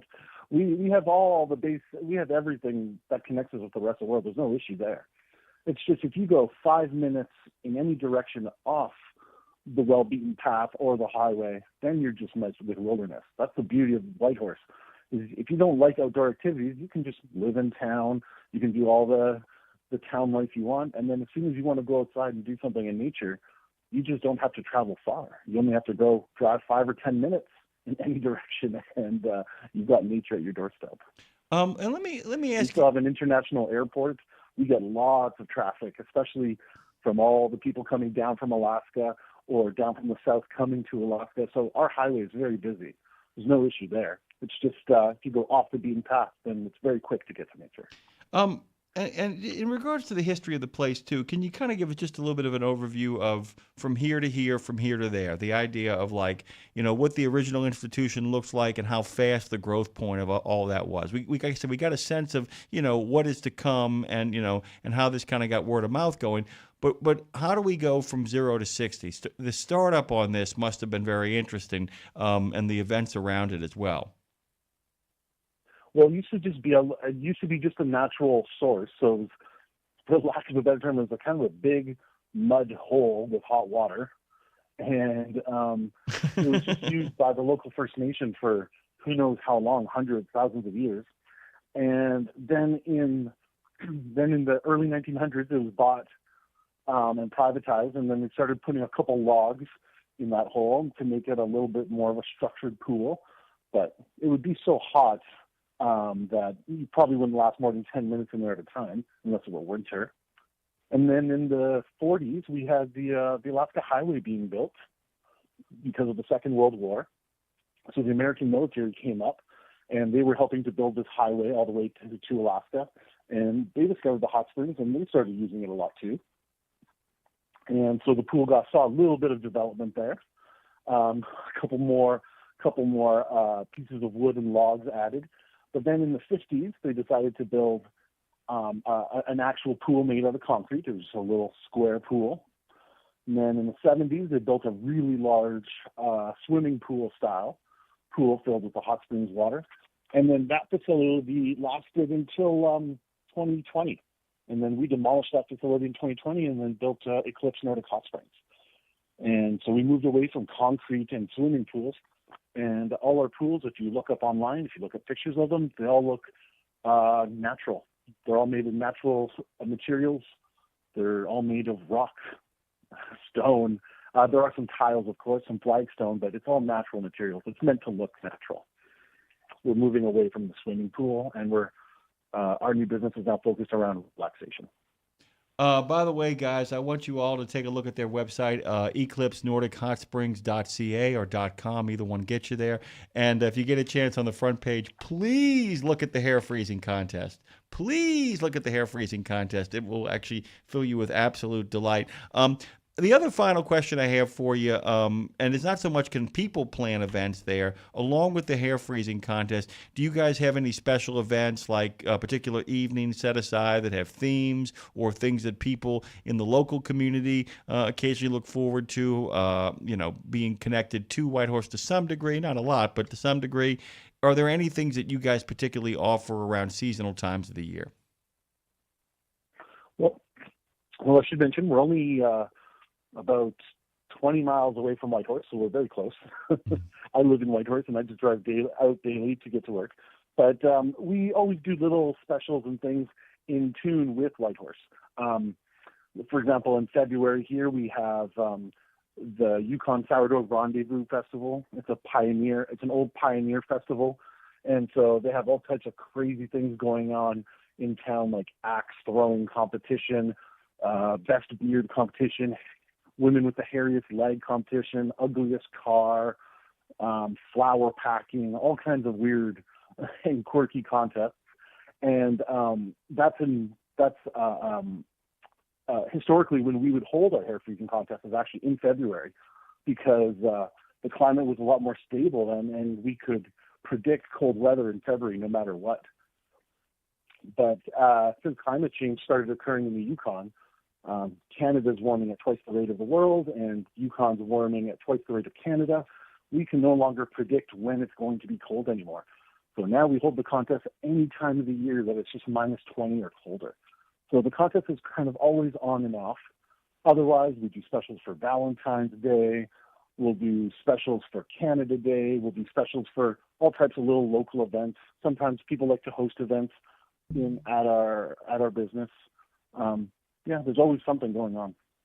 By the way, they also allow for bookings. They have rates. They have classes. You should check them out at Eclipse NordicHotSprings.ca or .com. Website is very, very intuitive and easy to navigate. Man, I got to tell you, I could probably keep talking to you, but I got a guest coming up here.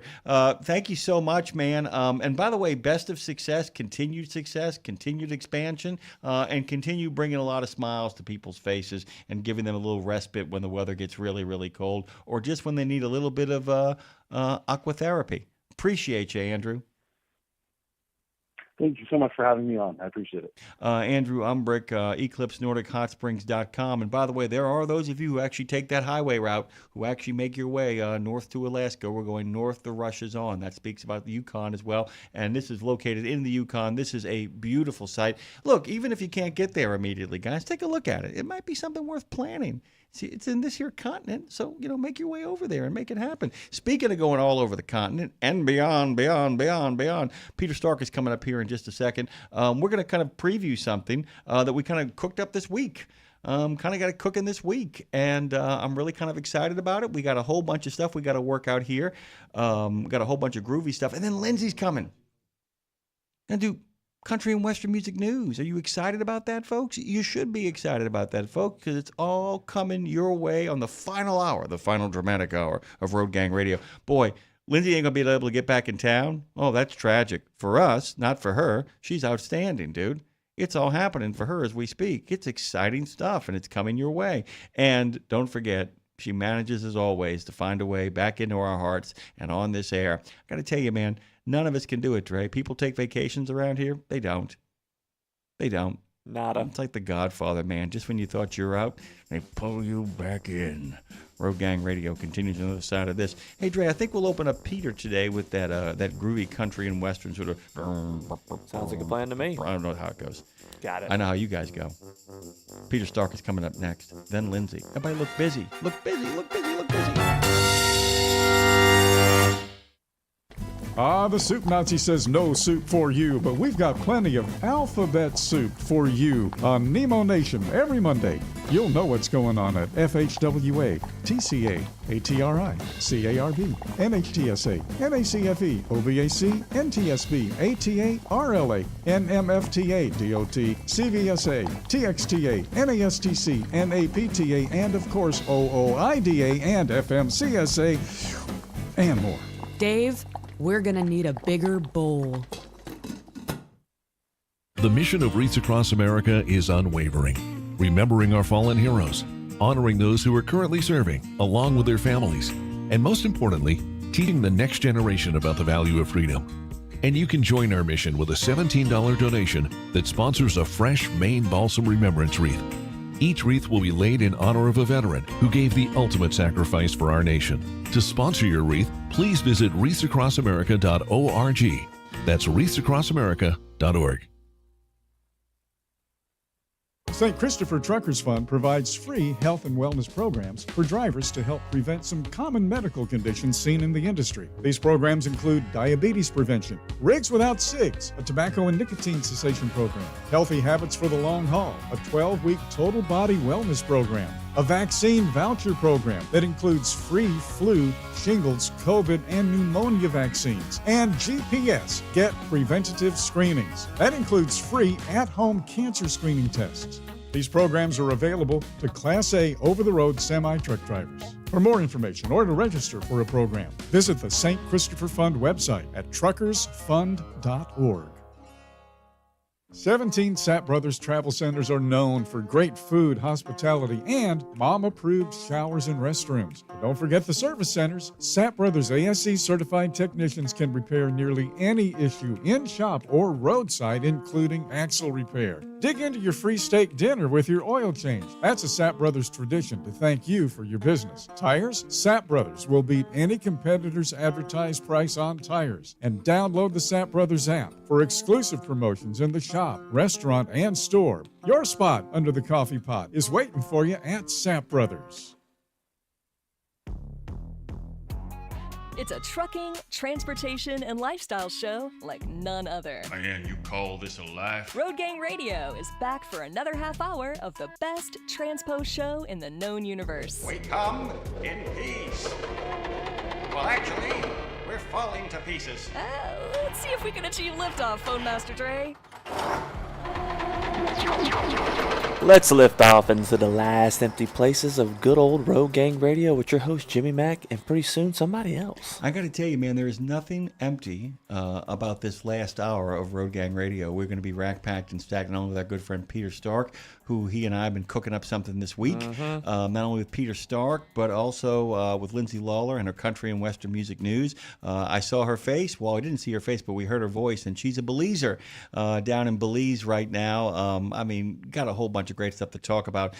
Before we actually pivot into our good friend Mr. Stark, the Chico Hot Springs Lodge stands in Paradise Valley, Montana. Bill and Percy Knowles built the lodge in 1900 for gold miners. It became a health spa following Bill's death in 1910. Yet the resort apparently has one guest who never leaves, known as the Lady in White. Fond of roaming the halls, she often scares the staff and guests. I only bring up that hot spring story because we just got off the airwaves with a Yukon Hot Springs. Yukon, not Yukon. Yukon Cornelius, by the way. We're going to take a quick break here, and I mean like a breath to kind of pivot into the last empty places.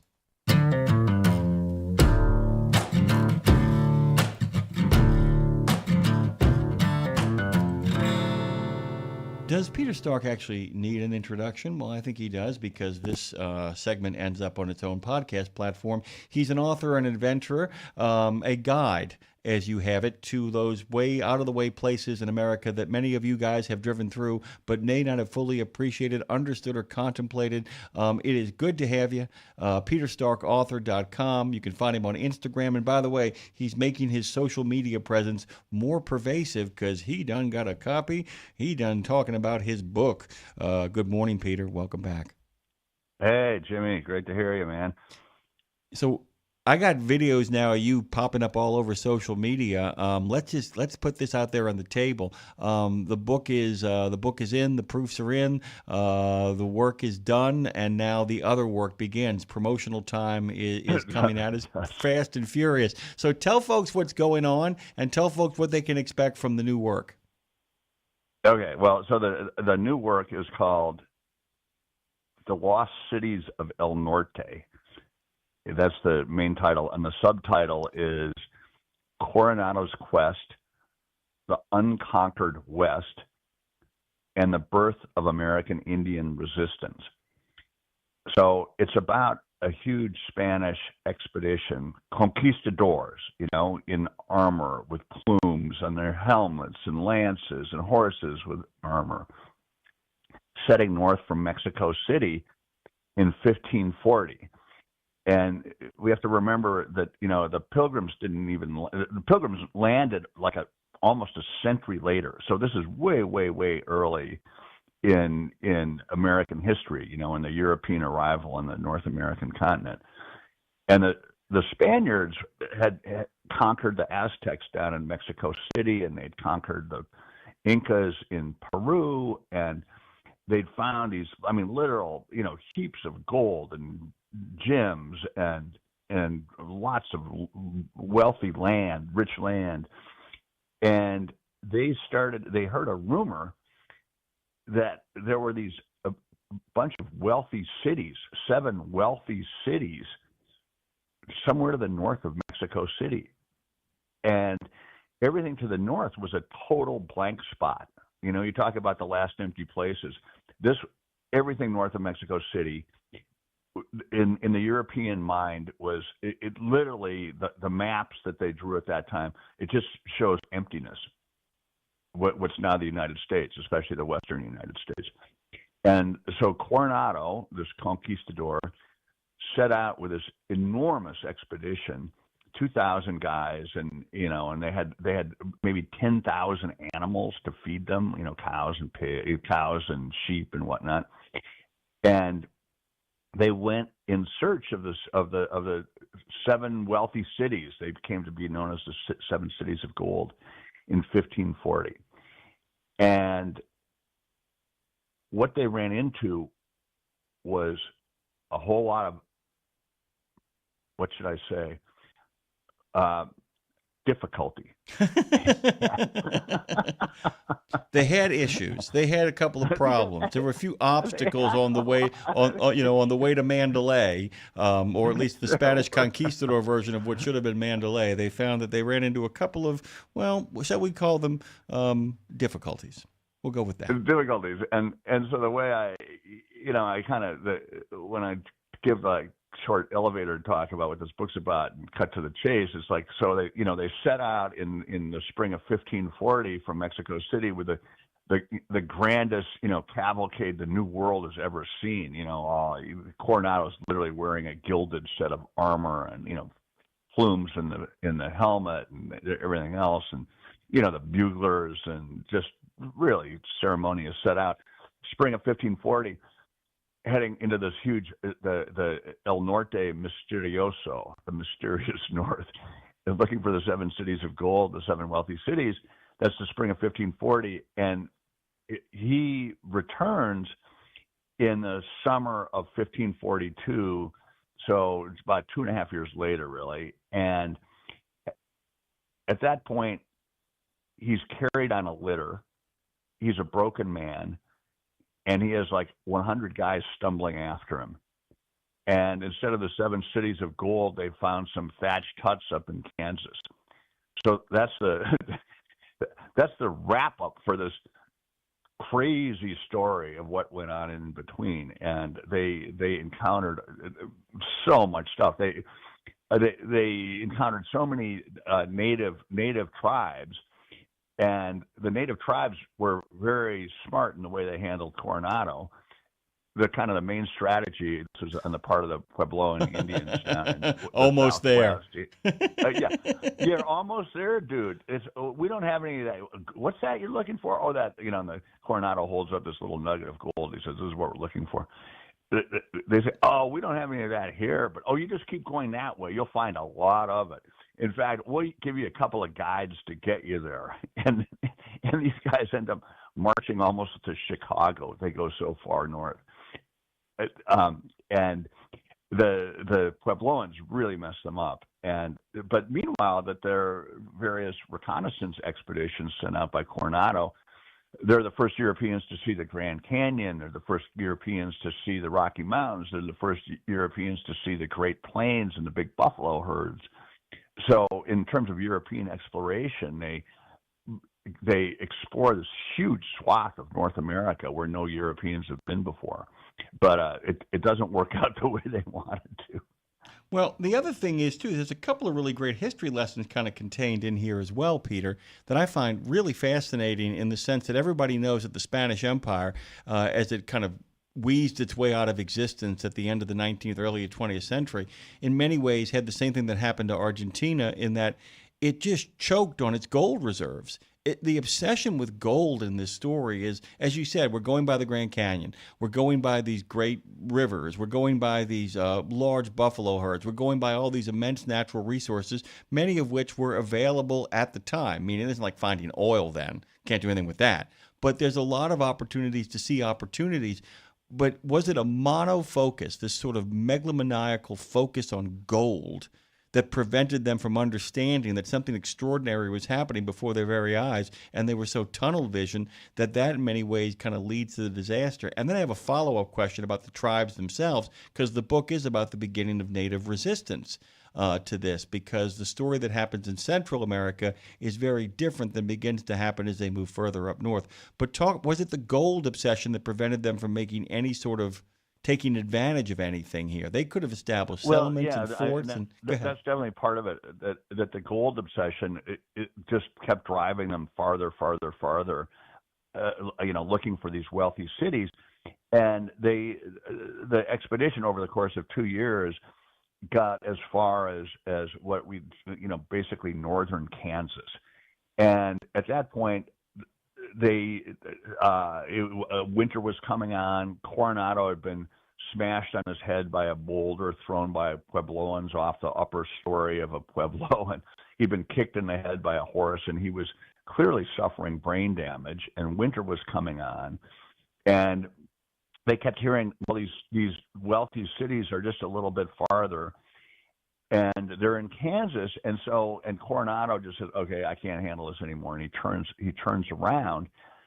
But what he didn't realize was, literally over the next range of hills, if he had kept going to the north and east, that he would actually enter what's now southern Iowa, which is some of the most fertile land in the entire world. And that's actually where the Spaniards made their real money. It wasn't from gold, but it was from claiming these wealthy estates, fertile lands, and then enslaving the native people to work those lands and reaping the profits of what's grown on those fertile lands. So he turned around just short of the real gold, which was these incredible black soil fertile lands in the Midwest, like Iowa and Nebraska and Indiana, Missouri, Illinois. So he almost got there, but it didn't happen. And I think things could have turned out very differently in North America if he did get there and managed to establish settlements, Spanish settlements, in what's now the Midwest, American Midwest and the West. That Spain could have held on to that huge chunk of territory, what's now the Western United States. but Spain lost it because it never really established a colonial presence there. And so it slipped out of Spain's hand very quickly once the United States started pushing west. So that's one big repercussion of this Coronado expedition. It ultimately made it much easier for the U.S. to claim the American West. Yeah, and the other thing is too is the fact that you could make a case being, and this is a cultural thing, not so much anything else, but the idea of how what the Spanish Empire looked like and how it was kind of organized is very different than the folks who arrive at Plymouth, the folks who arrive in Massachusetts, the folks who arrive in Virginia, the folks who arrive in Maryland, who have, nothing can be called a democracy back then, but the idea of personal initiative didn't float so well within the Spanish Empire either. Whereas a lot of people are given charters by the British, and it's like, go do something, and if we see any profit there, we'll tax you for it. I'm being very simplistic, of course. Whereas the Spaniards are like, oh no, it all goes back to the main event. Everything kind of drains back there. And so it prevents the sort of cultural independence of thinking that you would need. Even, you're right. I mean, at the end of the day, the Spaniards, they never allowed the people who they were sending over to set up their own kind of systems of governance. And in doing so, there was none of the attractiveness that a lot of people got sold a bill of goods to kind of come over from places like England, to be like, okay, well, we're kind of already experimenting with the idea that we have representation. Well, we'll just go someplace else where they can really leave us alone. And that was never, it seems to be, never seems to be the energy of that situation. The other thing I wanted to ask you, I think, and just to address that the Spaniards were still, essentially living under a feudal system. That was their, social and governmental organization. A real feudal system with kind of like a feudal lord who had owed loyalty to a king, and then who had people who owed loyalty to the feudal lord, as opposed to the pilgrims who came to Plymouth Rock, or the British colonists, that adventurers they called themselves, who came to Jamestown to settle those early Virginia colonies. And as you say, they were much more egalitarian in their thinking, and that idea of kind of self-motivated enterprise was much more part of their fabric. Yeah, and that's always, that's always the big thing too, that if you don't put independent thinkers into a wide open space, they're often kind of always thinking back to where they came from and the cultural dictates of what governs them, as opposed to being able to think on their feet, and kind of move past the goal. The Native American stuff is really interesting too, because this is a case where, the first Spanish conquistadors arrive and they run into, and let's be honest about it. I mean, we got to understand that it is the past, but the Aztecs are not the Pueblos. And that's one of the things I think a mistake a lot of colonizers made, was they didn't realize you're not dealing with the same people over and over again. And right. And that it informs the way they look at these people, in the sense that it's like, there's a lot of, what I call not revisionism, but actually restoricism, where you actually go back and figure out what really happened, as opposed to just accepting what I call the common narrative. But and I'm actually not saying. Yeah. I'm asking, the question is, were the differences culturally between the tribes that they were running into as they head further north incredibly different from the ones they encountered down south, and because of that, they made assumptions they shouldn't have made that got them into trouble? Yeah, exactly. I mean, that's so much. You're right on the nail, right on the mark. That when Cortez, this famous conquistador known for his boldness and brutality, he's the guy who's credited with conquering the Aztecs, and he just had a force of a few hundred guys who essentially marched from the Gulf Coast towards the Mexico City, towards the interior highlands. And there's this kind of conception that with his few hundred guys he conquered the Aztec Empire, which was not the case at all. What he did was he found the other tribes who were enemies of the Aztecs, and in central Mexico, and he allied himself with these other tribes who were enemies of the Aztecs, and then he put together a big force of enemies of the Aztecs, thousands of warriors, And with that, he marched to Mexico City, and with that force of Indian allies, he conquered the Aztecs. This incredibly elaborate, beautiful empire, a warrior empire itself. And so that was Cortez, and that's around 1520. And then when Coronado heads north, looking for more wealthy empires into the mysterious north, 20 years later, 1540, he's thinking, well, it's going to go the same way for us. I've got this big expedition, and we're going to knock over these tribes, whatever civilization is up there, whatever wealthy cities, we're just going to knock them over the way we did the Aztecs. But what Coronado doesn't realize is that when he gets up to what's now the Southwest United States, Arizona, New Mexico, that area, he runs into the Puebloan Indians. And the Puebloan Indians have these, very elaborate settlements, the pueblos that we all know, the tiered adobe and stone villages. And there's a whole network of them, and they have different languages, they have different customs to a certain degree, but it's kind of like it's an interwoven net of these Puebloan peoples. And when Coronado gets there, he keeps saying, like, hey, where's the head man? Where's the big cheese? Where's the king with all the money?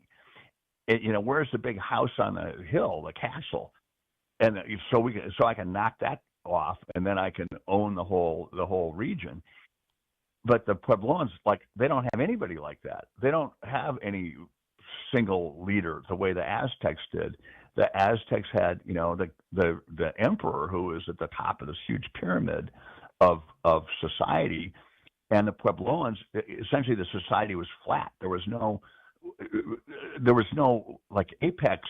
There was no head you could chop off and then own the whole society.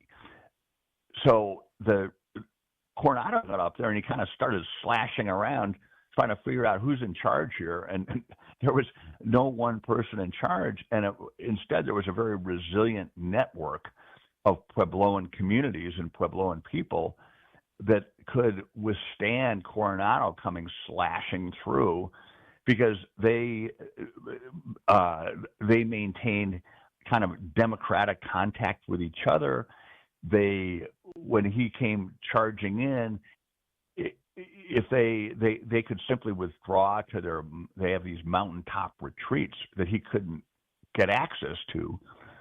And so in a way, the Puebloan people, unlike the Aztecs, were like kind of standing there, and Cortez came in and chopped off the head of the Aztecs and owned the whole empire. Coronado went up to the Southwest, Arizona, New Mexico, and he couldn't chop off any head. And instead, he kind of got tangled up in this big net of Puebloan people and other native people that he could really never get out of. And so there was exactly what you're talking about, a huge difference between how things went down in the South in Mexico and what Coronado was planning to do up north in the mysterious north in what's now the western U.S. So let me get this straight. You mean to tell me that the flexible, decentralized culture that actually had wide communications and allowed itself to actually take initiative defeated a top-heavy enemy who ran things from an authoritarian bent, is what you're telling me? Exactly. That's exactly what happened. And plus the incredible native knowledge in the Southwest and, in these desert mountain environments, which are really hard to live in unless you really know what you're doing. And so the Puebloans had that advantage too. The Spaniards were clueless what to do and how to live off the land when they got up there, up to the Southwest. So, but that's exactly right. That it was the kind of the widespread interconnected network of these Puebloan communities that was so resilient, and that Coronado couldn't topple or slash through. By the way, this is a weird connection, Peter, but then again, we're on this particular segment called The Last Empty Places. Do you realize the comparison between this and what happened with the Spanish Armada and its attempt to invade Great Britain? Tell me. I know. I mean, I know a little bit about the Spanish Armada, but basically, I don't know the details. Tell me. Basically, they're defeated because they are essentially functioning as one gigantic unit, functioning under the command of the monarchy and functioning under the command of a top-heavy leadership situation. Whereas they run into the British that they fight are a collection of not just British naval vessels, but privateers as well, concerned citizens from the coast. They know the terrain better, they know the shores better, they know the location better, and the Spanish show up with overwhelming force, only to find themselves literally amidst a beehive, a hornet's nest, as you were, of everything swarming, people able to take initiative, people understanding that the objective is the most important thing, which is to drive the Spanish from the sea, as opposed to following orders. It feels like an echo chamber that everything that would bring the Spanish Empire down is happening both on the continent of North America and happening, in the seas between Spain and Great Britain, and all of this stuff is playing itself out in this way, and that it becomes, the thing is, the point that you make, the Aztecs were easy to take on because despite the human sacrifice, despite a lot of the cultural, strangeness of what the Aztecs were, the Spaniards recognized that system of governance, meaning that, Cortez looks at that and goes, oh, there's a king. You can call him what you want to call him, but at the end of the day, there's somebody who sits atop the highest position, literally, in this culture and gives orders from on high. If I get rid of that, I run things. And then they try to do the same thing moving up the way, which is why they always had their struggles with Britain. And in many ways, they always had their struggles with these native tribes, especially as you get further up, which also is, I don't want to call it racism, but to a degree, assumptions that, when you arrive someplace, that every culture you encounter is simply the same culture over and over again. And over and over, exactly. Over and over. And it turns out that, that geography, terrain, natural materials, access to that dictate the idea that it's like very, very tough to kind of look at the geography of a place and realize what the Pueblos were practicing was much more was better to do in the environments of those wide open spaces as opposed to the kind of cramming that went along the coast and all the way to Mexico City in regards to the Aztecs. And not to mention the weather and all that stuff plays a large part in this, right? Well, and Jimmy, just to that point, that that's exactly right on the mark. That can you imagine Coronado with this huge cavalcade? Just huge, thousands of people and animals, and they're all dressed up in armor and everything else. And they get out on the Great Plains, and this is like in the Texas Panhandle, and then up in Arkansas, and then eventually Kansas, and they're encountering these tribes, and there's no way they could conquer these tribes because these tribes are nomadic people, and if Coronado shows up, and things don't go well with Coronado, the tribe's just like, pull up their teepee poles and move on somewhere else. And there's just no way Coronado could defeat those people, conquer those people, claim those lands, because it was such a different culture that they had never remotely encountered before. These Europeans had never remotely encountered anything like that before. So that's exactly to what you're saying, is that they kept expecting they'd find the same culture over and over and over again, yet they're these wildly different ways of living on the earth that they kept running into. Basically, they're lost cities of gold because they are lost. They're no longer there if they ever existed in the first place. They were basically looking for a needle in a haystack, except it was a haystack of needles. And that's the other thing, too, is that the flexibility of these tribes is that, and because we weren't there and we don't know, there's a possibility that those Pueblo organizations are simply, once again, loose-knit organizations of people who actually did not have a centralized form of, other than getting together and occasionally exchanging. It is, man, what a disaster for them, and that nobody actually saw what was coming and be able to go back and report and say, here were the problems and all that kind of stuff. But all of this stuff gets talked about. Peter, actually, I am going to give you a call on Saturday so that we can actually talk about a more formal sort of sense of, you and I have been discussing a podcast for a while.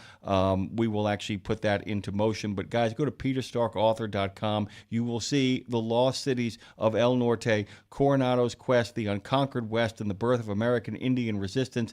April 14th of this year is when the book comes out. But if you follow him on all his socials, you'll see that a lot of stuff is percolating, a lot of chances to go see Peter, get to meet Peter, listen to Peter read stuff, and even stuff on social media as well. I'm really excited for you, my friend. The website looks great. The book looks great. I can't wait to dig into it myself. Give me a copy as soon as you possibly can, okay? I will. I'll get you one right away. Yeah, and we have so much to talk about, and to the listeners out there, Jimmy and I are cooking up some big things, and we have some really fun plans in the works. So yeah, that's coming down the road. We'll actually get some stuff cooked up for next week, and I got to get my friend. By the way, Lindsay is stuck in Belize. Boo hoo hoo hoo hoo. Because oh my God, I know it's 17 below here, and it's like what is it down there? Oh my God, she's like it's marvelous. From what she said, it's marvelous. She's actually going to come on the air and do her country and Western music news. Thank you, my brother. It is good to have you. Say hi to Lindsay for me. I will do. And my friend, keep enjoying all the attention you're going to be getting over the next couple of weeks and months. You deserve it. I can't wait to dig into this. If it's half as good as everything else, it's marvelous. I know it'll be even better. Thank you, sir. Okay. Thanks so much, Jimmy. We'll talk to you soon. All right. peterstarkauthor.com is where you should go. Hey, guys, look busy. Lindsay is coming. Very excited about this. I'm going to give you a little bit of an OOIDA preview, then I'm going to drop Lindsay in the middle of the mix. I'm so excited to hear all these stories. I'll be right back. Go to truckdown.com, get out of that ditch, get back on the road. They've been doing it since 97. Truckdown.com.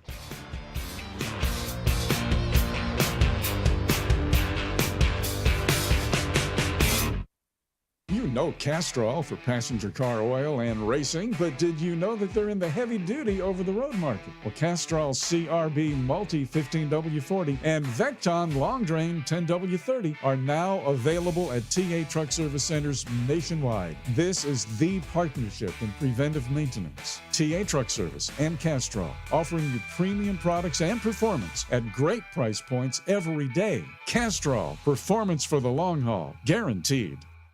At RadioNemo, we believe in finding your tribe, your people, your gang.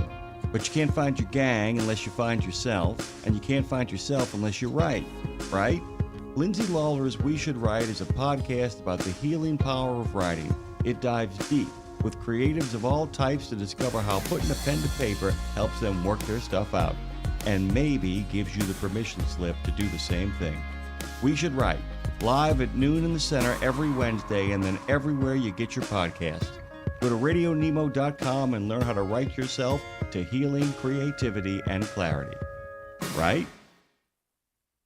Exceptional value and exceptional values. That's Bennett Trucking. A core commitment of faith, family, and freedom has driven Bennett to being the leading provider of innovative, integrated transportation solutions, both at home and abroad. Bennett's values are not just compatible with providing high-paying jobs and unmatched customer service. They're inseparable. If you're looking for an employer or a partner who believes the best business model is being a model citizen, then Bennett Trucking is the place for you. Go to BennettIG.com and find the folks who share your values. It's one simple act that helps Wreaths Across America fulfill its mission to remember, honor, and teach. Sponsoring a wreath, one more wreath. Means one more adoring father, one more loving mother, one more heroic son, one more brave daughter, one more beloved family member, one more dearly missed friend, one more American, one more wreath upon the gravestone of someone who served the cause of freedom, honored for their sacrifice, never forgotten, always remembered, through one simple act. One simple act. Go to wreathsacrossamerica.org/RadioNemo and keep the mission moving forward. If someone tells you they need to get a life, tell them to join us here at Road Gang Radio with Lindsay Lawler and Jimmy Mack.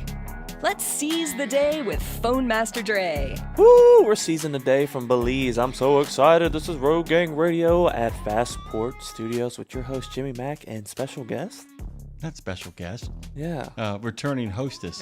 Let me get through this really quickly here. Linda Allen and Johan Couture love trucking, which is one of the reasons both joined OOIDA as board directors. In a wide-ranging encore presentation, Linda and Joanne share stories from the road and express their wishes for making the industry a more welcome place for everyone. Plus, thousands apply, but there can be only one Pilot Road Warrior winner.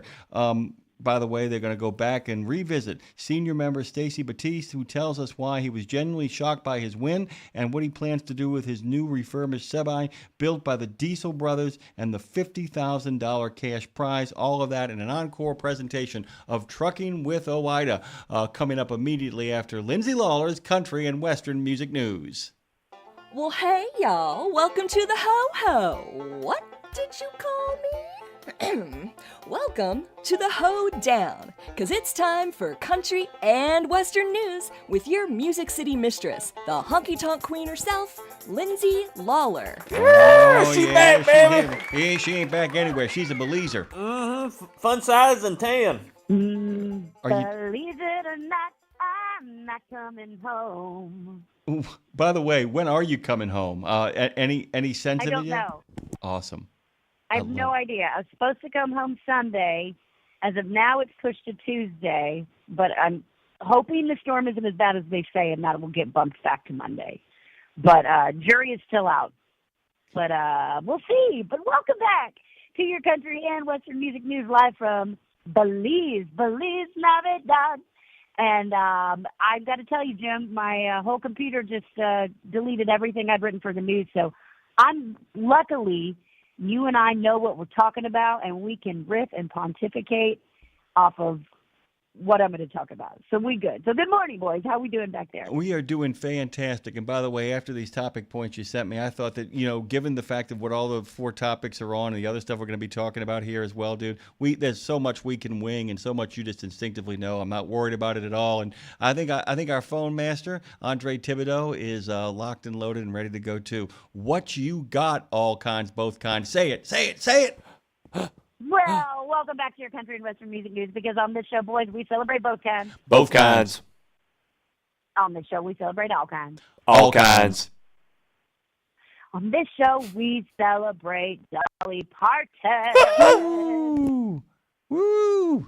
Okay, so if you will remember, back in December, Dolly had to cancel her Las Vegas shows at Caesar's Palace, and the statement went out saying, Dolly's having to cancel due to health concerns, which was terrifying. It set up a global panic because everybody thought the Queen was dying. She was not. She is not. She, in some ways, never will. So Dolly did take some time to really take care of her, as I will put it, mental and emotional health.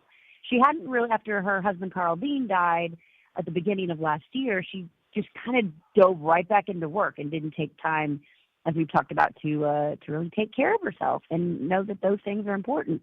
She has done that. She's taken time off. She is back with a vengeance, releasing new music, opening a new hotel in Nashville. More on that in a second. And by the way, Jimmy and Dre, guess what? This week, Dolly Parton, the Queen, turned 80. Should we sing happy birthday to her? Yeah, let's do it. You set the tempo and we will follow. Y'all do that. Go ahead, Lindsay. Count it out. Happy birthday to you. Bum, bum, bum. Happy birthday to you. You're turning 80. Happy birthday, dear Dolly. Looking good as ever. Yeah, Queen. Happy birthday to you. What they said.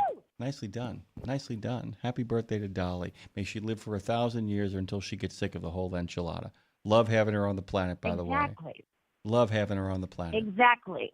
Well, someone else who loved her, so Bono, the lead singer, of course, of U2, sent her a bagpipe telegram, I guess you could say, to which she responded, "Hey, Bono, are you calling me old as a bag?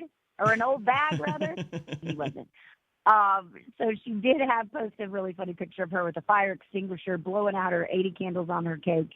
And long live Dolly. So another fun thing about this, Jim, we mentioned this before, but now I can say it opens this year. The Storyteller Hotel, which is Dolly's new hotel, opening in Nashville this June to kick off CMA Fest, the Country Music Association big festival. Used to be called Fanfare. The hotel is on Commerce Street in downtown Nashville. It's called Storyteller. It's got, of course, themed rooms and suites. And it's got two venues. It's one venue called Parton Live and another venue called Jolene's, which will have live music, songwriters rounds, food, drink. So it's basically an all-around honky-tonk resort in the middle of downtown Nashville. That opens June 10th, and I cannot wait to go. And let me just say this, Jim, right now, one of my best friends is in her fifth and hopefully final interview to potentially be the GM of that hotel. So I need everyone to send real good vibes at work because we all want that hookup, Jimmy. Good vibes. Yeah, and by the way, guys, if you want to get a sense of what is coming your way, there actually is a website already there called the Storyteller, the Songteller Hotel, by the way. And it is Songteller, sorry. Yeah, it's okay. Songteller Hotel to Nashville. Love Dolly. Dolly's Hotel in the heart of Nashville. And by the way, guys, it looks exactly the way, given with the what we would call the specs, the images that they have put there. It looks exactly the way you think it would look. It looks amazing, by the way. It somehow manages Isn't to it be pretty? Oh my God, it is something. Like I said, if you have anybody in your life who loves Dolly and you don't make a reservation there when you go to Nashville, who is adoring of Dolly, you're making a terrible tactical error in your life. It looks amazing, and And it's actually not. I mean, listen, it's not cheap. It's not cheap to stay in hotels, period, these days. But I looked up rates last night for CMA Fest week, which is normally when they price gouge like crazy. And it wasn't as bad as I thought. You can get a room there in the 400s. Now, listen, I understand that's still a lot of money, but for downtown Nashville, CMA Fest, grand opening of Dolly Parton's hotel, that is not expensive. They are taking reservations now, like Jim said. So if you're interested in that, hop on over ASAP, Jim. I know you want to stay there when you come. Well, actually, I know a few people that I wouldn't mind taking there. And I'm going to put it this way, and Lindsay makes a really good point. It's not a place to stay, it's a place to be. And you've got to think about it like that if you're going to go there. Don't go there if you just need a room for a couple of nights. Go there if you want to have an experience in downtown Nashville. That's what it's really for. And for that, I think it's worth it. For those people who like that kind of stuff. And I don't mean that like dismissively like that kind of stuff. But if you're looking for a real tourist experience, a real kind of country and Western music experience in Nashville, in the heart of Nashville, it is really set up for that. It's an event hotel. It's where the hotel in and of itself becomes part of the event. It's like going to a Vegas hotel where that's part of your experience. And the prices you're talking about for event experiences are not bad. Not for a vacation, not for an anniversary, not for something that's a gift to somebody else. It's a lovely thing, and it actually is within sane price values, because there are other places, as you know, Lindsay, it can get really expensive really fast at a lot of other places. So it sounds like that she's trying to make accommodations so that people who want to have a special moment in their lives and don't want to go broke doing it can manage it as well. Very cool stuff happening in Dolly's world, which is no surprise. Well, and what's also cool that makes it, quite frankly, better than Vegas, it's not massive. Like, the hotel is contained. It's not huge. There aren't huge, massive hotels like the Opry resorts or whatever in downtown Nashville anyways, because the space is contained. And so it's very manageable, especially for like older people who want to come and get the experience, but not have to leave the hotel, not have to walk all around down Broadway with the drunk bachelorettes stirring up. It's all there. You're going to get actual downtown Nashville performers playing in the Dolly Hotel, in their venues. You can stay there. It's always nice, Jim, like if if you're at a venue, to be able to, you want to pop back to your room, you want to change or go to the bathroom, or whatever, and not have to be, or you want to leave your party before the rest of your party, and just to be all there in one. There's something big to be said for that sort of comfort, that safety, that just easeability. It's also the brilliance of the boutique. The boutique hotel is something that I think is a lost art. You can find it in San Francisco, and to a large degree, a lot of the hotels that have been popping up all through Nashville the last couple of years actually fall into this area, which is a really great thing. The idea, like I said, the idea that you're feeling like you're having a curated, kind of cared about experience. And it's a good point. I'm glad you made the distinction that we're not talking about Vegas in the sense of like you're in a nation state, you're in a small town. Nope. You are, and by the way, I think I have a good way to describe what I'm looking at. You are a guest of Dolly. This is exactly what you would hope Dolly would roll out for you if, in fact, you were a guest of hers. That's what it feels like, which, by the way, is totally on brand. That's kind of it as well. Do you want to pivot, or you want to keep going about Dolly? Because we can keep talking about Dolly. Well, I always want to keep going about Dolly, but for sake of time, let's pivot. Pivot?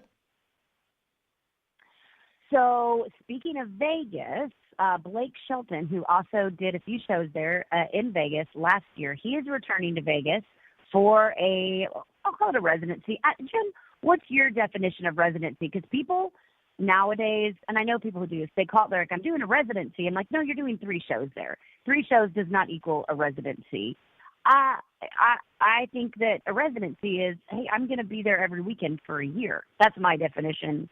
Everyone can have their own, but I don't think a couple shows last year and a couple shows this year in January makes a residency. But that's what he's calling it, Jim. Yeah, I would call it a residency if, in fact, I am there for a long enough period of time for people to make plans in different seasons to be able to come to see me, where I have become either a fabric of the hotel in which I'm doing my residency, or I become a fabric of the town itself. It's almost like when the events actually are transformed and making it your home away from home, that's what qualifies as a residency. You can do 6 months, but I'm telling you right now, an extended stay is about 1 quarter. A residency really begins, I think, around month 5 or 6, and that's it. If you're doing, a residency is regular shows with an extended stay. It is not a weekend engagement. That's not a residency.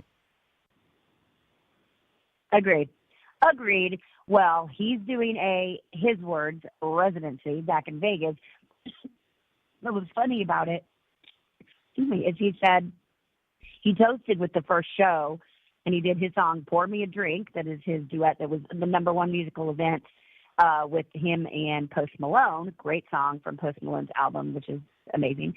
But he came out, Jim, and he was kind of slamming on dry January, and he was like, listen, guys, dry January is stupid. Either, drink when you want or don't drink when you want. But dry January is stupid. Let's toast. If you're doing dry January, you're taking the day off if you're at my show. But that does bring up the point of dry January, because we're in January now. We're heading towards the end of it. But it's, Jim, I know you're 30-plus years sober, but what is your take on dry January? I think it sets, at least the people I know that do it, it sets people up for failure sometimes, I believe.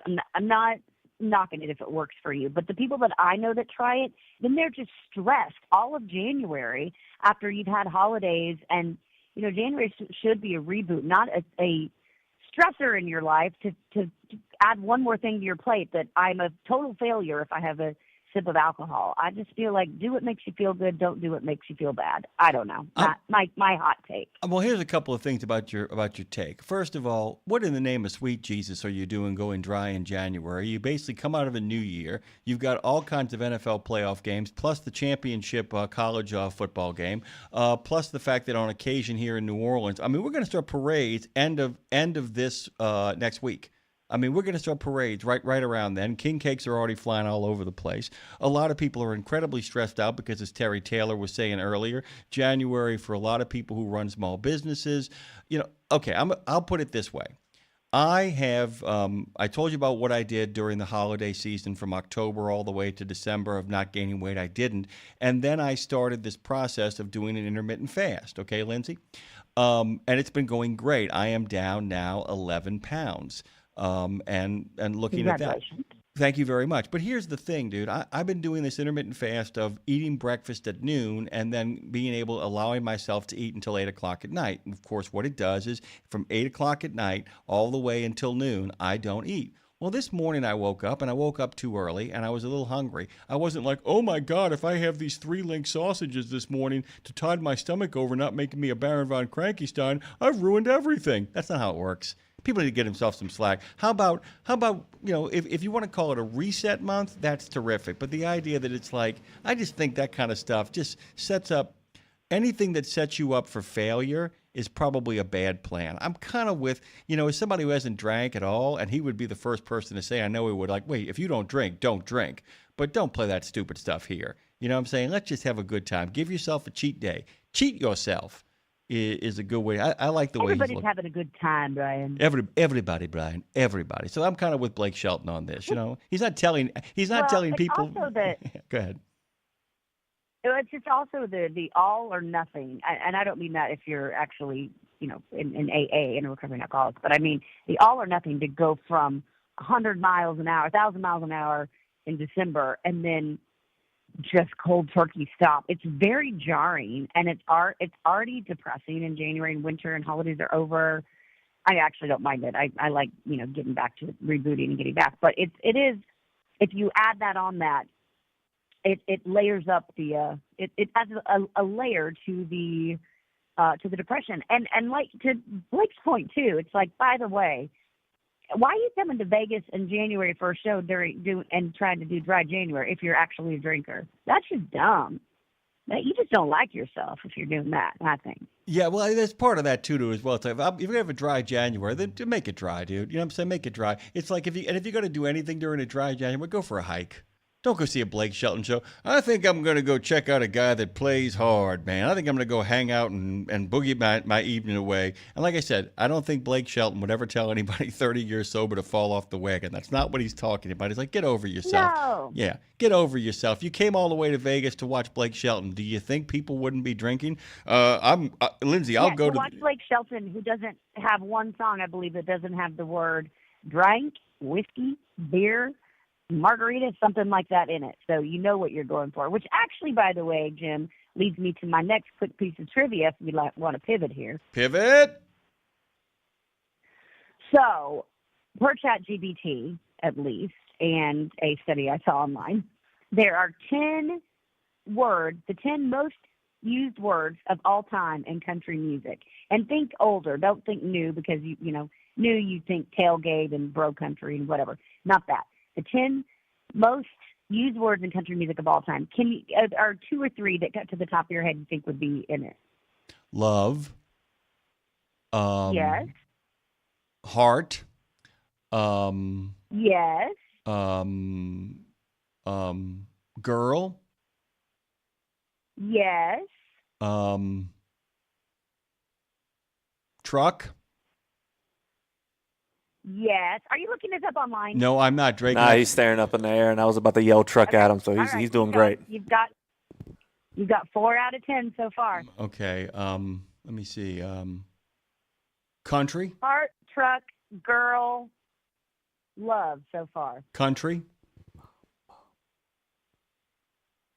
Well, my computer died, so I can't remember, but I don't think so. No.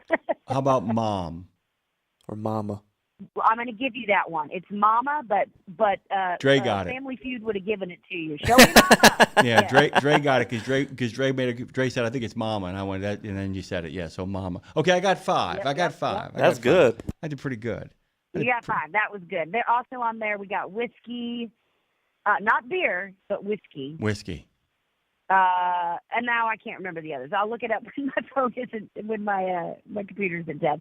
But you got it. But it was interesting going along. What was interesting to see, it was less about tailgates and parties. There was actually more about emotion, like mama and heart and love, those kind of things.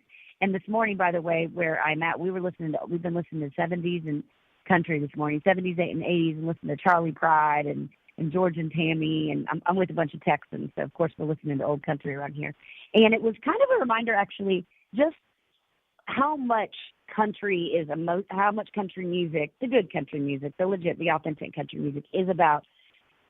And without even trying, organically, it's just about emotion and storytelling and connection and relationship. And that was proven true by ChatGPT doing an overview of those words that show up 9 times out of 10 in country music songs. Can I make a joke? Can I make a joke about a friend of yours, and in doing so, allow you to pivot to another friend of yours? You ready? Sure. I am willing to bet that Rain is in the top 10 until you remove David Malloy from the equation, and then it drops off to almost nothing. Fair. Fair assessment. David Malloy, of course, wrote Driving My Life Away, Driving in the Rain. I Love a Rainy Night. lots of songs about rain, and all good ones, by the way, all number ones as well. All good ones, by Ding, the ding, way. ding. And when you add Eddie Rabbit into the equation, you also get Kentucky Rain rolled into that as well, too, man. I got to tell you. I do know, I would like to see what the top 10 were from Motown. I'm willing to get Mama and Love are in there as well, along with Girl. I'm willing to bet that those three show up as much as well to show the kind of commonality of what happens when you get those kind of cultural connections between things. That would be really cool. And I will tell you that I think Rain probably shows up in Motown a lot more because it all comes out of Detroit. All right. Speaking of friends of yours. Also probably sex or sexual or sexy. Motown is way sexier than country. I bet so you something in Baby. there I may bet show you up. Baby shows up in both as well too. Yeah. Now that I'm thinking about it. Baby. Now that I found you, I can't let you go. Girl, we talked about David Malloy, but let's pivot to another friend of yours because you want to give a preview of what is to come on We Should Write next week. I do. Thank you, because Jim, Dre, we should write. Right? Right. So next Wednesday, this coming Wednesday, which I believe is January 28th, next week, my guest on We Should Write, which is live in the center at 12 p.m., will be Marcus Hummin, who has been on our show in the past. He's doing an extended show, an hour show, talking with me on We Should Write. Now, Marcus is a Grammy Award-winning songwriter. He won the Grammy and Song of the Year for God Bless the Broken Road, which he wrote for Rascal Flatts. And he also wrote Only Love for Winona. He wrote Born to Fly for Sarah Evans. He wrote Cowboy Take Me Away for the Dixie Chicks. He wrote One of These Days You're Gonna Love Me for Tim McGraw. The list goes on and on and on and on. He's a phenomenal songwriter. He's in the Songwriters Hall of Fame. An amazing guy who also does a lot of musical theater. He has spent a lot of time over in Africa. He's a do-gooder. He is a humanitarian. And I can't wait to dive deep and talk with him about, honestly, Jim, I hope I'm going to get some real honesty out of him, which I know I will. He's an open book. But about the idea of, changing. He's been in the music business for so long, and David Malloy can speak on this as well, Jim. But the idea of when when he got his claim to fame, his success, his fame, whatever, it was in a different era. And what was working then doesn't work now. But what do you do, Jim, when it's like, well, that's how I write? He's never changed. That is one thing about Marcus. He never changed. He's written with young kids that come to Nashville and, tried to get other hits that worked with the young kids, so to speak. But it also makes him crazy because that's not who he is. It's not what he writes. It's not what inspires him. But to stay authentic to that and never change your style or your writing just to fit a mold or try to chase a hit is, to me, pretty profound. And he's one of these people that keeps just showing up and staying afloat and writing what he knows that's true to him. So I think it'll be a really interesting conversation to kind of talk about how you don't conform but yet stay afloat. Yeah, and I'm really excited about it too because what people are going to learn about Marcus that they've known from the brief I'm comparatively brief. He's been on 20 minutes or so with us. What people are going to learn is the diversity. Not just the people that he's written songs for, but the genres he's worked in, whether it's writing singles or writing books or writing the lyrics and the music for musicals. There's a lot of stuff that he's actually had his hand in. He's got a really great sense of the dramatic, a really great sense of structure, a really great sense of how to kind of apply the musical principles that you adhere to and use them in other, even though he hasn't, as you said, he's kind of always been true to himself, he has managed to work in a lot of different fields, which means he has a lot of friends and a lot of contacts. And it's interesting that the more new friends you make, the less you got to change because the more avenues of possibility you open up for yourself. And I'm interested to kind of see how you guys get a chance to talk about all the different worlds that he has existed in and to remind people that if you're talented enough, you can exist in a lot of different places as long as you stay true to yourself. I love that. Thank you. You should perhaps be a life coach for artists in Nashville, Jimmy Mack. Well, I have to tell you, dude, after some of the stuff that you and I have been talking about, I've been kind of alluding to a lot of interesting stuff. It's been a crazy show this morning, and you got some things you want to kind of touch on before we get out of here. There's so much roiling in regards to change and new possibilities and exciting stuff that I've gotten a chance to kind of think on a lot of this stuff, and I can't wait for you to get back so we can really start digging into it along with all the groovy guests we're going to have next week. As soon as you get back, if you ever get back. If you don't come back, I understand. Wow. Please. I was going to say, I can't wait till I get back to question mark. Yeah.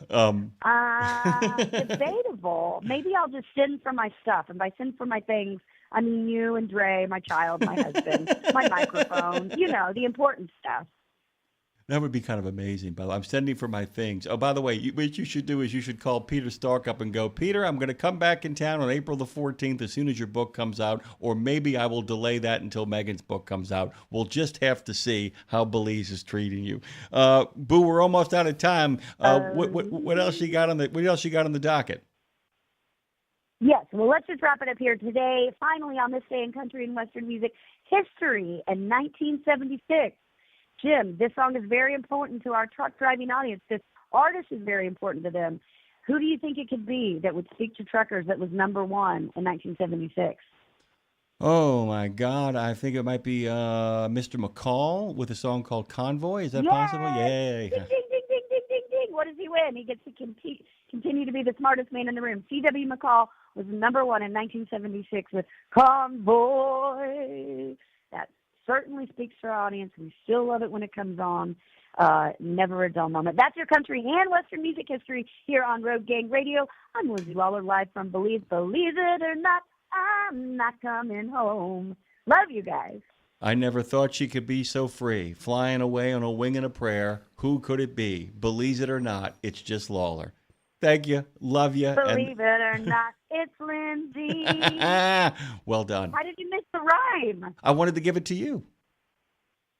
Oh, thank you. I appreciate that. You're welcome, by the way. And it's always a chance to, get a little more time on the air with you. Dre, if you'd be so kind as to help us shuffle off this radio coil. Lindsay, of course, as normally, appears every day from Tuesday to Friday, and the part of the show of Road Gang Radio where we go about the business of making a life. We miss you. We feel our lives are a little dimmer without you. Love you, Boo. Aw, love you guys. Outside, I hope it's not outside of mine, and rather absence makes the heart grow fonder. I will see you guys next week one way or another. Everybody get home safe and have the best weekend. Well done. From the wee small hours of the morning to the crack of dawn, RadioNemo has been there with you. Whether you've got the overnight or you're the first wheels on the road, RadioNemo's been where you need us to be. Providing the laughs, giving the facts, playing the tunes, and keeping it rolling. We've been your light in the darkness, your first cup of coffee, and a voice of sanity. Semi-sanity, actually. We're all a little crazy here. Crazy for the men and women who keep this country going and moving and doing. Crazy for trucking, crazy for truckers of all shapes and sizes. Is that a fat joke? Not if we can help it. Because it isn't just about the rules and regs. It isn't just about the day-to-day. It's about your health, your homes, and your hearts. So we wanted to say thank you. Thank you. Thank you. Thank you from everyone at RadioNemo for sticking with us, standing by us, and keeping the traditions rolling into the future. Exceptional value and exceptional values. That's Bennett Trucking. A core commitment of faith, family, and freedom has driven Bennett to being the leading provider of innovative, integrated transportation solutions, both at home and abroad. Bennett's values are not just compatible with providing high-paying jobs and unmatched customer service. They're inseparable. If you're looking for an employer or a partner who believes the best business model is being a model citizen, then Bennett Trucking is the place for you. Go to BennettIG.com and find the folks who share your values. Happy 2026 from the Allen Lund Company to all the owner-operators across the U.S. Welcome to Trucking with OOIDA. I'm Ashley Blackford. And I'm Scott Thompson. How you doing, Scott? I'm doing great. It is National Stuffing Day. Stuffing Day. Yeah. I do love stuffing. Who doesn't love stuffing? Gravy on it. Yeah. Yeah. No, it's good. The time, tis the season, as they say. Yes, it is. It's not something I've ever made, though. No, me neither. But From a box, maybe, but I don't think that yeah, counts. I've made it from a box, but I don't, Doesn't no, I don't count, think right? that counts either. Okay. But Well, Anyway. half credit. Exactly. So it's been a great week hearing from OOIDA board members. And today, last but not least, we will hear from them. We have Linda Allen and Joanne Couture joining us for today's show. Always love a chance to sit down with these ladies, especially getting Joanne's perspective on both sides of the border. Always a good time. Indeed. And then after that, the 2025 Road Warrior Champion, announced by Pilot, is an OOIDA senior member and owner-operator, Stacy Baptiste. Has a great story. He was surprised with the award, so we're going to get to talk to him about all of that, his surprise and the prize itself, which is a big one. Looking forward to that. But without further ado, Linda Allen and Joanne Couture. All week, Ashley, we have been blessed with the OOIDA board members coming in and in and out of the building, holding meetings, having discussions. It's always great to talk and meet with all of them as they come through. And we have been talking with them here in the studio as often as we can to kind of get a feel of, what they're seeing out there, their perceptions of what's going on, and some fun stories mixed in as well throughout. So we'll continue that today. We are fortunate and thankful to have Linda Allen and Joanne Couture here in the studio. Thanks to both of you for coming in. If you wouldn't mind, we've been doing this with all the board members that come through, but if you wouldn't mind just introducing yourself, talk a little bit about, how long you've been in the industry, how long you've been a member of OOIDA, a board member, anything else you want to tell us. And Linda, we'll put you in the hot seat to start. Good morning. Yes. I've been in trucking since, I think, 2007.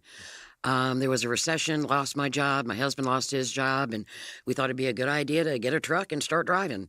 It's been kind of hard. I will say that I got involved with OOIDA because they were there for me. 6 months into this, I didn't have a clue what I was doing, and someone gave me the phone number for OOIDA, and I called. And I wouldn't be in business today if it wasn't for this organization. So a few years ago, I ran to be on the board because I wanted to give back to an organization that gave so much to me. Yeah. Was it just the support and answering questions? Because obviously when you get in the industry, it's a lot. It's overwhelming. Was it mostly support and that kind of thing? It's both. And it still is. As a board member, I talk to everyone in this building. When I've had issues with the trucks, with mechanical issues or issues with regulations, it's a networking. It's a family. And it's just been wonderful support, information, questions. I remember calling up here one time and saying, and this is when I was first into the industry, what's a HUT? What's a HUT? What is that tax? I don't know what it is. And they walked me through it. And they've just always been so gracious and answered any question I ever had.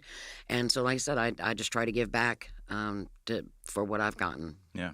And Joanne, you've been a member for how long? I've been a member since 2005. I've been a driver since 1994. Been an owner-operator since 1998.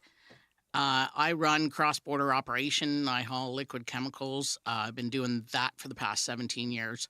So I joined this organization way back when because I had a bad experience with a tow truck company taking me for a ride, and not a good one. Financially. So it was a case of, all right, does somebody do anything to fight for us when these things happen? Or are we just, left on our own? And another driver over the radio said, yeah, call OOIDA. And I did. And we discussed all of that. And over the years, I firmly believed that if you want to see things change, you have to get involved. So I decided to get involved. And when I got, the funny part is when I got the application to become a board member for the nomination form, I'm like, yeah, I'm the Canadian and they're not going to look at this, but what the heck, I'll just fill it out. And I filled it out and they sent back another questionnaire and I'm like, surely they're going to realize that the address says Canada at the end, right? And they're just going to gloss over it. And no, they sent back another questionnaire. And I'm like, okay. And then my husband calls and he says, yeah, you just got a letter and they want to know if you're going to drive or if you want to fly to go there. Huh? And you're like, what? What? Dear, please read the whole thing. Yeah, right, yeah.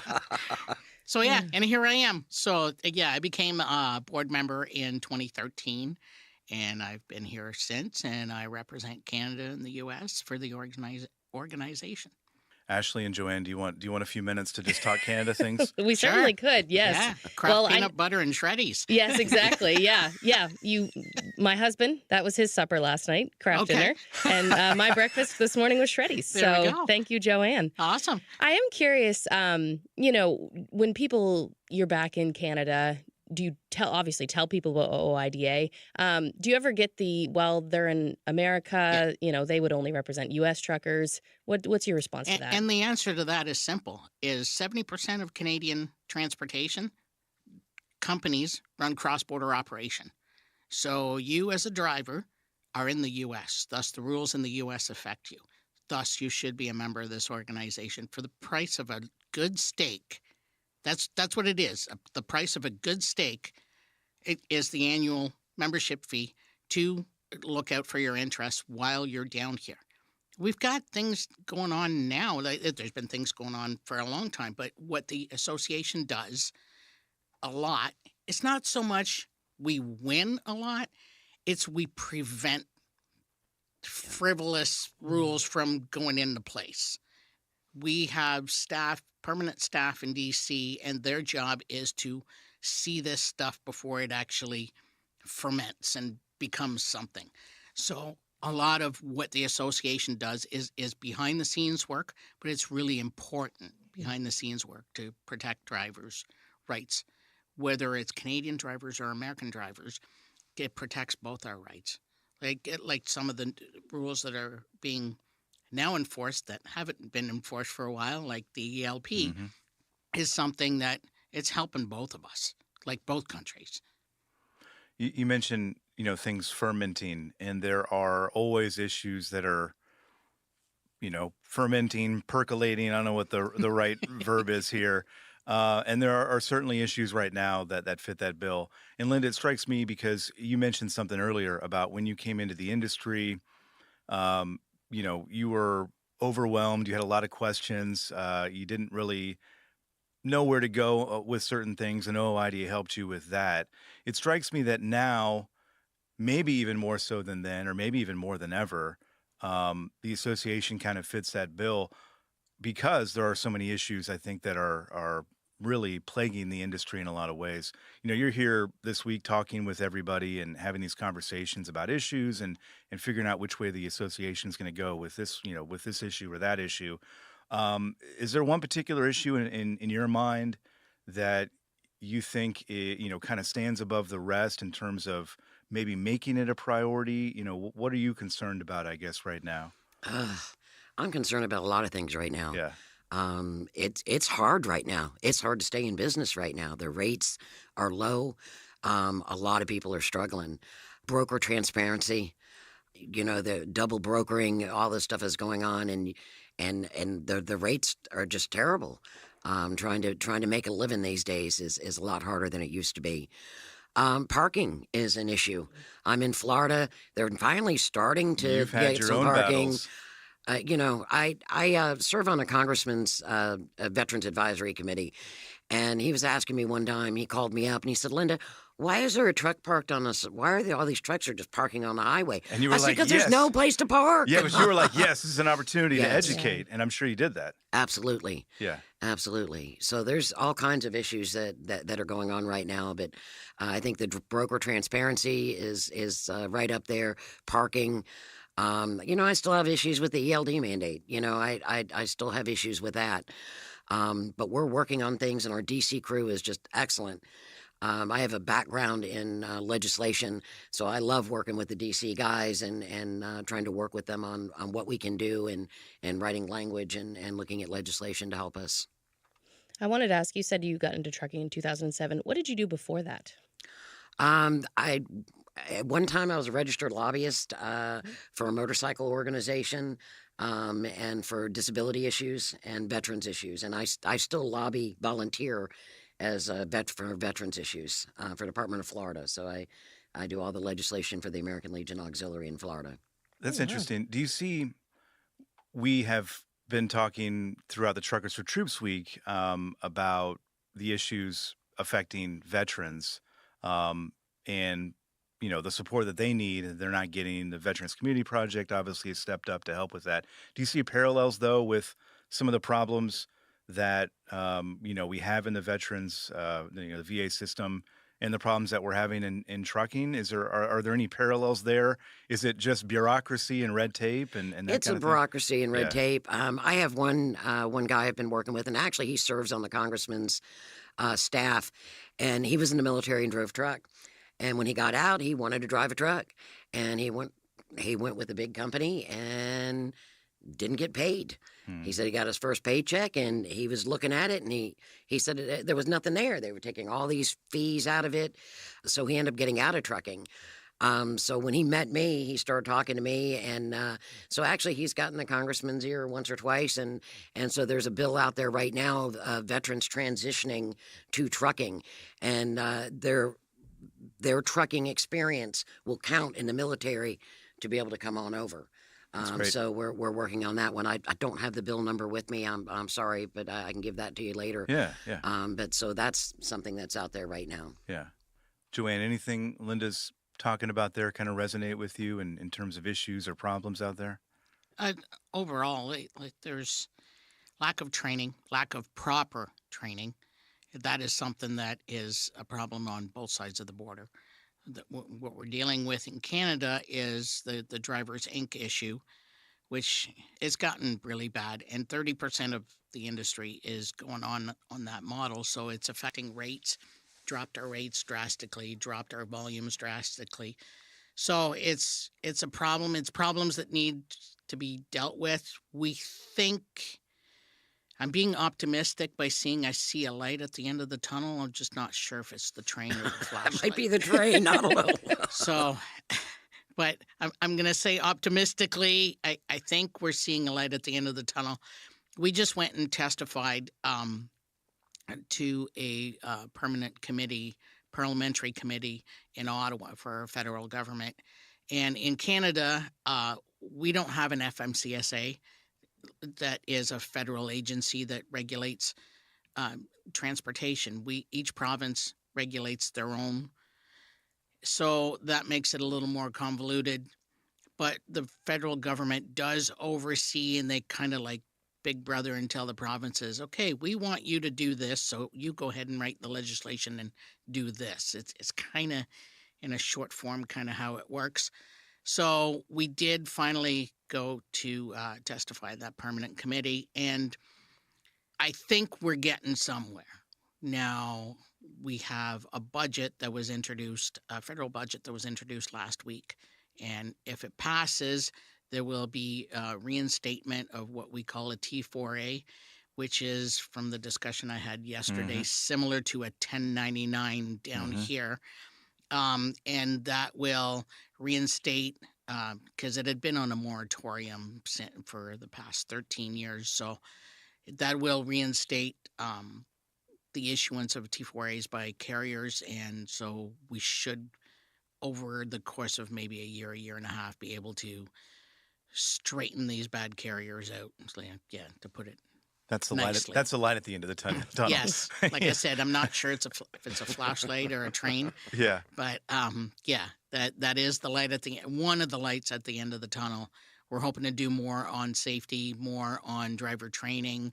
I'm on a committee that's looking at the certification of driver trainers for Ontario. So there's more coming, but we're working on it. It's just it just takes time. And sometimes you get like you're just about at the finish line and something else politically happens and we go into an election and everything gets put on the shelf. Would you say, are there a lot of similarities between the U.S. and Canada when it comes to trucking? Is there anything that Canada does better? Or, I mean, I can think of a few things that they do better, but I mean, in regards to trucking. You can't see me, but I'm shaking my head. Or, you're right, and vice versa. Yeah. So Todd would be the first one to say that our hours of service are better. They're more flexible. Your roads are by far better. So the Trans-Canada Highway, which is self-explanatory by the name, it is one road. We only have one that goes across the country.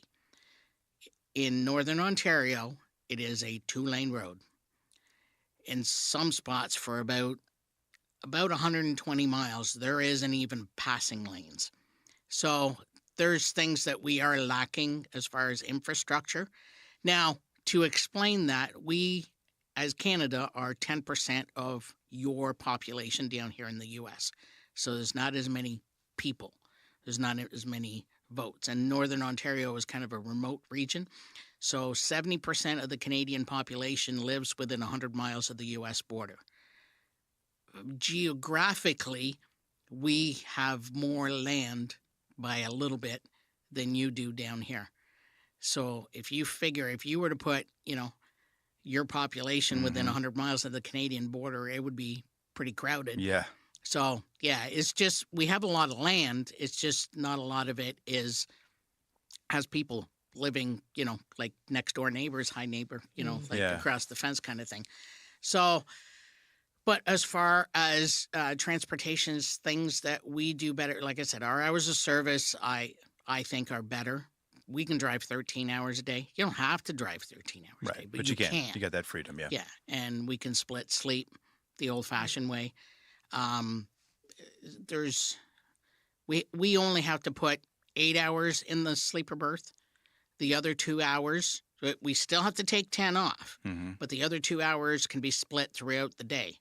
So, which is more realistic as to how a typical day goes.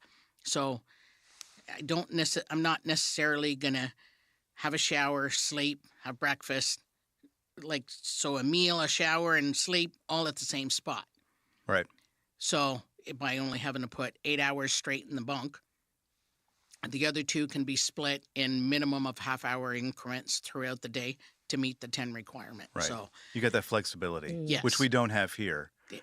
Which is something, Linda and Joanne, here in the U.S. at least, we've got the DOT floating this pilot program, right, of kind of giving some flexibility with the hours of service. I don't have the numbers in front of me, but essentially it would do a little bit of what you're talking about there in giving some more flexibility. And Linda, you talked about the ELD situation, and that's kind of a burr in your side still. That obviously relates to what we're talking about here. But in terms of hours of service and that kind of thing, what Joanne's talking about, do you see some light at the end of the tunnel with maybe an attitude changing here a little bit? I'm hoping so. Yeah.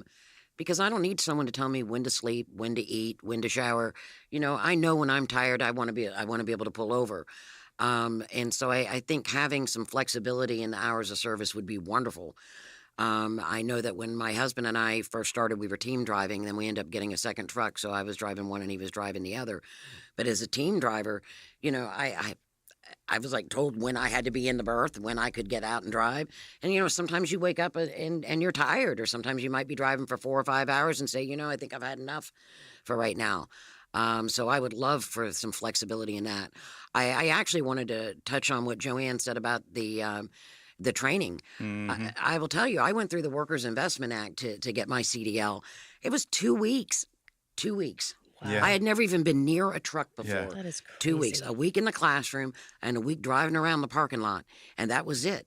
And then they taught us how to pass the test, took us up to DMV, passed the test. I was fortunate enough that then I ended up getting in the truck with my husband. But how many other people have gone through 2 weeks and then now they're driving? And no behind the wheel training in some cases. Yeah. Which is insane. We talked about this with one of the other groups of board members. I cannot fathom the idea that you're going to put somebody in a tractor trailer who has never had any behind the wheel training. And that's what we're doing. We're setting people up for failure. Absolutely. Absolutely. And now some of them, I've talked to a few folks that said, well, we got through training and now I have a trainer in the truck with me, and their trainer only has 6 months experience. You can't train somebody to drive a truck if you've only been driving for 6 months. It's nuts. It doesn't make any sense. Again, it doesn't make any sense. I just don't understand how we got here or how we're okay with that. Because I think that's been an underlying theme of all the conversations that we've had with other board members too. It's that we've lost our way in a way in terms of what you're talking about there, in terms of training and setting people up for failure. We're churning people into the industry. We're treating them poorly when they get in. it's no wonder that, the turnover rate is so high. And I just don't understand how we got to this point. So I want both of you to answer that for me. Now, I'm almost joking, but we're not going to solve the issue here. But it just I can't understand it. It's been a reverse of where to invest. So if you invest in training at the beginning, you turn out a properly trained, educated, someone who knows this is what truck driving is going to look like when I get a job after I'm done the training. If you don't train them, you're scaring the living bejesus out of them once they get into a truck. Yeah. Because you put somebody, I don't know where everybody is here, but we just had a little burst of, hi, welcome to winter, earlier this week. Yep. So all of a sudden you put somebody that went from driving a car to 80,000 pounds going down the road, and it's slippery, and it bends in the middle. Yeah. Or you're driving through the mountains. Exactly. The weight difference. You go up, you go down, it goes down. It wants to go down faster than it went up. So by not preparing people for what reality is going to be, you scare them.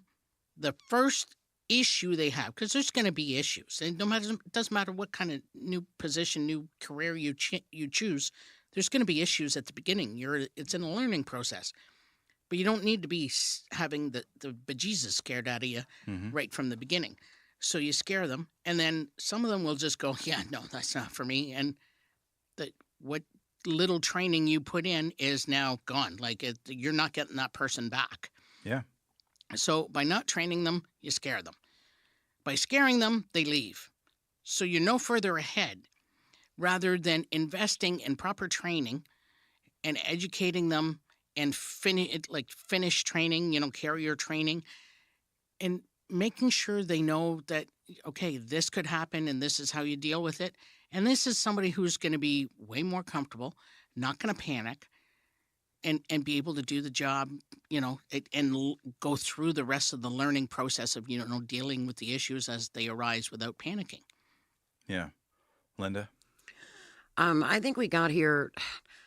I don't know. I've seen the industry change so much just in the few years. I've only been in since 2007, and I see the change, and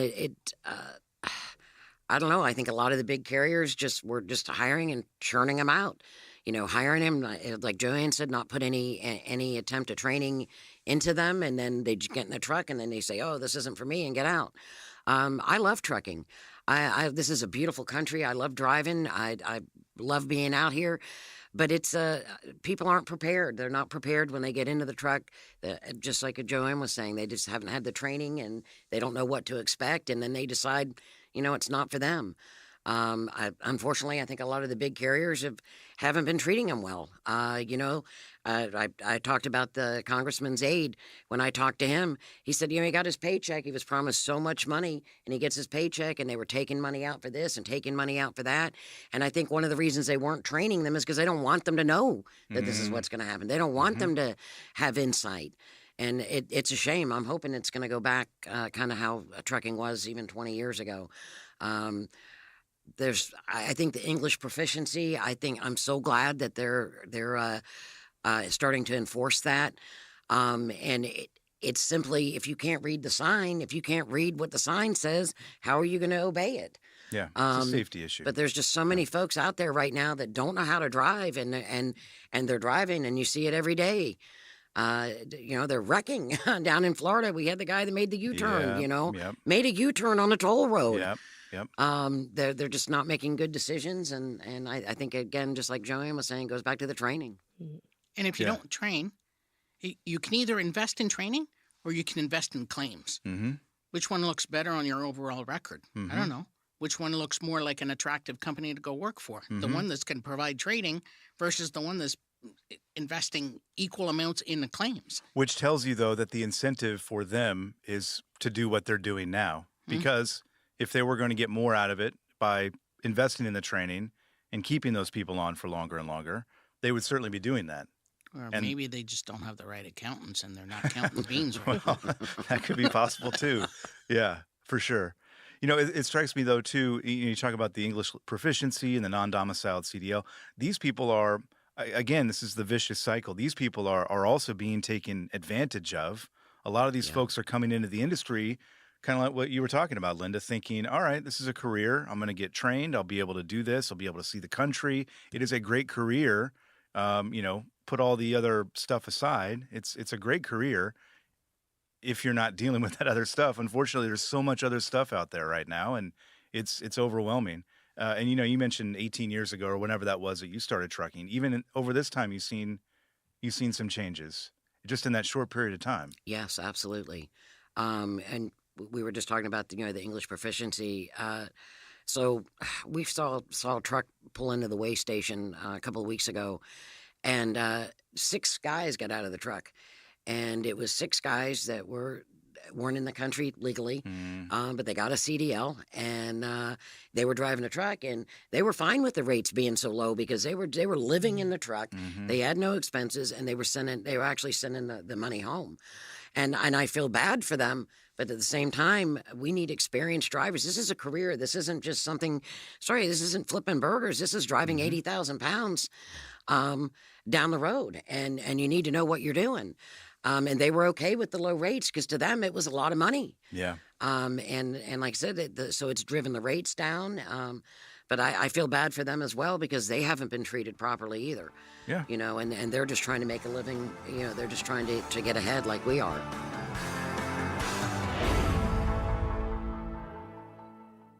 You know Castrol for passenger car oil and racing, but did you know that they're in the heavy-duty over-the-road market? Well, Castrol CRB Multi 15W40 and Vecton Long Drain 10W30 are now available at TA Truck Service Centers nationwide. This is the partnership in preventive maintenance. TA Truck Service and Castrol, offering you premium products and performance at great price points every day. Castrol, performance for the long haul, guaranteed. At Radio Nemo, we believe in finding your tribe, your people, your gang. But you can't find your gang unless you find yourself, and you can't find yourself unless you write, right? Lindsay Lawler's We Should Write is a podcast about the healing power of writing. It dives deep with creatives of all types to discover how putting a pen to paper helps them work their stuff out, and maybe gives you the permission slip to do the same thing. We Should Write. Live at noon in the center every Wednesday, and then everywhere you get your podcast. Go to RadioNemo.com and learn how to write yourself to healing, creativity, and clarity. Right? Did you know it's extremely easy to join the Wreaths Across America mission to remember our fallen heroes, while at the same time honoring those who are currently serving our country and their families? Plus, you're helping to teach our younger generation about the value of freedom. With just one $17 donation to Wreaths Across America, you're sponsoring a fresh Maine Balsam Remembrance Wreath. They've really become a symbol of America's respect for those who bravely served and are no longer with us. To sponsor your wreath, just visit wreathsacrossamerica.org. That's wreathsacrossamerica.org.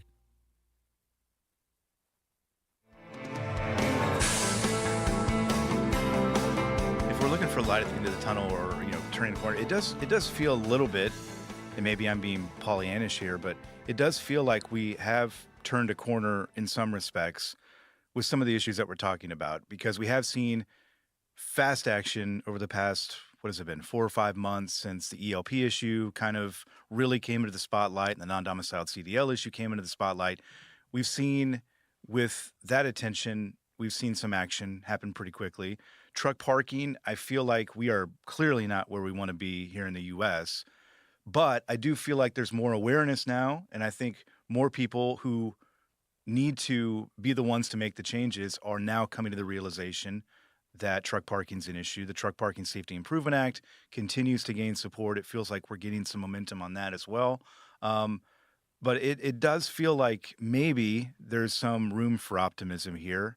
Am I being too Pollyannish or? No, I don't think so. And OOIDA has been working on that. Yeah. One thing that OOIDA has done is partnered with different city officials. So board member Tilden Curl and I actually met with legislators in Atlanta.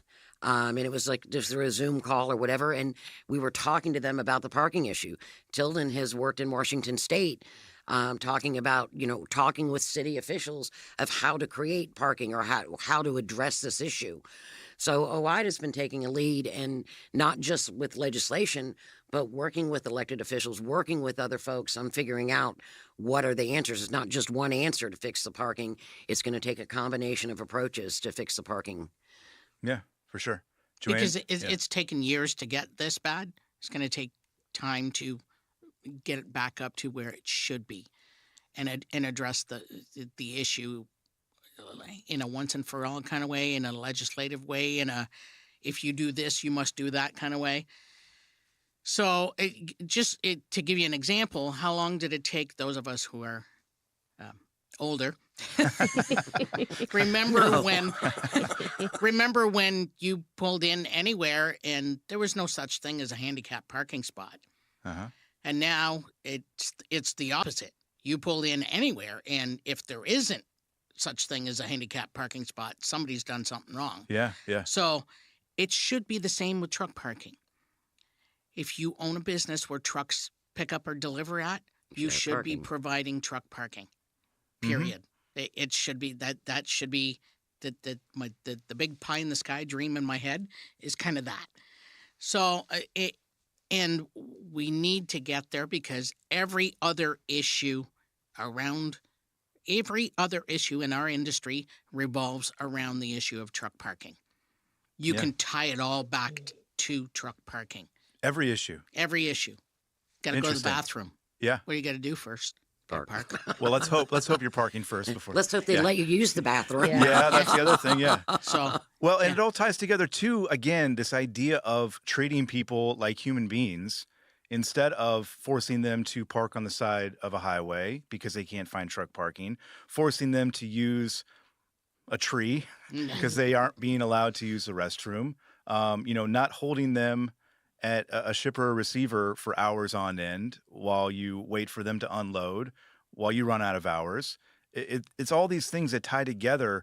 And again, like, we can see the problems, and we all know the problems because, we're obviously invested in the industry. But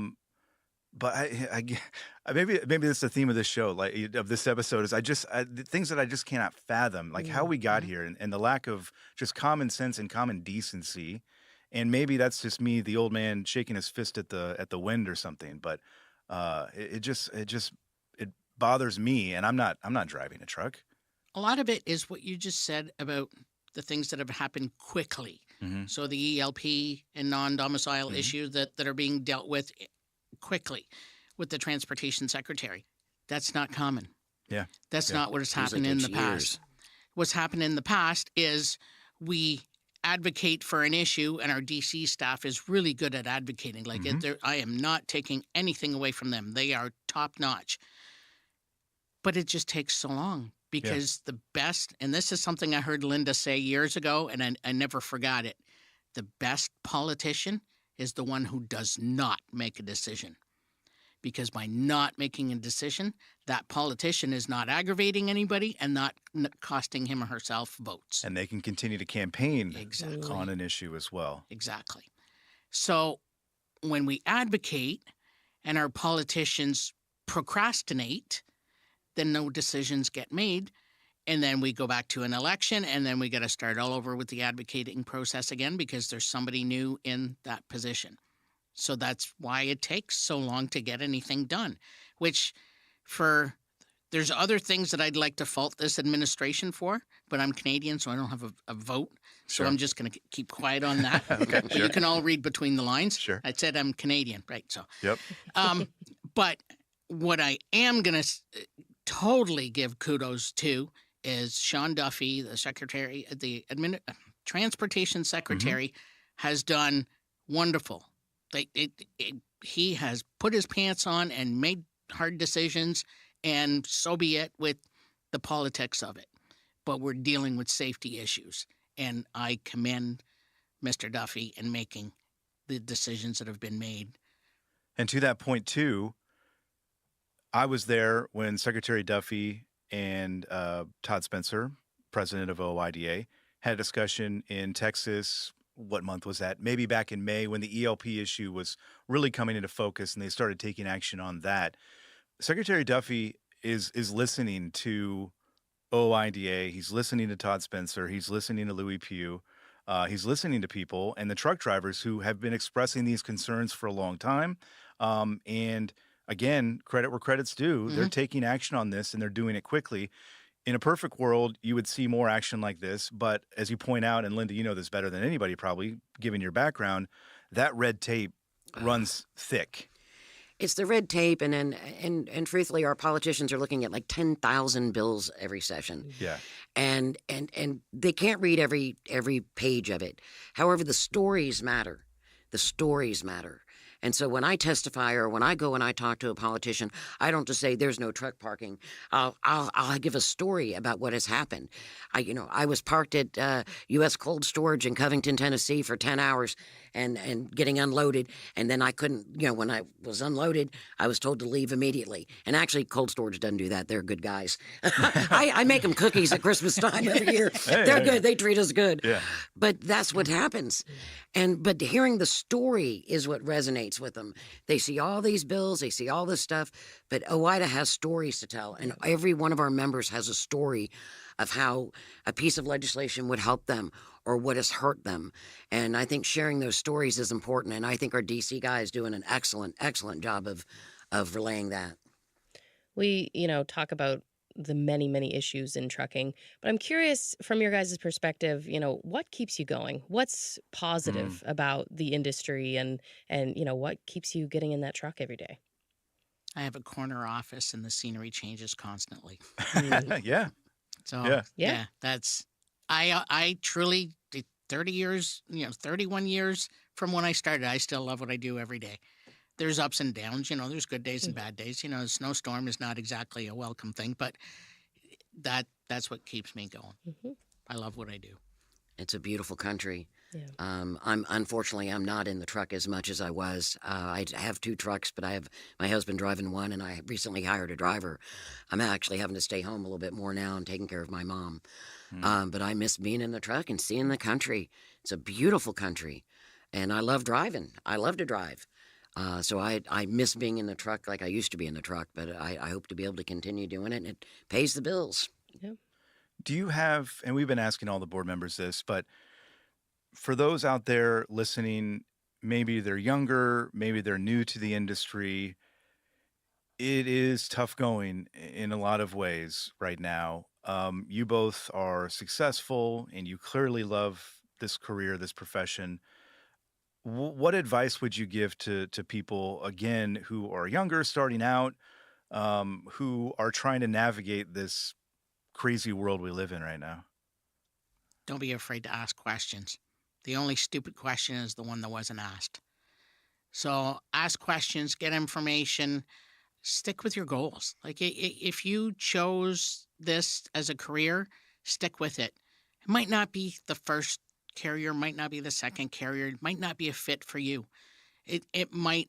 Something will click, and if you had the drive to get into this in the first place, you will find the right one for you. Like I went from pulling vans and reefers, and some of that was more aggravating, and now I haul liquid chemicals, and I'd never go back to anything that isn't round and stainless and shiny. Yeah. So, yeah, I love what I do. So it's just a matter of finding your right niche.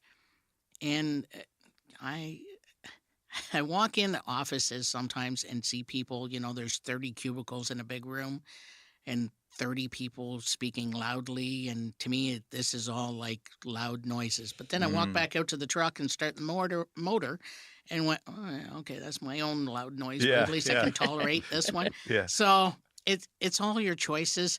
Not everybody. I had somebody ask me one time doing a research project, and there was somebody there that asked, well, don't you get lonely? I said, no. I kind of like being by myself.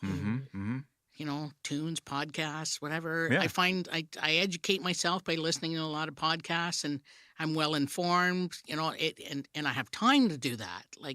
So it's, like I said, I got a corner office, and the scenery changes constantly. I like that. Yeah. I love that. Yeah. Linda, advice for folks out there? Call OOIDA, become a member. That's huge. That's huge. You have somebody on speed dial that you can call with any question you have. And just like Joanne was saying, ask questions. There's no such thing as a wrong question. I also agree with what Joanne was saying about finding your niche. We haul ice cream, Ben and Jerry's and Breyers. Yeah. And that has worked well for us. But find what you want to do. Find out, find the right carrier, whether it be a small family-owned carrier or a large one, if that works for you. But kind of find out what you want to do and stick with it. But get a hold of OOIDA because they're a lifesaver.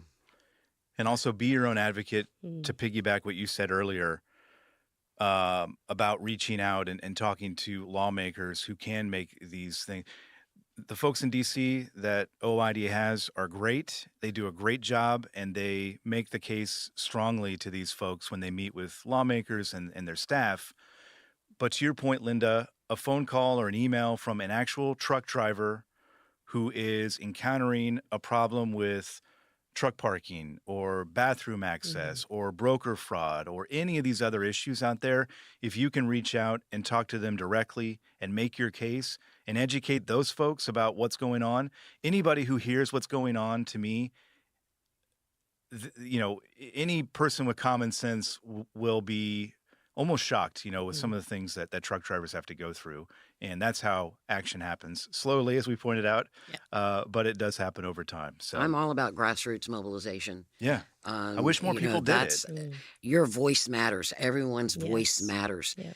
And like I said, the politicians hear from our DC folks, they're great. But hearing from a trucker, hearing from somebody that's being impacted by what's going on is huge. Absolutely. We know you guys have to get out of here. You've got meetings galore coming up, so we'll let you go. But both of you are great ambassadors for OOIDA, for the trucking industry, and we appreciate you spending some time with us today. Thank you so much. Thank you. We're happy to. Thank you. Sorry. I did this without coffee this morning. I woke up late. You did great. Absolutely. Thanks to both of you, for sure. We're happy to be here. We're happy to do this and happy to provide you with content that you can spread to the nations. Yes. Absolutely. Thank you so much. Thanks. At Truck Stop, we built a better load board for carriers like you. Sign up today and access over 600,000 loads on the most trusted online load board. Learn why the best in the business rely on Truck Stop to make more money and start driving your profit today. Penske is the trusted source for quality used trucks. Whether you search our website, call our sales staff, or bid at our online auction, you are sure to find the right used truck for your business. Visit PenskeUsedTrucks.com to view our inventory and learn more. House Products provides your diesel with total performance and protection. Use Diesel Defender for a full system cleaning. Start treatment early with Diesel Treat to prevent gelling all season. And protect yourself from winter emergencies with Diesel Lifeline. Stay moving with House. Attention all truckers, Dean Michael, the tax doctor here. I want to talk to you about those dreaded tax problems. I know you want to keep on trucking and not even think about them, but let's face it, they're not going away all on their own. You need professional help. I've been helping truckers put their tax problems in the rearview mirror for years. I can help you too. Call me now for a free consultation at 888-557-4020 or go to mytaxhelpmd.com. It's like I always say, keep your eyes on the road, I'll keep mine on the IRS. 888-557-4020. Truckers, your engine works as hard as you do. Don't let torsional vibrations sideline your rig. Vibrotech TVD viscous dampers protect your crankshaft, cut downtime, and keep you earning mile after mile. Over 75 years of trusted protection made in the USA. Find a dealer at vibrotechtvd.com. Since you started, what you've loved about trucking is the freedom. Heading out on your favorite route, a good driving song, and thinking about truck insurance. Well, maybe not that last one. That's why we're here. At OOIDA, we have a full range of truck insurance products, expert advice, and great customer service, helping you get the right coverage for your operation. Go to OOIDA.com, because your job is to drive. Our job is to help with everything else. Every year for the past 10 years, Pilot has been celebrating the industry's most dedicated and determined truck drivers through its Road Warrior contest. Thousands of entries come in, but there can only be one winner. And this year, that winner is OOIDA senior member Stacy Batiste, a man, Pilot says, who is living out the values that define a true road warrior. His prize, a refurbished semi built by the Diesel brothers, stars of the reality TV show that ran for 6 seasons on the Discovery Channel, and 50 grand, all of it a surprise. Here's Batiste in a video posted to social media by Pilot, being told he had won. You recognize that truck? That's it. What I want to tell you right now is you are the proud new owner of that Kenworth. Seriously? I am dead serious. Oh, man, this is... I don't know what I am right now. I just... They trying to put it together right now. I just don't want to pass out. Oh, hey, Stacy, if the truck wasn't enough, you also got $50,000. Yeah. Thank y'all so much, man. If you couldn't tell there, Stacy truly was surprised. He told Landline Magazine's S.J. Munoz that the reaction was 100% authentic. It's still a shock. I guess, they really pulled the fast one on me. I got to give it to them. They did a great job. I thought I went down there for, an interview. I thought maybe I was in the top 10, something like that, And then one of the Diesel brothers showed up, and I'm like, I'm looking at him like, what are you doing here? He said, well, man, I'm doing your interview. I said, okay, cool. So we started talking about the show because when it was on television, I watched it a lot, I just like, the things that they do. And the guy that was shooting us, he said, man, let's go outside. We could take it in front of the pilot. We get the pilot in the background. I said, okay, cool. And so we're just talking and talking and talking.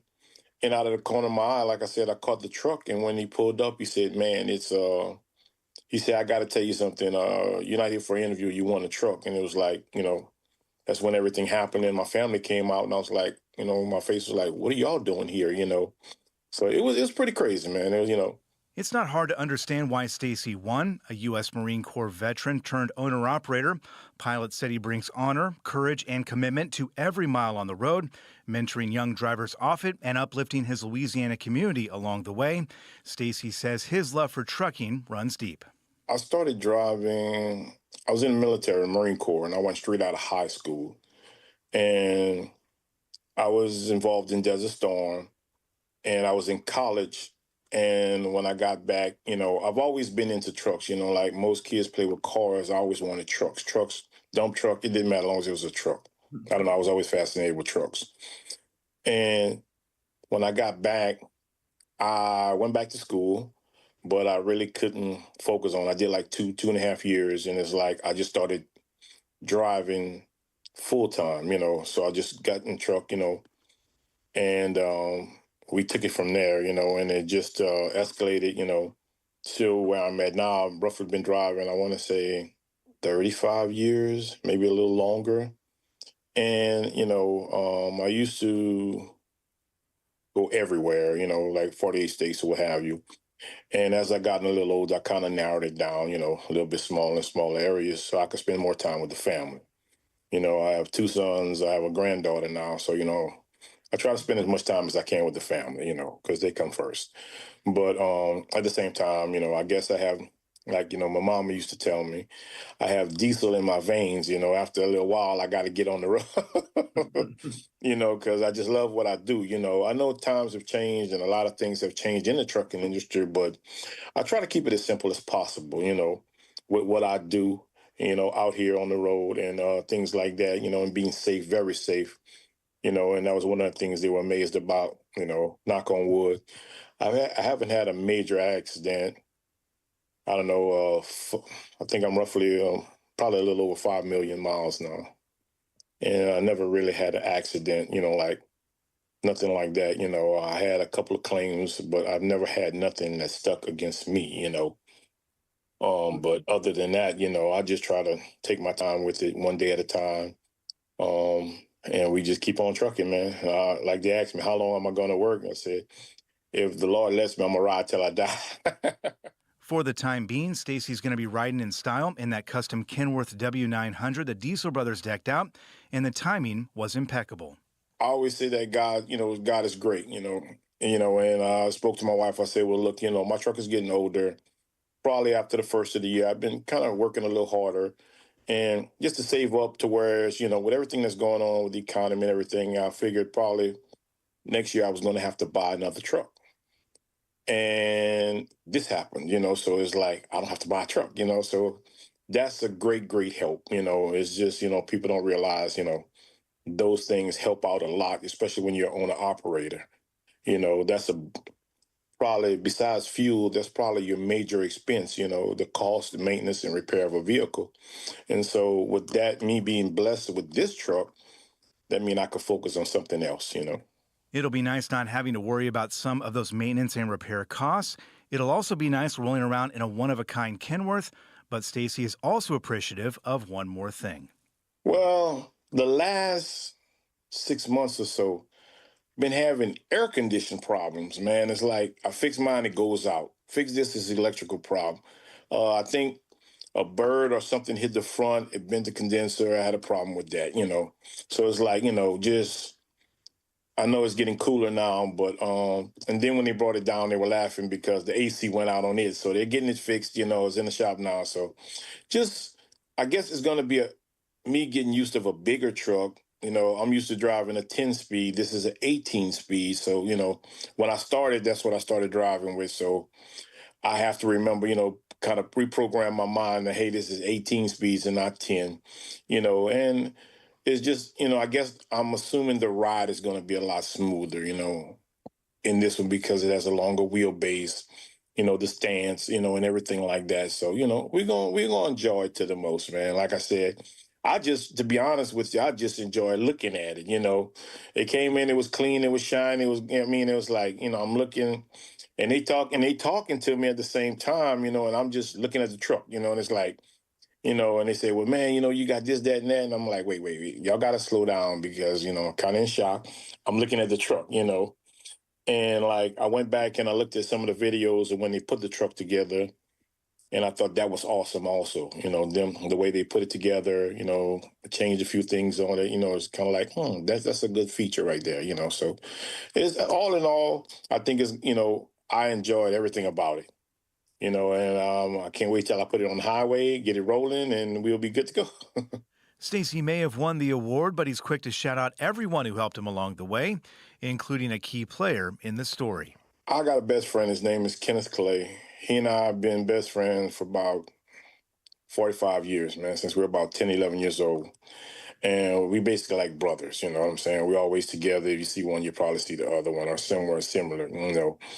And he said, man, they got this contest going on. He said he just saw it and he was like, man. So I gave him some information, not thinking about, you know, what was going on, you know. And I guess the point of contact was him. So they contacted him and said, hey, man, we need some information. You know, Stacy made it to, I guess, the finals or whatever. And I was like, man, you know, I was just happy to be in the finals, to be honest with you, you know, to be considered out of all the millions of truck drivers, you know, just to be considered, hey, I made it this far. Then they called me and said, hey, contacted Kenneth. And they were like, hey, we want to do an interview. I said, okay, cool. Well, I was working. I had a load. I was under a load. So I was like, look, I'm going to have some time. I could be in Baytown, Texas, you know, tomorrow. So, you know, we scheduled it and that's when everything happened. From his wife, sisters, brother-in-law, and friends to Pilot and the Diesel Brothers, Stacy wanted to make sure he thanked them all, along with his best friend of more than 40 years, Kenneth Clay, who helped him apply for the Road Warrior contest in the first place. Shout out to all of them, man. Like I said, you know, I've never had anything happen to me of this magnitude. You know, it's not like I win stuff every year or nothing like that. You know, this is a once-in-a-lifetime gig. But I'm going to enjoy it, you know. I guess I'm learning to enjoy things now. So, you know, I'm going to take my time with this one, make sure everything is right. And I'm going to try to represent, you know, the Road Warrior program the best way I can. Something tells me that won't be a problem. So congratulations to Stacy Batiste, the well-deserved 2025 Pilot Road Warrior winner. I just hope other truck drivers, you know, that, you know, just give it a shot. You know, you never know. I've just read there was a second place winner, you know, and things of that nature. But, you know, the thing is, it kind of gives you hope, you know, kind of like, you know, everybody's always kind of downplaying truck drivers and things of that nature. But, you know, there are good things out there. There are good people out there.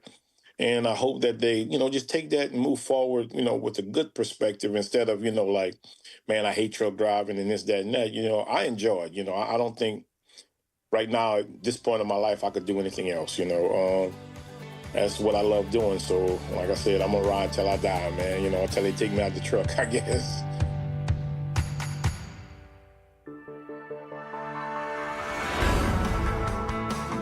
for listening. Today's episode of Trucking with OOIDA was brought to you by a dedicated team of people. That includes Jim Fetzer, Tennille Flick, and Kim Boren. You can listen to new episodes and extended interviews on your favorite podcast platform and on the OOIDA YouTube page. Please subscribe while you're there. If you've got thoughts, we'd love to hear them. Call us at 1-800-324-6856 and leave a message, or send us an email to podcast@ooida.com, and we might include it on the show.